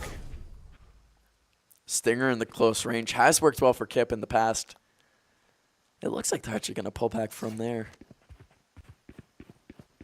Get the bomb, go back over to A site. Yep. You know that there's only going to be 2 there. We haven't seen teleporter usage. Not since the first half. I should fake it out. Teleport back. Bomb being planted now, and there's still 5 remaining members of St. Clair College. That makes the whole retake situation a lot tougher. Although it's Kip. Kip, and I think that's Willie. On no, Willie always plays as Sky. That's Kevin. Ooh, Kevin, the first went down. Gets fair. Goes down. I was hoping for a spray and pray. Looked like it. Looked like it had potential. As the guys are locked in, not a lot of emotions on their faces, which can't let yourself get emotional. I know I do when I play. I lose it a lot. Rage. Yes, that's the word for it. Nowadays it's just sulk. I just sulk around. Sadness. Yeah. But you might want to play a boys- different game if that's what you're feeling. I try not to be angry. As these guys, I mean, they got to be, every single bit of their fiber has to be like, let's stay locked in here. Let's stay locked in this game. It must be so easy to get frustrated playing a team like St. Clair. Especially if you're not close. But Condors are close. I mean, they're answering stuff. There's definitely still a hill to climb here. Some things where St. Clair excels at that the Condors are not quite as instinctual at. But the Condors do have that resilience right now. They do have that resolve to stay in the game and keep their heads in it as well.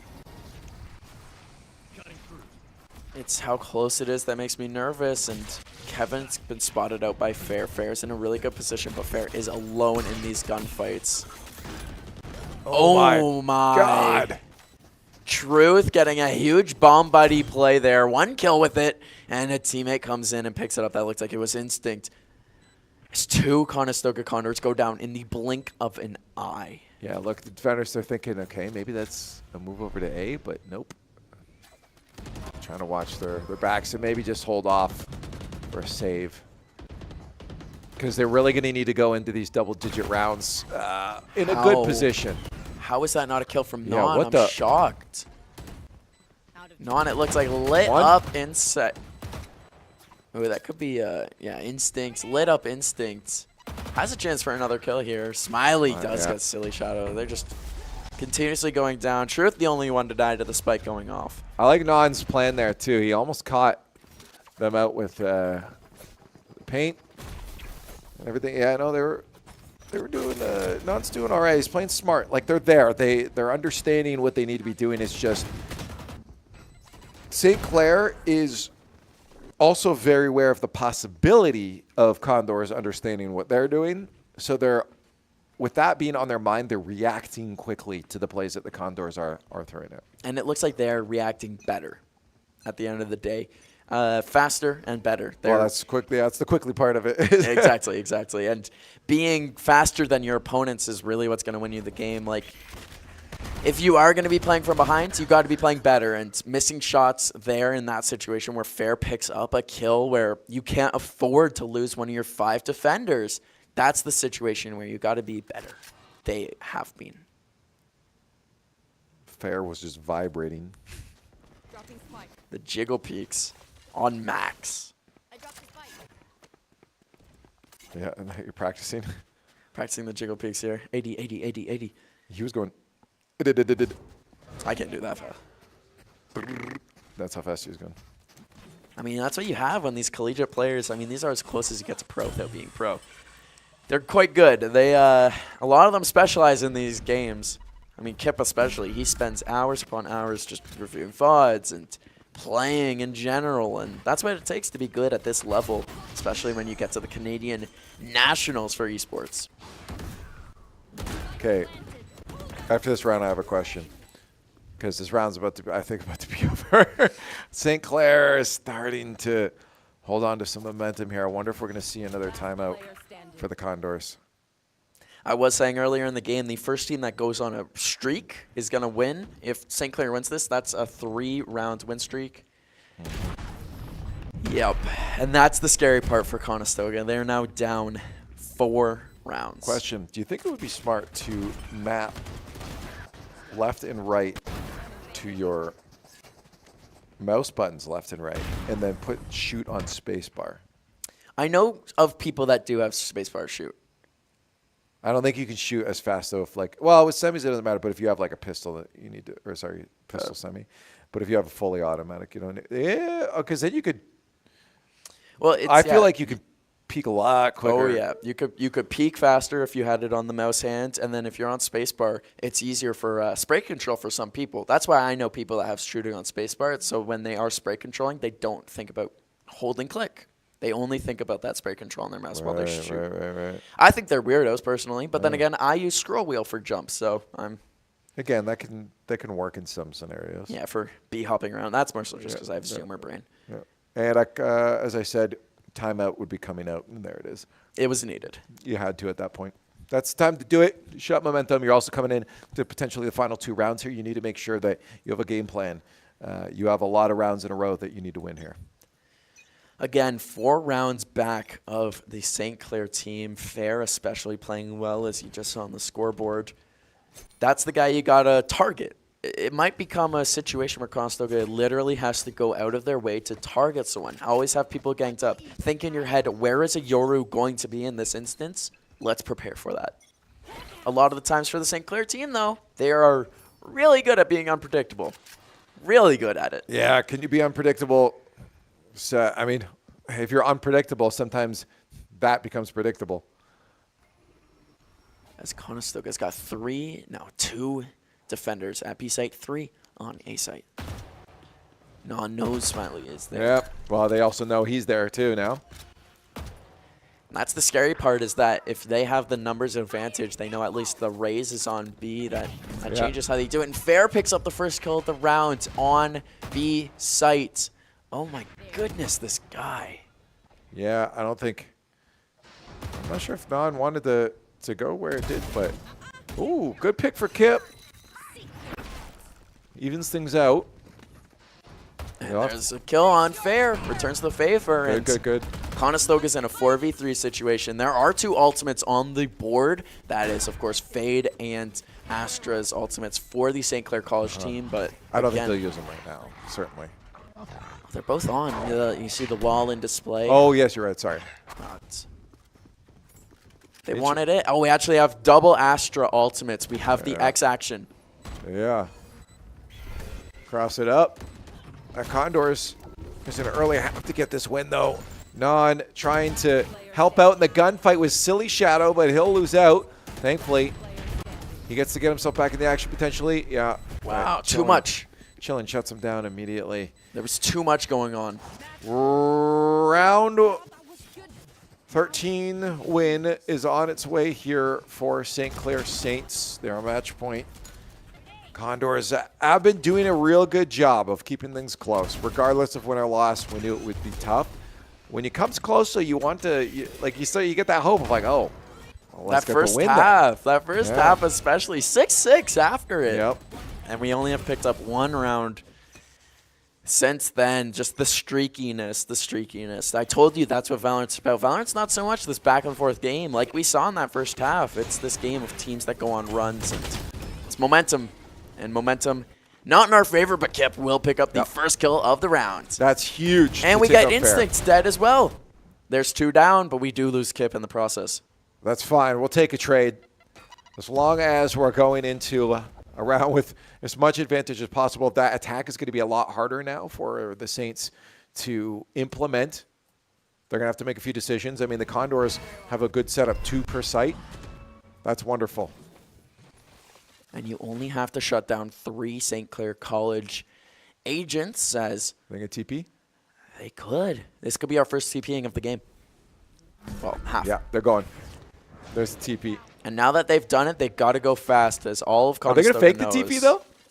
They're going to fake the TP, try to pull one over, and then go back to B site. That's interesting. I mean, because, like,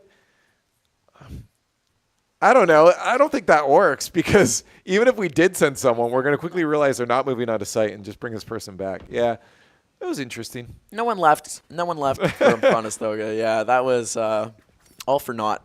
They just felt like going for a little jog. Now there's only 15 seconds left, and they really do have to go on the site. I mean, it did work out for what they were going for, but they are completely surrounded. Yeah, they got 4 Condors ready to strike. Right around the corner here. Smiley, oh my God! Chillin' and Smiley combined to kill the 2 flanking Condors.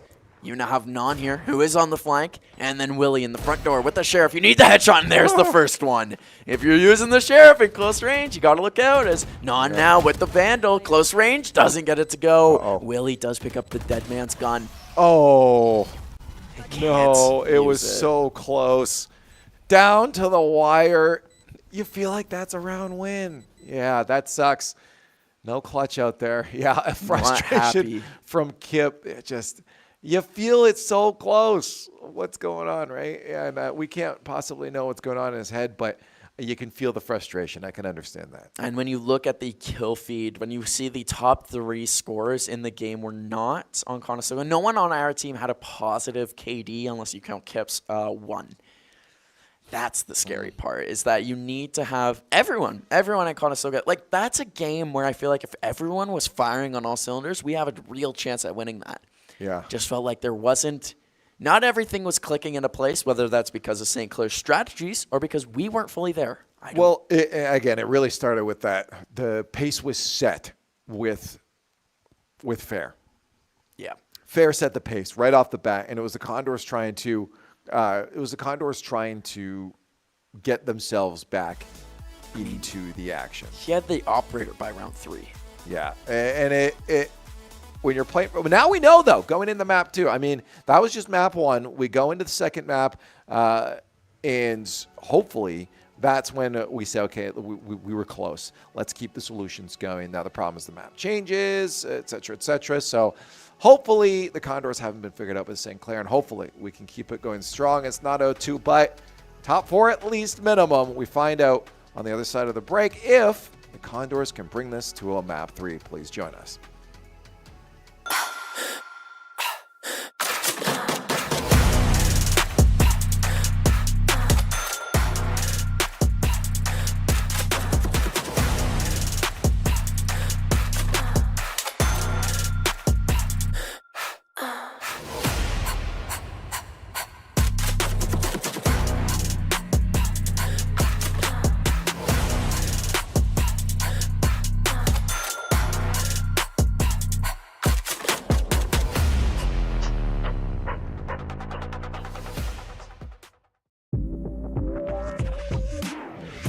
Condors Esports is innovating intercollegiate gaming in Ontario and beyond. We've built a community where you can compete, play, and work in a dynamic program accessible from all campuses. Condors Esports is more than just gaming. Here, you'll find empowerment and inspiration in state-of-the-art facilities equipped with the latest technologies and unwavering support. We are varsity athletes, turning victories into championships as high-performing gamers. We are relentless, constantly pushing our limits and pursuing excellence through every match. We are Condors. Gaming connects us on campus or online, all through best-in-class equipment. We're building a foundation of experience, powered by our passion, and developing skills that drive personal and professional success. We are eager students, transforming our dreams into careers in dynamic and emerging industries. Condors Esports goes beyond gaming, fostering enduring friendships, unforgettable experiences, and meaningful connections. This is your chance to transform your passion for video games, esports, and technology into something impactful. Learn how Conestoga is introducing Condors Esports to your campus and connect with fellow Condors striving to soar. We are Condors.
What up? What up? What up? Canadian Nationals continue on. I'm Leaf. You are Cove. Okay. Still. Just making sure. And we are going into map 2. We are in top 4 for our Valorant score. Today, we've had a lot of wonderful victories. If you haven't been tuning in, we had our Rocket League squad go into the Canadian Nationals Grand Finals, face against St. Clair and lose. We had our GC squad go into the Canadian National Grand Finals, have St. Clair and play tomorrow. We had our Call of Duty squad make it into the Grand Finals against St. Clair, and they'll be playing Monday. Ooh, okay. And a little longer. Yeah, and we have our Valorant varsity squad going into the semifinals against St. Clair and losing map 1, but it was relatively close, 13-7. Not as close as maybe some other series, but much closer than maybe a lot of us were anticipating. Than I was for sure. Do you ever get sick of saying St. Clair? Because it seems like we are facing them. We are facing them in every sport. That seems like. I think it's a fun story, to be honest. It's I actually, as someone that just likes stories, and which is why I'm like casting, is I like stories. I like to be able to have a foundational, here's a line that we need to get past. And in terms of the Canadian Nationals, right now the story is St. Clair and Condors. I mean, there are a couple other squads because it's a semis. There are 2 other teams for the Valorant bracket at least. That's the only one though. Yeah, one of St. Clair or Condors will not be making it into the Grand Finals out of all the other brackets. So the question is, who is it going to be? Because right now, St. Clair is in a position of winning everything. Control, yeah. And can you pinpoint it down to one individual factor? Because I know I can. Well, what would yours be? What would yours be? Because there's a lot of things going through my mind. But what's the one that you got? Fair. Yeah, that's fair. I would bring it down to fair. I mean, overall, I think the rest of the squad is beatable. You talked about before this coming into the break that the squad on St. Clair had, the top 3 rankings in terms of KD. They did. But I don't think that's as much of a problem with fair off the table. You saw when they got fair off the table, some of those, I didn't see the exact number, but it felt like most of those rounds ended up being wins. Well, you are absolutely correct to say that fair is that reason that they're winning. It's because the rest of the St. Clair team is playing around fair. That's why they're able to get such good KDs is fair opens up the map for them. Yeah. When you have, it's the same thing as a game where you have a turret down. You cannot worry about that's part of the map anymore. Fair is a turret right now. No. And I guess the question coming into Ascent now is, well, how do we answer this? I mean, as of now, we're just going with what we know. And maybe that's what you have to do. But you saw it even Kip right after that match, tapping the water bottle, like, what do we do?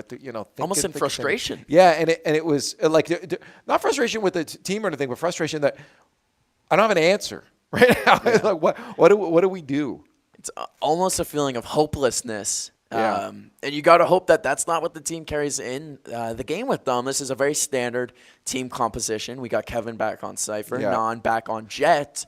Well, the question, the other team. The thing for me is like, what are we going to see on Ascent here from our opponents? Because that Yaru really, I think, was a proper game plan. But if we don't have fair on that this time, how is he going to utilize a Jet? And to me, it feels really much that fair is I like to surprise people with my positioning player kind of player based off of his picks with the Yaru and now with the Jet. That's definitely the strategy so it's still going to be a problem, but not to the same degree that we saw with the Yaru.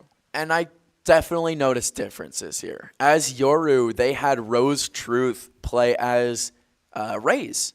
Truth was playing as Raze last time, which is fully the entry frag, go in first, die the most, but get kills at the same time. And Jet, Fair, was playing as Yaru, who's the secondary attack, and that's a big reason why they were getting kills. This time, Jet, again, is being played by Fair, the only duelist on the attacking squad. It's going to be a different look. They're no longer going to be that secondary attacker who cleans up kills. Fair has to go in first. It's going to be a different game. Well, big thing, I mean, you saw it, the Killjoy and KO as well, plus the Omen. Yeah, this is going to be potentially a bit problematic here when St. Clair ends up on the defensive half. We'll see how they handle attack. We get into map number 2. Condors down 0-1 right now. St. Clair definitely took it, and by the end of it was close at the beginning, but they definitely showed that they're the team that just earned that map win by the end of it. Condors need an answer, and I hope the squad doesn't have to deal with tapping water bottles again, and they can deal with a solution and a victory in hands raised. I just don't want to see them in that position again. And so there's a new game, new looks, new team compositions, new map. It's tough because you also look at the bracket and you're like, if they face any other team right now, are they making it to grand finals? To face St. Clair? Then face them in grand finals. Exactly. Right? I think that would be the legit story of the Canadian Esports Nationals, would be Conestoga versus St. Clair in all of the finals. We were on the other side, yeah. Exactly. Fair again. This is unreal. We talked about him, and he has followed through into map 2 as well. It's unreal. It's unreal. I'm a man that talks a lot. That has me at a loss for words. 4 kills for Fair with 2 different guns. He picked up 2 kills with the Ghost, then picked up a Sheriff for the fun of it. Got kills with the Sheriff. Just boosting into the wall. I don't know what's going on anymore. I'll be honest, I don't watch pro play. So if anyone out there can tell me, does Fair feel like he's getting close to that category? I have no reference point. So I as well would not know. But again, collegiate esports is as close as it gets to pro sports, and apparently pretty close. Production is confirming he's pretty close, which I feel when watching. But that's a huge shot in return. One tapping Fair, and we'll see how Conestoga can fare in this round. Yeah, I mean, taking them out, oftentimes they've been able to convert. That's been their conversion point. Unfortunately, Smiley answers back with non immediately. There's Instinct, another of your top 3 fraggers on the side of St. Clair. Rose Truth to follow it up, and not what I was expecting. Willie's the only one to break up that kill feed even a little bit there, as the rest of the Condors drop. But, I mean, it's round 2, right? You anticipate something like that. I thought eliminating Fair early on in that round would have helped Conestoga out, but the aggression still from St. Clair. They lost their leader, and it didn't stop them, which me and you, we are theorizing that Fair was the leader, and losing Fair would change the rounds. That time... Yeah, but it is round after pistol. You are absolutely correct. We're in an actual round with actual guns, dropping Fair first. Not these baby guns. Well, they get to use big guns. We have to use baby guns. Yeah. Give us the good stuff. Uh-oh. Not again. Yeah. He does that every round. He's got his number. I mean, that's Nan's job, is to take out that early player. And if you can focus, make sure that that's fair each time. Yeah. That's a game plan that I think is worthy of sticking with. And Conestoga losing 2 members of their team in that fight, but they drop 3 in return. You'll take that, especially on the defending side, when having a man advantage is so much more important than on offense. Yeah, no, having that extra player on the field is going to make sure that you have an extra person to dedicate to a fight, so you can have 2 people working together on an objective. Ooh, Kip just barely makes it down without being spotted. So he'll have that back of the sight there, and Willie can go up for a bit of a flank. He gets an early sight on it. Kip taking out Chillin. And I think they know where that last one is, too. Willie being smart here, not even shooting out the thing, so it allows him to go out, and that recon dart just didn't work out. That's perfect play there from the remaining defenders for Conestoga. They held the angles required, and Willie finished up the round. Yep. Grabbing one back. This is what we've seen before. Needed. Yes. Needed comeback. Very much needed. Again, that's the thing. You cannot lose the round after the post-pistol round. The post-pistol round. That's another one of those key rounds, and that's the rounds where you actually can win if you go down 2-0. We just saw Conestoga do it, and they'll have to keep doing it. They got to keep this momentum alive. I guess they don't have to. Well, we'd like them. They could always just not. I'm not their mom. You guys could always just not. Just turn off the computer. I'm a computer. Stop all the downloading. That's an old reference. I'm a computer. I'm a computer. G.I. Joe. As we are, if you can't tell, in the lull of the round. I'm losing my mind. The calm before the storm. It always does that to you. And it does it to players too, as Chillin picks up the first kill of the round. When you're in those comp situations, I always say make the first mistake. Conestoga might have done just that. Well, on site, they still can get this if Silly can get the win, but Fair showing why he's been that player to watch out for in this series. Comes in and takes him out. On the other side, though, we do have Willie taking out Fair finally. Unfortunately, we are at quite the deficit of players. It's going to take quite the effort here from the remaining two Conestoga Condors, Willie and Kip. Coming in from heaven. Now it's just Kip coming in from heaven. Smiley picking up the first kill of the retake there from Conestoga, and they will not do it. Going into the fires there was Kip to end the round. It is going to be 3-1, and I can't say I can't say I'm surprised by this. I can't say I'm surprised either. Overall, we're absolutely under the understanding that St. Clair was never going to be an easy matchup. And Fair is Radiant 111 in North America. That is unreal. Yeah, no, I believe it. That's why I even as someone that doesn't watch top level play, even as someone that doesn't watch any play besides the Condors, there's a moment you can tell when a gamer games. I have enough experience watching video games throughout my life and playing them. You look and you're like, this is a guy that is a gamer. Has some notable credibility when it comes to how much they play and how well they play. Non is when Non's at his best, he's one of those guys. But this Fair character has been just consistent with it. Non, of course, has had Fair's number. We'll see if that keeps going. Of course, the weaponry not where you would like it to be. You don't think sheriffs are enough? If you click on heads, it is. Okay, well then let's just do that. I wish it was that easy. I mean, that's the whole point of the game. It should be the only thing you're working on, right? If you're Kip, no. But the rest of the guys, maybe. Kip's got that brain he's got to keep growing. Calling these strats. I hope it doesn't keep growing. That's actually a problem. Out of his head. Turn into the leader. Turn into a Funko Pop. 30 seconds left. I'd take a Kip Funko Pop. If we win this game, get them printed out. If 3D print them. Yeah.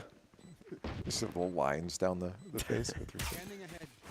This is going to be a tough retake. 5v5, you like that, but with the bomb down and time's already ticking. A good defensive hold here from St. Clair. And the first kill of the round. Yeah, this is going to be tough for Conestoga. Very tough. Rose Truth coming in with some solid kills there. We got one answer back, but we are still going to walk away with yet another deficit in terms of player count. And right into home base, we get tracked down.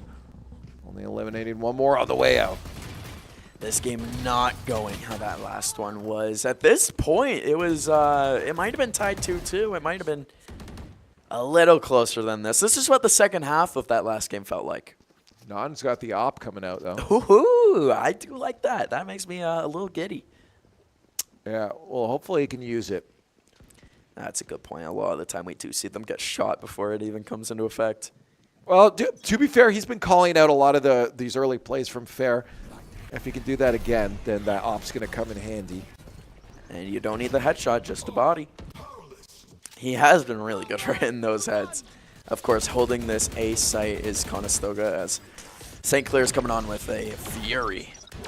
Yeah, right on site they go, and I like to see that. Huge double kill from Truth. Evens up the kills that are on the board. It is going to be 3-3, but Kip keeps it going. Yes, Kip. Yes, Kip. No finish there. Not at least does clean it up. Kip's eliminated. That's the recon bolts. They know where Non's at, but they still don't know that Willie is there with him. I would have to assume that they have an inclination. Yeah, if you can get that flick, though. Trying to get that intel before moving in there. It's just the two of them. 2v2. They have bomb. Oh. They have spike control. They found Willie, though. Oh, my God. They're so close. And Instinct was the one that got the kill. Not even the Killjoy, who jumped around the corner. Yeah, what a play. Bait. That's perfect bait from the Killjoy. That's that top-level experience coming through, being shared with the rest of the squad. They know what they're doing, what kind of unorthodox plays, or at least plays that we're not used to seeing quite often what those look like. Yeah, do you think Fair at such a high level of play gives the St. Clair team some unorthodox plays that they wouldn't be so familiar with? It's always a possibility that when you got a guy that's that good, radiates through the entire team. It's funny because it's so, when you see it happen, you're like, oh, that's an obvious play. But you just don't think of it yourself ahead of time. Just takes a lot of coordination. That always comes down to a guy like Kip, who, that team captain, that IGL, who calls the plays. He's almost like the quarterback for the guys. It's all those things that are instinctual in the moment, but could be called out. As the attacker Killjoy, using their ultimate ability, gives them free sight control.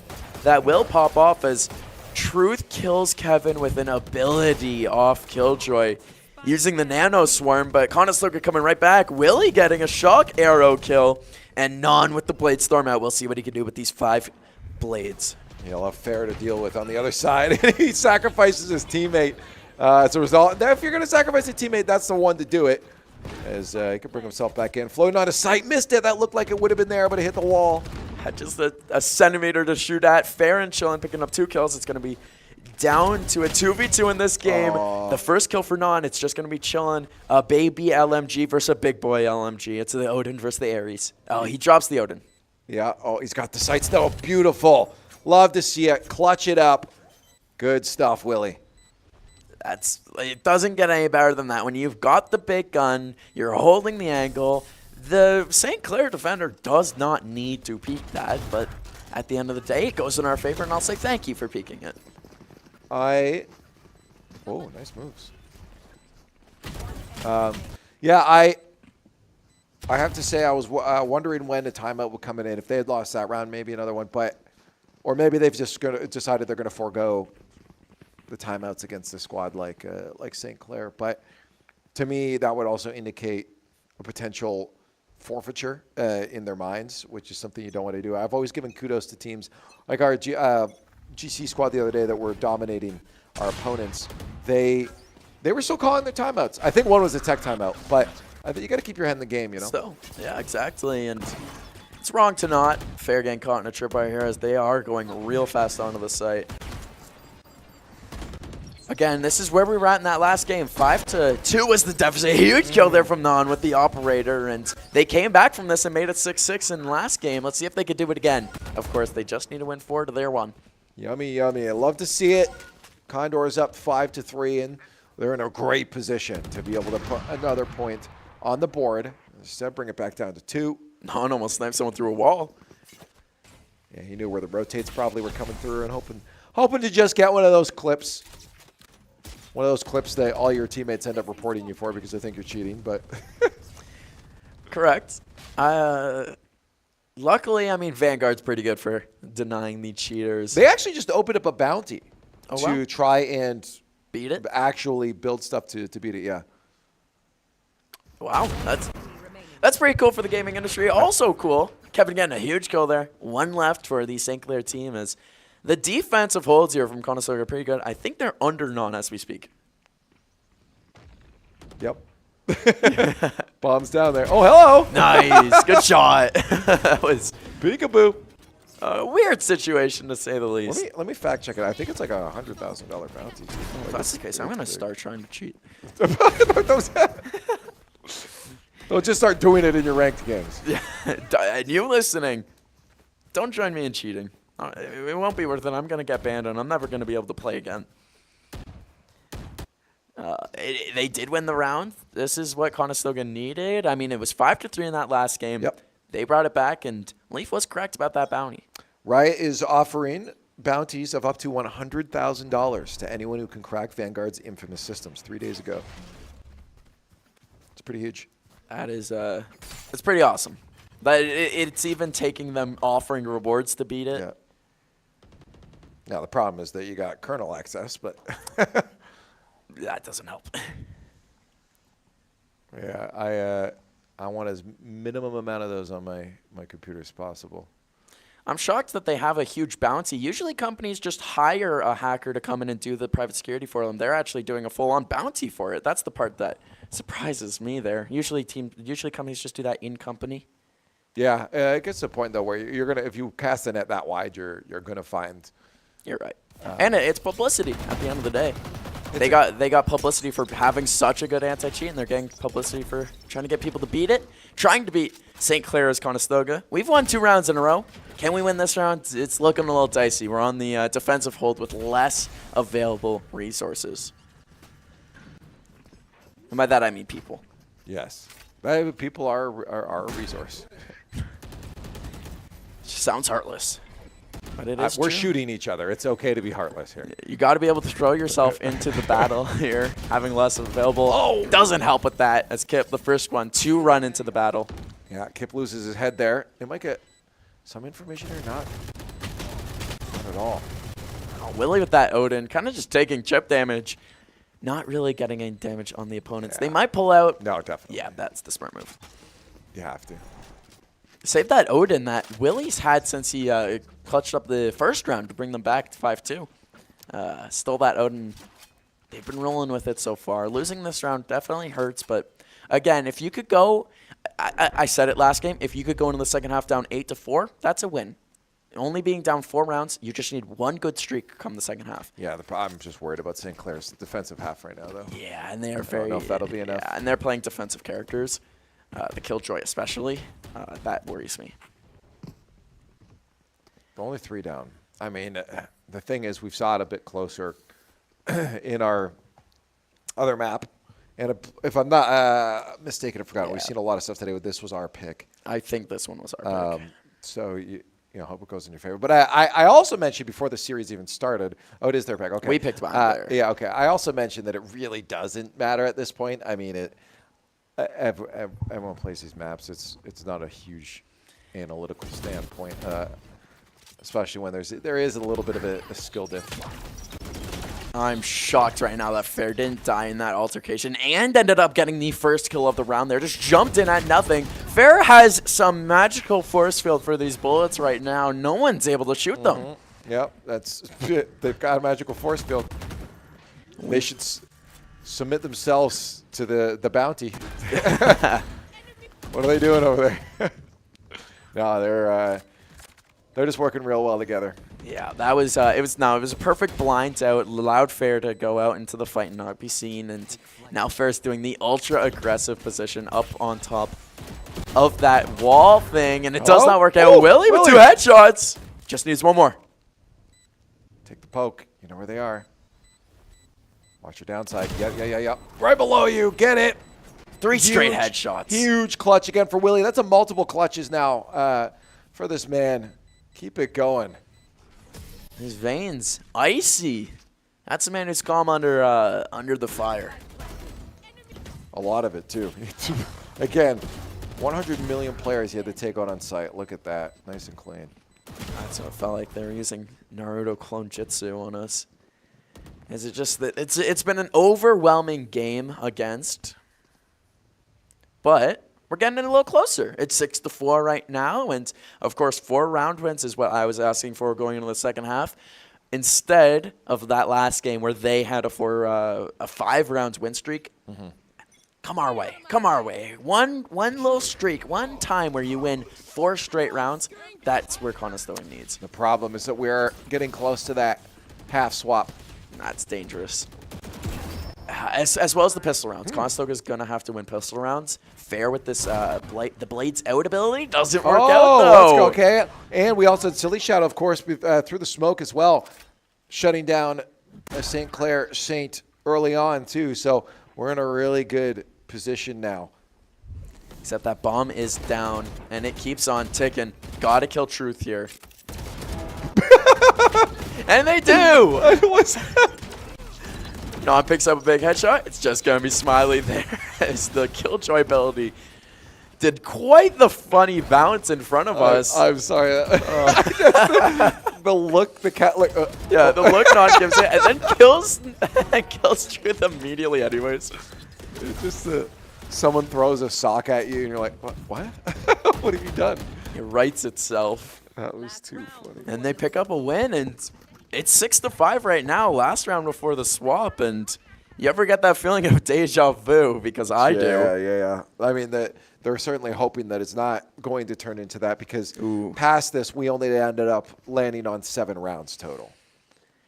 Yeah, you got to get the opposite of that. You got to win this round right now and win pistol rounds. That's all you need. We've lost 3 pistol rounds in a row. That's what's going to be the difference maker come second half. Of course, winning this would be the cherry on top. 7-5, 6-6. Both aren't, at the end of the day, it's pretty close. All right, Non's knives are out, and he's getting up high to try to get those early picks. That's what you want right now. You're going to be a lot more successful on a retake if you got those extra players to deal with. But Instinct is going to be able to shut down one of ours, followed up by Smiley. Kevin and Non, though, getting involved. Fortunately, it's down to a 2v1 in our last player. Not going to be able to find success. So it will be 7-5 going into that second half as not what was happening in that first game. But maybe that's what they need. Change it up. Be down 2 rounds. Force your guys to play that much harder. Earn that win that much more. I don't know why you would do that to yourself. I'm just curious where the mentals, because like when you're trailing the whole time, it always just feels like, okay, yeah, we are fighting against the current here, rather than, oh, it's 7-5, it's a close series. And those are 2 completely different mentalities. So when you're never in the actual lead yourself, it almost feels like the perspective of the series is different.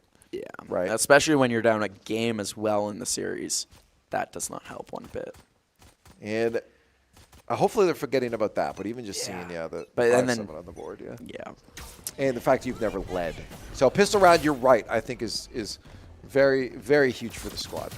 We'll see how they react as Smiley's holding that with the KO. Some creative blinds coming out. No one dead quite yet. We're waiting for that as the kill's going on the board. Silly Shadow picks it up for Conestoga, and they have the site. They got another kill with Kevin. This is what we were waiting for. Yep. 5-on-3 now. No, this is great. We've got a whole squad to hold it off there. Kevin, though, shut down. And look at Kip has gone immediately down to even odds again. That's tough. That's not what you need. You need to hold strong, hold still, play defensive, get your kills. Non picks up 1, but then Non goes down for his trouble. Chillin is defusing as there's 2 members left from Conestoga. Just 1 left to kill 2. Come on, Silly Shadow. Wow. Immediately shut down. That was... 5-on-3. 5-on-3. Good description. Yeah, there's no other way to describe it, I don't think. Yeah, that you feel like finally they've broken through, and just solid gunplay on those pistols there from Sinclair. They were just aware of where we go, and that the jump out from the smoke there. They know that okay, this player's on a time limit. They know we can hop in for a defuse at any point here. They got to go quick. They got to be threatening. They got to surprise, and then they know they're probably going to try to surprise us. Oh, yeah, there they are out of the smoke. And there, we're dead. That's how the round shook up. I mean, I'm not sure what Conestoga got. I mean, other than winning your gunfights, what more you have to do? You got yourself on site. You got yourself in good positions. And we might see it again here. Silly Shadow jumping in, killing Instinct, and they're finding themselves onto this B site.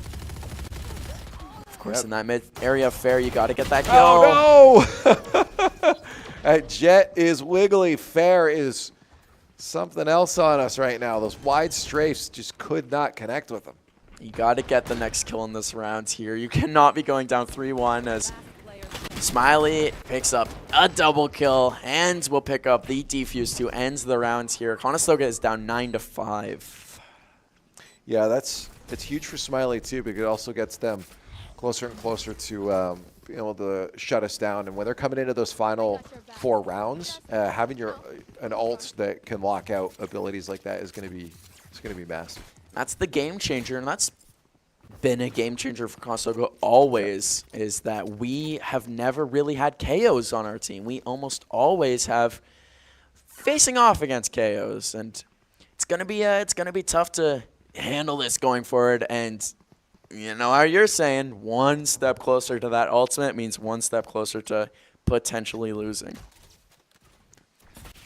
4 rounds off for the Condors. And it feels like the gap might start to grow a little bit more than that. Ooh. 2 players finding that killjoy there. Gotta get the kill. You can't go down like that. Fair comes out. Smiley comes out. And, of course, that Bucky from Truth. And it's just not the truth for Conestoga if I said that they were winning right now. They're not winning right now. And that's not the truth. Oh, the truth is down mid. Ooh. And picking up a kill on Kip. It's just down to Silly Shadow with this Marshall. Yeah, good luck. Does get one kill with it. And that's one of my favorite guns to use. I mean, if you could click heads, that's one of the best guns in the game. Why do you like it? Clicking heads, real fast. It has a very short, I prefer using it over the Guardian. It's got a small, damage per second is really high because you can shoot your bullets really fast, and they are accurate, both scoped in, scoped out. We saw one kill from it there, but not more than that, as Conestoga is down 10-5. The kill is not going on our way. The round win's not going on our way. We'll see how they can keep going. They're on the attacker side. They're going mid here. They're going a 1-3-1 split push. Just trying to get early picks. Just trying to get early kills. And inevitably on the bomb site, as this is Kip doing the entry here on A site, going in first. And Non, of course, in there as well. Truth has the Judge, gets the first kill with it. Silly Shadow will revive himself as, again, with that Judge, picks up 4 kills using the turret as well. Oh, this is not good for Conestoga as they are just dropping. Although, getting kills in return. It's going to be Willie and, of course, Kevin there on the Cypher, facing off against Fair and 2 other St. Clair College team members. But there's a huge kill from Willie. A big headshot. It's like they knew he was there. They're going right back into it. So many rounds down, though, is still so difficult. If they can get this one, sure. This is great. The comeback effort might be too late. And I fully agree with you there. Well, let's find out. They got by they got to watch this flank. They're going to be in a little bit of trouble. Yeah. Willie is in no man's land, and he knows it. Good this luck. Is not good. Good luck, Willie. Good luck, Willie. Yeah, we've seen him. Yeah. We've seen him do some good stuff before, but good luck. That would have been a little too good. I would have been going over there and congratulating him myself if he got out of that situation. Oh, yeah, absolutely. That was, yeah, it's as dire as it gets. And you see Truth here with that Judge. My goodness, you can't have those situations happen to you. And when they do happen to you, you lose the round like we did. And then, yeah, if Willie getting stuck on that pillar there in that archway, again, if he got out of that, I would have screamed maybe. That would have been unreal. But no, we are in the real world. We're potentially 2 rounds away from our weekend broadcast being over. The Condors can't get themselves back into this. It's been such a tough challenge against a team like St. Clair. Down to a 2v1. It's Willie again. And will he find himself another clutch? One. The second one in the smoke. A pistol out. He's got it. If you need someone a clutch right now, today, it's all about Willie. Well, you said it. Will he clutch? Willie clutch. Gets it to go. Put it on a shirt. Will he clutch? Willie clutch. Willie, yeah. Willie clutch? Willie clutch. And he did, and at the end here, ended up that just was kind of funny. Yeah. They stared at each other for a quick second. Hi. There. I'm sorry. Bang. Call an ambulance, but not for me. That's perfect for that situation, as it is 11-6 now. 1 round away from the 7-11 special. Yes, sir. Means nothing in Valorant, but makes me laugh. I mean, it means the series is kind of close, but one team's winning a bit more. It's true. It means 4-round deficit. It's not impossible, but early pick for Kip. It's not easy. Kip getting that early pick will help you out there. The Killjoy's about to come in, though. Yeah, they decide to go aggressive on it, trying to take it out, and they do destroy it. Good playing there. Using that Sova ultimate to get them back into the site. Instincts, though. Huge 2 kills. Silly Shadow picks him up, back into the fight. 3v2, though. Condors in a good spot to get themselves a 7th round. But we've seen definitely these things fall apart before. We've got that Omen and KO coming in. It's just the KO left over now. I'm sure that was a kill from Silly Shadow. They knew damn well that we were in the site, and he came in and got that. Spike down. And the Condors 3-on-1. I don't think that this player's going to be able to do anything. Yeah, that was really good defense there from Conestoga. 2 straight rounds of excellent play. If they had done that since the start of this half, then we would be looking at a close game. If only. If only. Condors getting their heads in the game. Let's see how St. Clair answers, though. If they win another 2 rounds or something, though, I actually expect a timeout to come out. I would too. For St. Clair. They could. I also wouldn't be shocked if Conestoga maybe to like say, hey, we got this. Like, stay in this. I don't want to stifle momentum, though. Especially when Non has his Blade Storm ready, using it. You could hear it in your ears there, the get out of my way. Yep. I want to see a kill with it this time. You have to use it at this point, too, because otherwise you're just fighting way too close to match. You don't want to be on match point fighting. Get it now, prevent match point, get yourself some momentum, see if you can get that Blade Storm back by, excuse me, the end of it, if you get yourselves back up to an 11-11 or even in overtime. You're completely correct, and use the resources you have while you have them, whether or not that's bodies, whether or not that's ultimate abilities, whether or not it's using things like your smokes. This is going to be dangerous, though. Oh, very dangerous, because you don't know. Yeah, but Fair is right around the corner. Yeah, very solid play. Oh, no, and the turnaround from Silly Shadow. He's going to get eliminated there, and it's just down to Willie. He's going to be able to shut down Fair. Good shooting. Again, Willie has been something else for the squad. Yeah, this has been his game so far, but just not enough. I shouldn't say it's his game. It's Fair's game. All right, get in there. Oh, okay. No kills with that Blade Storm. I am disappointed. That's all I wanted to see.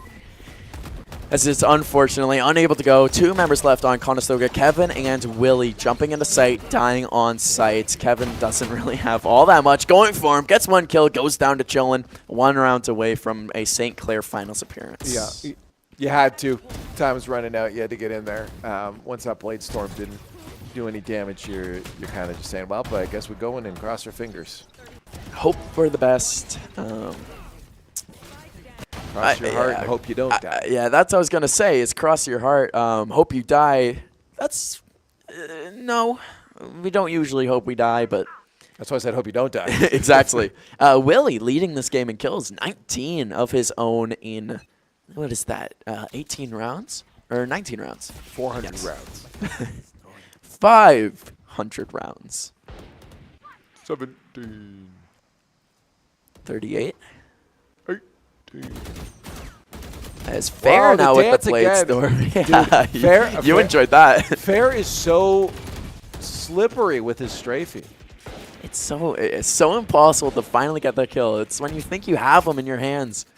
Wriggle on out, and of course Fair's still alive on like 1 HP. Gonna get some intel there. Willie's gonna say, or help out Kip. See if we can find anything. Oh, we know Truth is there. Get the trade out. Of course, they still do have mid control. That's good for Conestoga. This is what you want in a situation like this. Even when you are down 1 team member, having control of any part of the map, that's what's needed.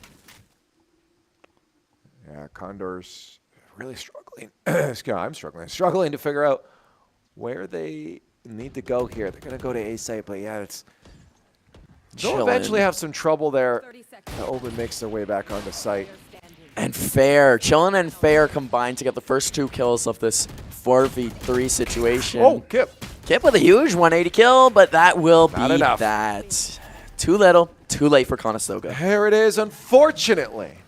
The Condors are going to be eliminated from the Canadian Nationals. They drop out of the single elimination bracket in top 4 at least, but St. Clair, the absolute bane of the Condors' existence. That's been the story so far. Congratulations to St. Clair. They'll move on into the grand finals. GG's. They played well. But at the end of the day, they didn't play slimy. They didn't play gimmicky. They're just good. They played good Valorant. And you can't be mad at that. It's the only thing that gets frustrating is when you know the possibility of a win is there. I mean, Willie topped the leaderboard in kills that time, right? Like, you know your team has that capability of locking in and securing a win. You've got a lot of rounds off of that. It's just the edge was always just in favor of our opponents. Yeah, they edged us out the whole time. We were never really able to get it to go, and we had round wins. We had 6-6. We had a 6-6 half, and then we had a 7-5 half. Yeah. And then just those second halves couldn't go our way. We did have a really fun day of nationals, though. Yeah, Every single team top 4. Yeah, let's take a look at that then. The Valorant bracket right there, where they ended up. It was St. Clair that we ended up facing off against because why not? That's just the way it's supposed to go. Unfortunately, you hope that it ends up in the grand finals, but we faced them off in semis. I said it at the beginning of the day. Going into these playoffs, we have top 4 teams at minimum. And they all delivered, and some more than others, but our Valorant squad did deliver at least on the top 4. Going over into our other games, for the Condors in Rocket League, we face off against St. Clair in the grand finals. Take a game off them, but we can't quite secure it, can't quite lock it in. And then, of course, we do have the Condors COD team going over into St. Clair into the grand finals. They'll be playing on Monday. And that's actually not going to be on our broadcast. We're going to have that on twitch.tv/esport_Canada APS. And then tomorrow is our Valorant GC squad, also in grand finals against St. Clair. If you couldn't guess. They're also going to be on esport_Canada APS. So if you want to watch those, make sure that you're over on that broadcast. See, we were just covering today. But I think before we send out, I want to say I think it was awesome that we got to watch the Condors all hit at least top 4. And then most of them make their way into the grand finals. I think that was just absolutely super sick, in my opinion. There's nothing more I could have asked for from the school, from the athletes that we have. They all played great. I have some special mentions for J-Ray and, of course, at the end there, Willie. Yeah, and again, if you do want to catch us on our broadcast, you can join us again Monday at 8 p.m. for the NACC final here for our Valorant varsity squad, the team we were just watching here. They got their NACC stuff to get to. But yeah, as you're saying, there was a lot of great stuff from our players today in terms of stand-up performances. Yeah, J-Ray in particular in that Call of Duty game was unreal today. That was one of his finest performances, maybe all season, and he picked a good time to do it well. Of course, in those Valorant games that you just watched, Willie was my stand-up performer. Yeah, Willie stepped up huge. I love to see it. I want to give one final shout-out to Rashiel. That was his confirmed with him. That was his last game, his last series there. They were happy with it. But again, big hearts out to Rashiel for joining the squad, kicking some butt over the past multiple semesters, and being a part of the Condors squad. So it is, while sad to see him go, hopefully he'll pick a nice prodigy to fill his shoes, or the squad will, and we'll be able to see some awesome Condors Rocket League from them going forward. But again, just a shout out to Rashiel and his journey with the Condors. Yeah, thank you, Rashiel. That's all I have to say to end it off. Leaf, anything more? No, that's it. It's been a long day. Why don't we get on out of here? Thank you guys for joining us. Again, watch it over on Esports. Was it something the APS? You know the one. But join us on APS. Yeah, join us on Monday here on this broadcast at 8 o'clock. Thank you so much for joining, and we will see you then. Condors Esports is innovating intercollegiate gaming in Ontario and beyond. We've built a community where you can compete, play, and work in a dynamic program accessible from all campuses. Condors Esports is more than just gaming. Here, you'll find empowerment and inspiration in state-of-the-art facilities equipped with the latest technologies and unwavering support. We are varsity athletes, turning victories into championships as high-performing gamers. We are relentless, constantly pushing our limits and pursuing excellence through every match. We are Condors. Gaming connects us on campus or online, all through best-in-class equipment. We're building a foundation of experience, powered by our passion, in developing skills that drive personal and professional success. We are eager students, transforming our dreams into careers in dynamic and emerging industries. Condors Esports goes beyond gaming, fostering enduring friendships, unforgettable experiences, and meaningful connections. This is your chance to transform your passion for video games, esports, and technology into something impactful. Learn how Conestoga is introducing Condors Esports to your campus and connect with fellow Condors striving to soar. We are Condors.